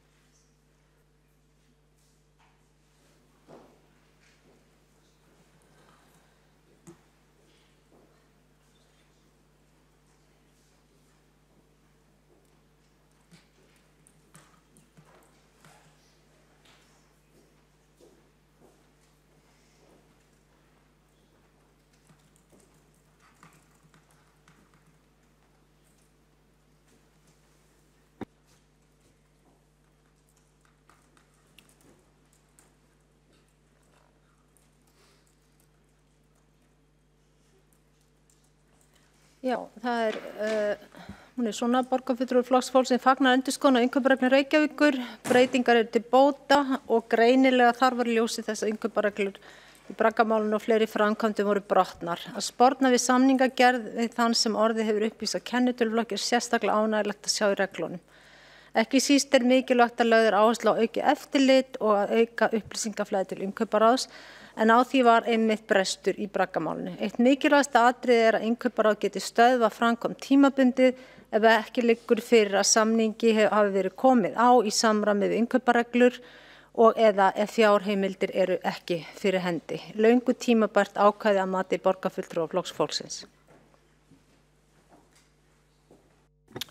Kolbrún Baldursdóttir, borgarfulltrúi, hefur lokið við að lesa bókun. Eru fleiri bókanir undir þessum lið?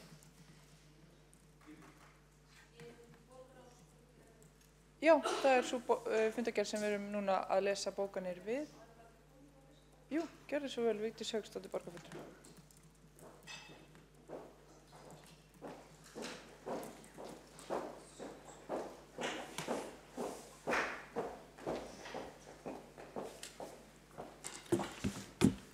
Forseti, borgarfulltrúi, ágætu tilheyrendur, ég er hér með bókun undir 29. lið fundargerðar borgarráðs frá síðastliðnum fimmtudegi.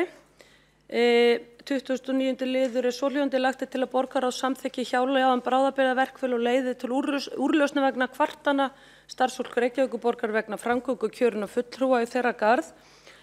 Og bókunin er eftirfarandi: borgarstjóri, pólitískur framkvæmdastjóri Reykjavíkur og pólitískur andstæðingur kjörinna fulltrúa. Þessi tillaga er áhlaup og lýðræðiskjörinna fulltrúa og vopn til að þagga niður óþægileg mál sem þrifist hann við langa hríð innan Reykjavíkurborgar. Óhjákvæmilegt er eftir alla þá áfellisdóma og úrskurði sem eftirlitsstofnanir ríkisins hafa fellt yfir Reykjavíkurborg að almenningur viti hvaða starfsmenn eigi hlut í einstökum málum. Finna má að heimasíðu Reykjavíkurborgar starfsmenn og ábyrgðaraðila hvers máls. Hér eru nefnd dæmi, héraðsdómur í máli skrifstofustjóra, borgarstjóra og borgarritara voru nöfn málsaðili í málskjölum og því óhjákvæmilegt annað en að ræða málin á þeim grunni. Sama og segir þeim lögbrotum sem komið hafa upp snerta skrifstofu eignar atvinnuþróar eins og til dæmis í Bragganum og Mathöll og Hlemmi. Kjörnir fulltrúar ber ekki ábyrgð á því að hin almenna umræða í samfélaginu feli í sér neikvæðan dóm yfir viðkomandi starfsfólki eða störfum þess.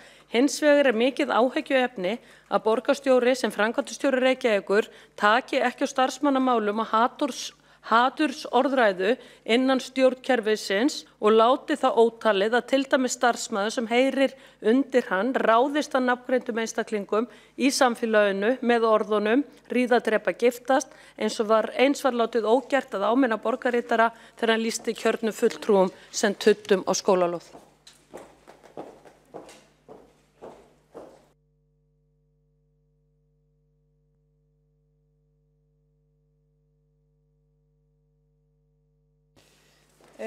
Eru fleiri sem óska eftir því að lesa bókanir undir þessum lið? Já. Undir fundargerð borgarráðs. Já, gjörðu svo vel, Kolbrún Baldursdóttir.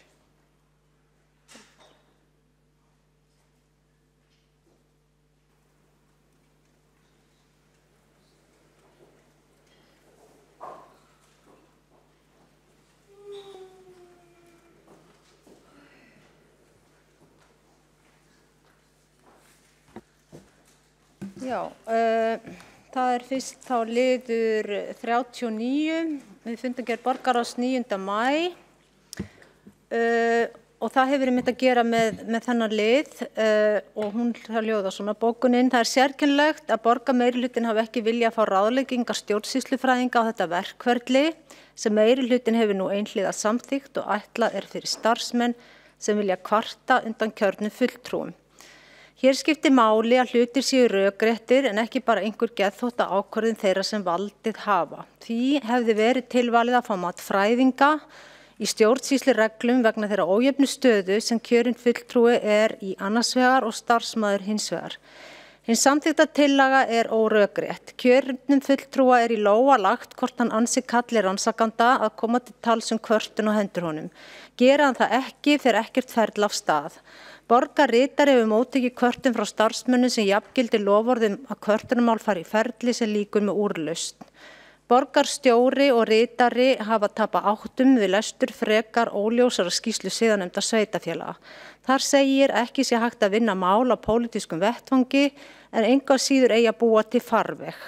Nú á að fá utanaðkomandi aðila til verksins en sem ráðinn af hinum pólitíska framkvæmdastjóra. Borgarritari hefur einnig boðið borgarfulltrúum að kvarta yfir starfsmönnum. Staða þess starfsmann sem kjörinn fulltrúi kvartar yfir mun verri en sé málið á hinn veginn. Starfsmann hægt að áminna og reka en kjörna fulltrúa ekki. Og svo það liður 36. Tillaga Flokks fólksins víðtæka skoðanakönnun vegna varanlegra lokana gatna í miðbænum var felld leið og hún var lögð fram. Það mat borgarfulltrúa Flokks fólksins að borgarmeirihlutinn þori ekki að láta framkoma slíka könnun því undir niður vitað að mikil mótmæli muni koma fram vegna fyrirhugaðra varanlegra lokana, tveggja aðalgatna og jafnvel fleiri í miðborginni.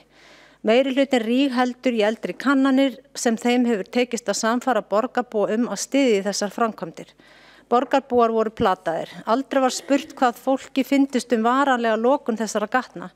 Spurningar voru loðnar og óljósar og áttu svarundran erfitt með að átta sig á hvað máli snerist sem að bílar munu aldrei framar geta ekið Laugaveg og hluta Skólavíkstígs, allt árið kring hvernig sem viðrar. Fyrir hreyfihamla þetta mikið áfall þar sem aðgengi að þessu svæði slakt. Þær skoðanakannanir sem auk þess verið að vísa í eru mjög takmarkandi og styðst meirihlutinn einungis við hluta úr þeim könnunum í málflutningi sínum sem engan veginn gefur heildarmynd. Spurningar í þeim könnunum eru villandi og gefa því heldur ekki raunhæfa mynd af vilja og afstöðu borgarbúa. Og loks liður 35.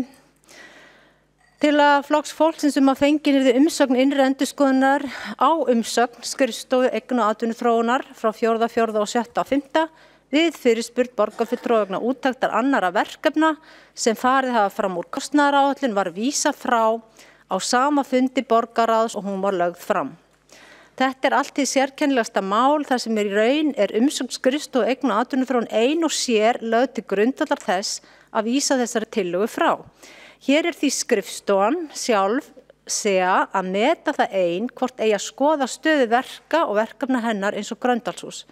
Það ætti að þykja sjálfsagt að innri endurskoðandi fengi tillöguna úttekt á Gröndalshúsi inn á sitt borð, en staðfest að umrædd umsögn SEA kom aldrei inn á borð áður en hún var lögð fram, inn á borð hans áður en hún var lögð fram. Það ætti að vera metnaður borga meirihlutans að ákvörðun hvaða verkefni fari í úttekt komi fyrst og fremst frá þeirri skrifstofu sem hefur að gera með eftirlit með verkefnum borgarinnar. Að vera dómari á eigin verk getur varla talist faglegt, hvað þá trúverðugt. Borgarfulltrú mótmælir þeirri málsmeðferð sem hér hefur verið viðhöfð að ítrekað sé til lögum sem eiga fullan rétt á sér vísað frá eða svarað með útúrsnúningum.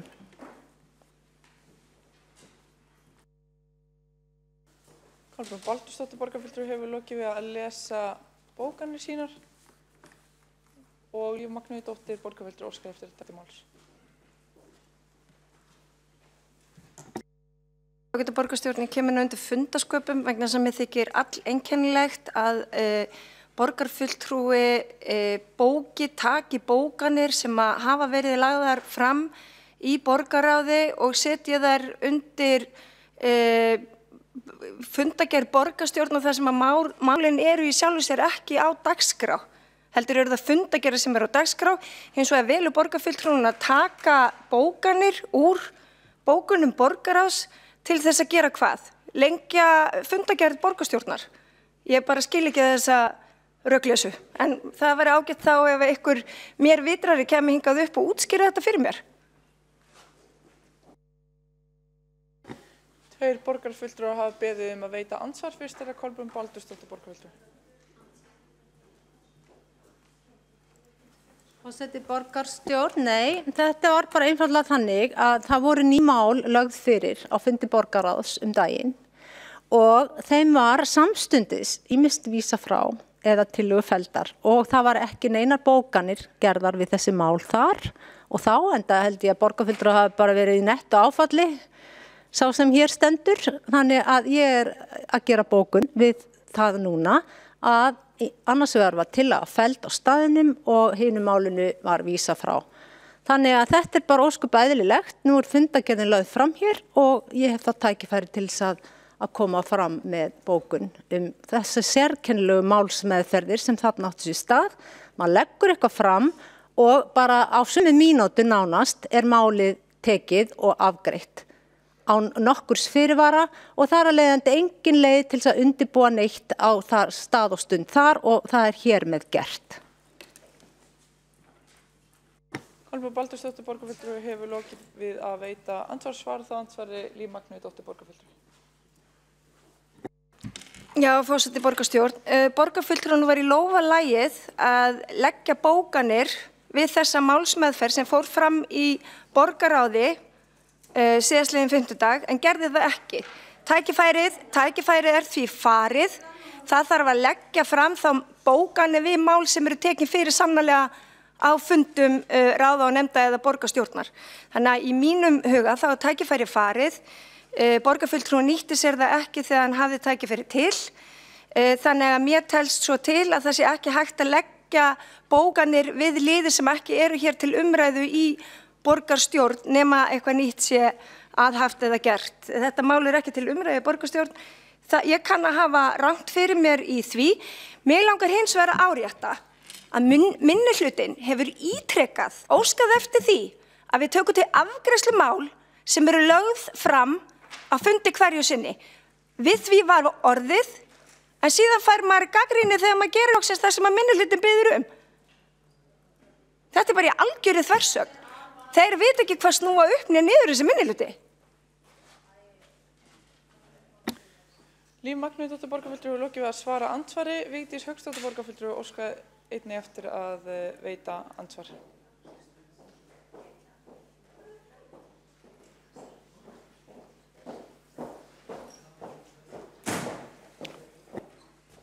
Forseti, borgarfulltrúar ágætu tilheyrendur, einhver nú æsingurinn í þessu máli hér. Það stendur nú bara hér á dagskrá þessa fundar, annar liður fundagerð borgarráðs frá 9. maí. Flóknar það nú ekki. Þetta mál hér á dagskrá og þess vegna hafa hér borgarfulltrúar fullt frelsi bæði til tillöguflutnings og bókan og annað. Það ekki eins og það sé við að lesa hér bókanir við eitthvað lið sem ekki á dagskrá fundarins. Þetta slíkur misskilningur hjá borgarfulltrúanum Líf Magnúsdóttur og annað eins nú ekki bara hægt að tala ruglið sem hefur komið hér fram. Það nú bara þannig. En ég held að borgarfulltrúin hefði reynslu, með minni hún hafi verið forseti borgarstjórnar á síðasta kjörtímabili en þetta algjörlega full heimilt og ég fordæmi bara það hvað málið heitt í hennar huga og mikill æsingur í þessu öllu saman og beinist aðalega gegn hinum hóvara borgarfulltrúa Kolbrúnu Baldursdóttur.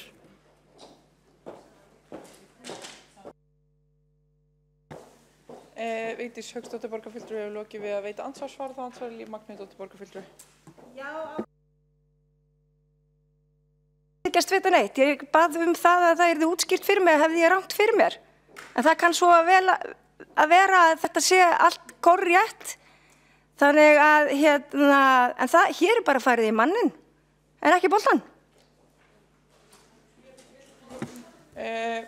Þá hefur Líf Magnúsdóttir borgarfulltrúi lokið við að svara andsvari. Veitir þá andsvar öðru sinni Vigdís Hauksdóttir borgarfulltrúi. Forseti vill minna annan borgarfulltrúa sem óskaði eftir að veita andsvar að það gengur ekki vegna þess að borgarfulltrúin hefur þegar veitt andsvar. Forseti, ágæta borgarstjórn og tilheyrendum á borgarfulltrúin ekki fá orðið þá bara í ræðu ef að svo úr því að andsvörin eru búin, það getur ekki annað verið og beini því til borgarfulltrúa Kolbrúnar Baldursdóttir. Já, hér talað það að ég hef farið í manninn en ekki boltan og allt það, en það var nú bara, ég nú bara akkurat nákvæmlega ansvari við borgarfulltrúan Líf Magnúsdóttir, þannig ég nú bara að lýsa þessari upplifun og þessum æsingi sem að hún viðhafði hér í þessu ræðustól. Það mjög eðlilegt. En mér fannst ekki eðlilegt þegar borgarfulltrúin Þórdís Lóa Þórhallsdóttir var hér að tala ársreikning 2018 áðan og talaði aðalega Vigdísi Hauksdóttur og Miðflokkinn. Það heitir að fara hjóla í manninn en ekki boltan. Þannig að það sé nú alveg skýrt hvað átt við með því en leiðilegt hvað þessi fundur að enda hér í miklum æsingi. Það nú bara upp á borgarfulltrúa Líf Magnúsdóttur að sakast. Þetta ekki gert til þess að koma hér í loftið lengri fundagerðum eins og að tala hér í upphafi, heldur einfaldlega að koma sínu sjónarmiðum á framfór. Ég minna það að það 8 flokkar í borgarstjórn og við þurfum öll að koma okkur sjónarmiðum að. Vigdís Hauksdóttir borgarfulltrúi hefur lokið við að veita andsvar öðru sinni. Borgarfulltrúin getur ekki komið upp í andsvar en ef borgarfulltrúin óskar eftir að koma upp í ræðu þá það mögulegt. Kolbrún Baldursdóttir. Og borgarfulltrúin verður tilkynna undir hvaða lið það Kolbrún Baldursdóttir borgarfulltrúi. Fundagerðinni, við erum að tala fundagerð 9. Það númer, viltu fá að vita númer hvað sá liður Fundagerð borgarráðs, ég man það bara ekki. Þú lítur að sjá það borgarráðs. Já, ég ætla að halda áfram að tala almennt þessar 3 bókanir undir fundagerð borgarráðs 9. maí. Já, kæri borgarfulltrúi. Bara undir mismunandi liðum. Líf Magnúsdóttir. Það liður fundagerð borgarráðs 9. maí varðar 3 bókanir sem að borgarfulltrúi Flokks fólksins sendi inn áðan og hefur verið hér til umræðu hvort að sé hvað.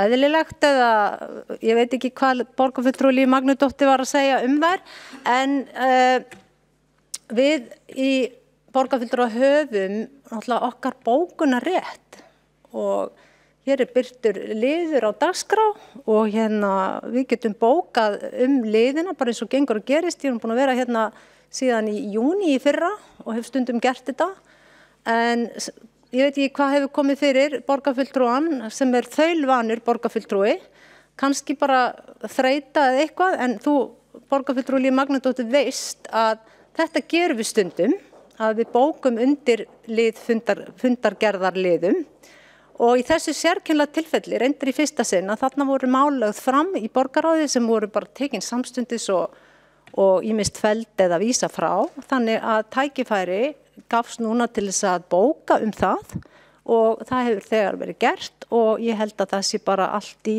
mjög eðlilegum farvegi með það. Ég allavega nema bara komið hérna einhver lögfræði álit annað eða hvort hér sé verið að fremja lögbrot eða hvað, ég veit ekki hvað þið viljið flokkat undir, að þá vona ég bara að þessar bókanir, 3 bókanir undir þessu lið séu komnar inn í fundagerð og og allir séu bara glaðir og ánægðir. Kolbrún Baldursdóttir borgarfulltrúi hefur lokið máli sínu. Ekki hafa fleiri beðið orði undir þessum lið og telst umræðu þá lokið. Þá eru lagðar fram fundargerð mannréttinda og lýðræðisráðs frá 9. maí og fundargerð velferðarráðs frá 24. apríl. Og svo ekki fleira sem liggur fyrir þessum fundi og ætla ég þá að bjóða þeim sem eiga eftir að lesa einhverjar bókanir að klára það. Bókanir sem á eftir að lesa. Já, gjörðu svo vel, Heiða Björg Hilmarsdóttir borgarfulltrúi.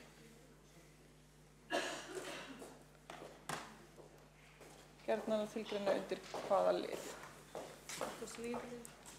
29. 39. liður í fundargerð borgarráðs. Já. Þetta gagn við bókun Miðflokksins sem hljóðar svo. Almennt þykir ekki fara vel að því að störf einstakra starfsfólks sem tauðlega geta borið hönd yfir höfuð sér séu gerð að umtalsefni í fundargerðum pólitískt kjörinna ráða eða í borgarstjórn. Borgarfulltrúar eru því hvattir til að hætta að draga starfsfólk inn í pólitíska umræðu og beina frekar orðum sínum að kollegum sínum í borgarstjórn. Heiða Björg Hilmarsdóttir borgarfulltrúi hefur lokið við að lesa. Eru fleiri bókanir sem á eftir að lesa? Bókun, gjörðu svo vel, Vigdís Hauksdóttir borgarfulltrúi. Getur borgarfulltrúin sendt bókunina? Bestu þakkir. Eru einhverjar fleiri bókanir sem á eftir að lesa? Svo verðist ekki vera, þá dokum við örstutt og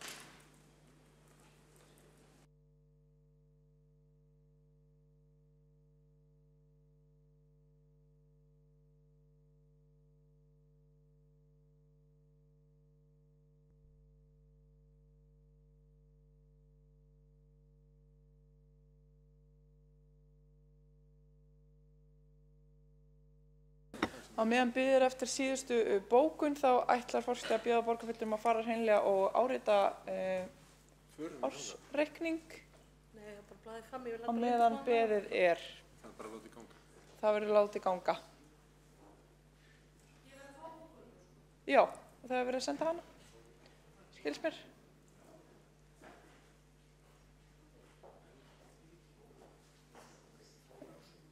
Já, þá verður hægt að rita undir ársreikningi núna á meðan við bíðum eftir síðustu bókun.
Já, fínt að vita það.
Vigdís Hauksdóttir borgarfulltrúi ætlar að lesa bók.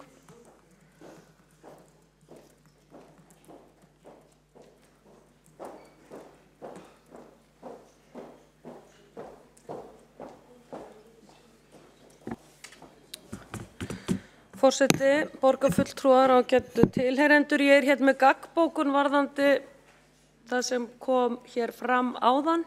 Borgarfulltrúi Miðflokksins heldur áfram svo lengi sem þörf er á að taka upp hanskann fyrir aðila sem starfsfólk Ráðhússins ræðst að á opinberu vettvangi. Það meðal annars ein af starfsskyldum kjörins fulltrúa. Þessu dæmi á að snúa við og beina því til starfsfólk Ráðhússins að þeir verði hvattir til að hætta að taka fólk í samfélaginu niður með níði og illumtali. Þessi vandi liggur á skrifstofu borgarstjóra og borgarritara en ekki á kjörnum fulltrúum. Þetta sjúka andrúmsloft innan Ráðhússins verður að uppræta.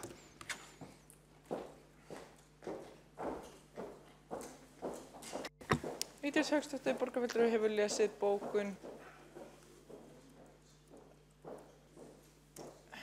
og það enn verið að undirrita ársreikning og við bíðum eftir því.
Þá hafa allir borgarfulltrúar ritað undir ársreikning og er það staðfest hér og þar af nokkrir tveir með fyrirvara. Já, akkurat.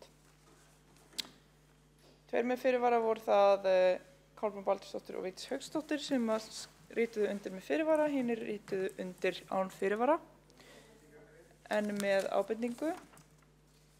ábendingargrein og til ég rétt að lesa það, við áréttum að Reykjavíkurborg fari að lögum og gefi út viðauka við fjárhagsáætlanir eins og sveitarstjórnarlög kveða á tryggja þar að fjárheimildir séu ávallt fyrir fjárútlátum og liggur þetta fyrir svo og fyrirvarar hinna borgarfulltrúanna eru gefnir upp í bókunum.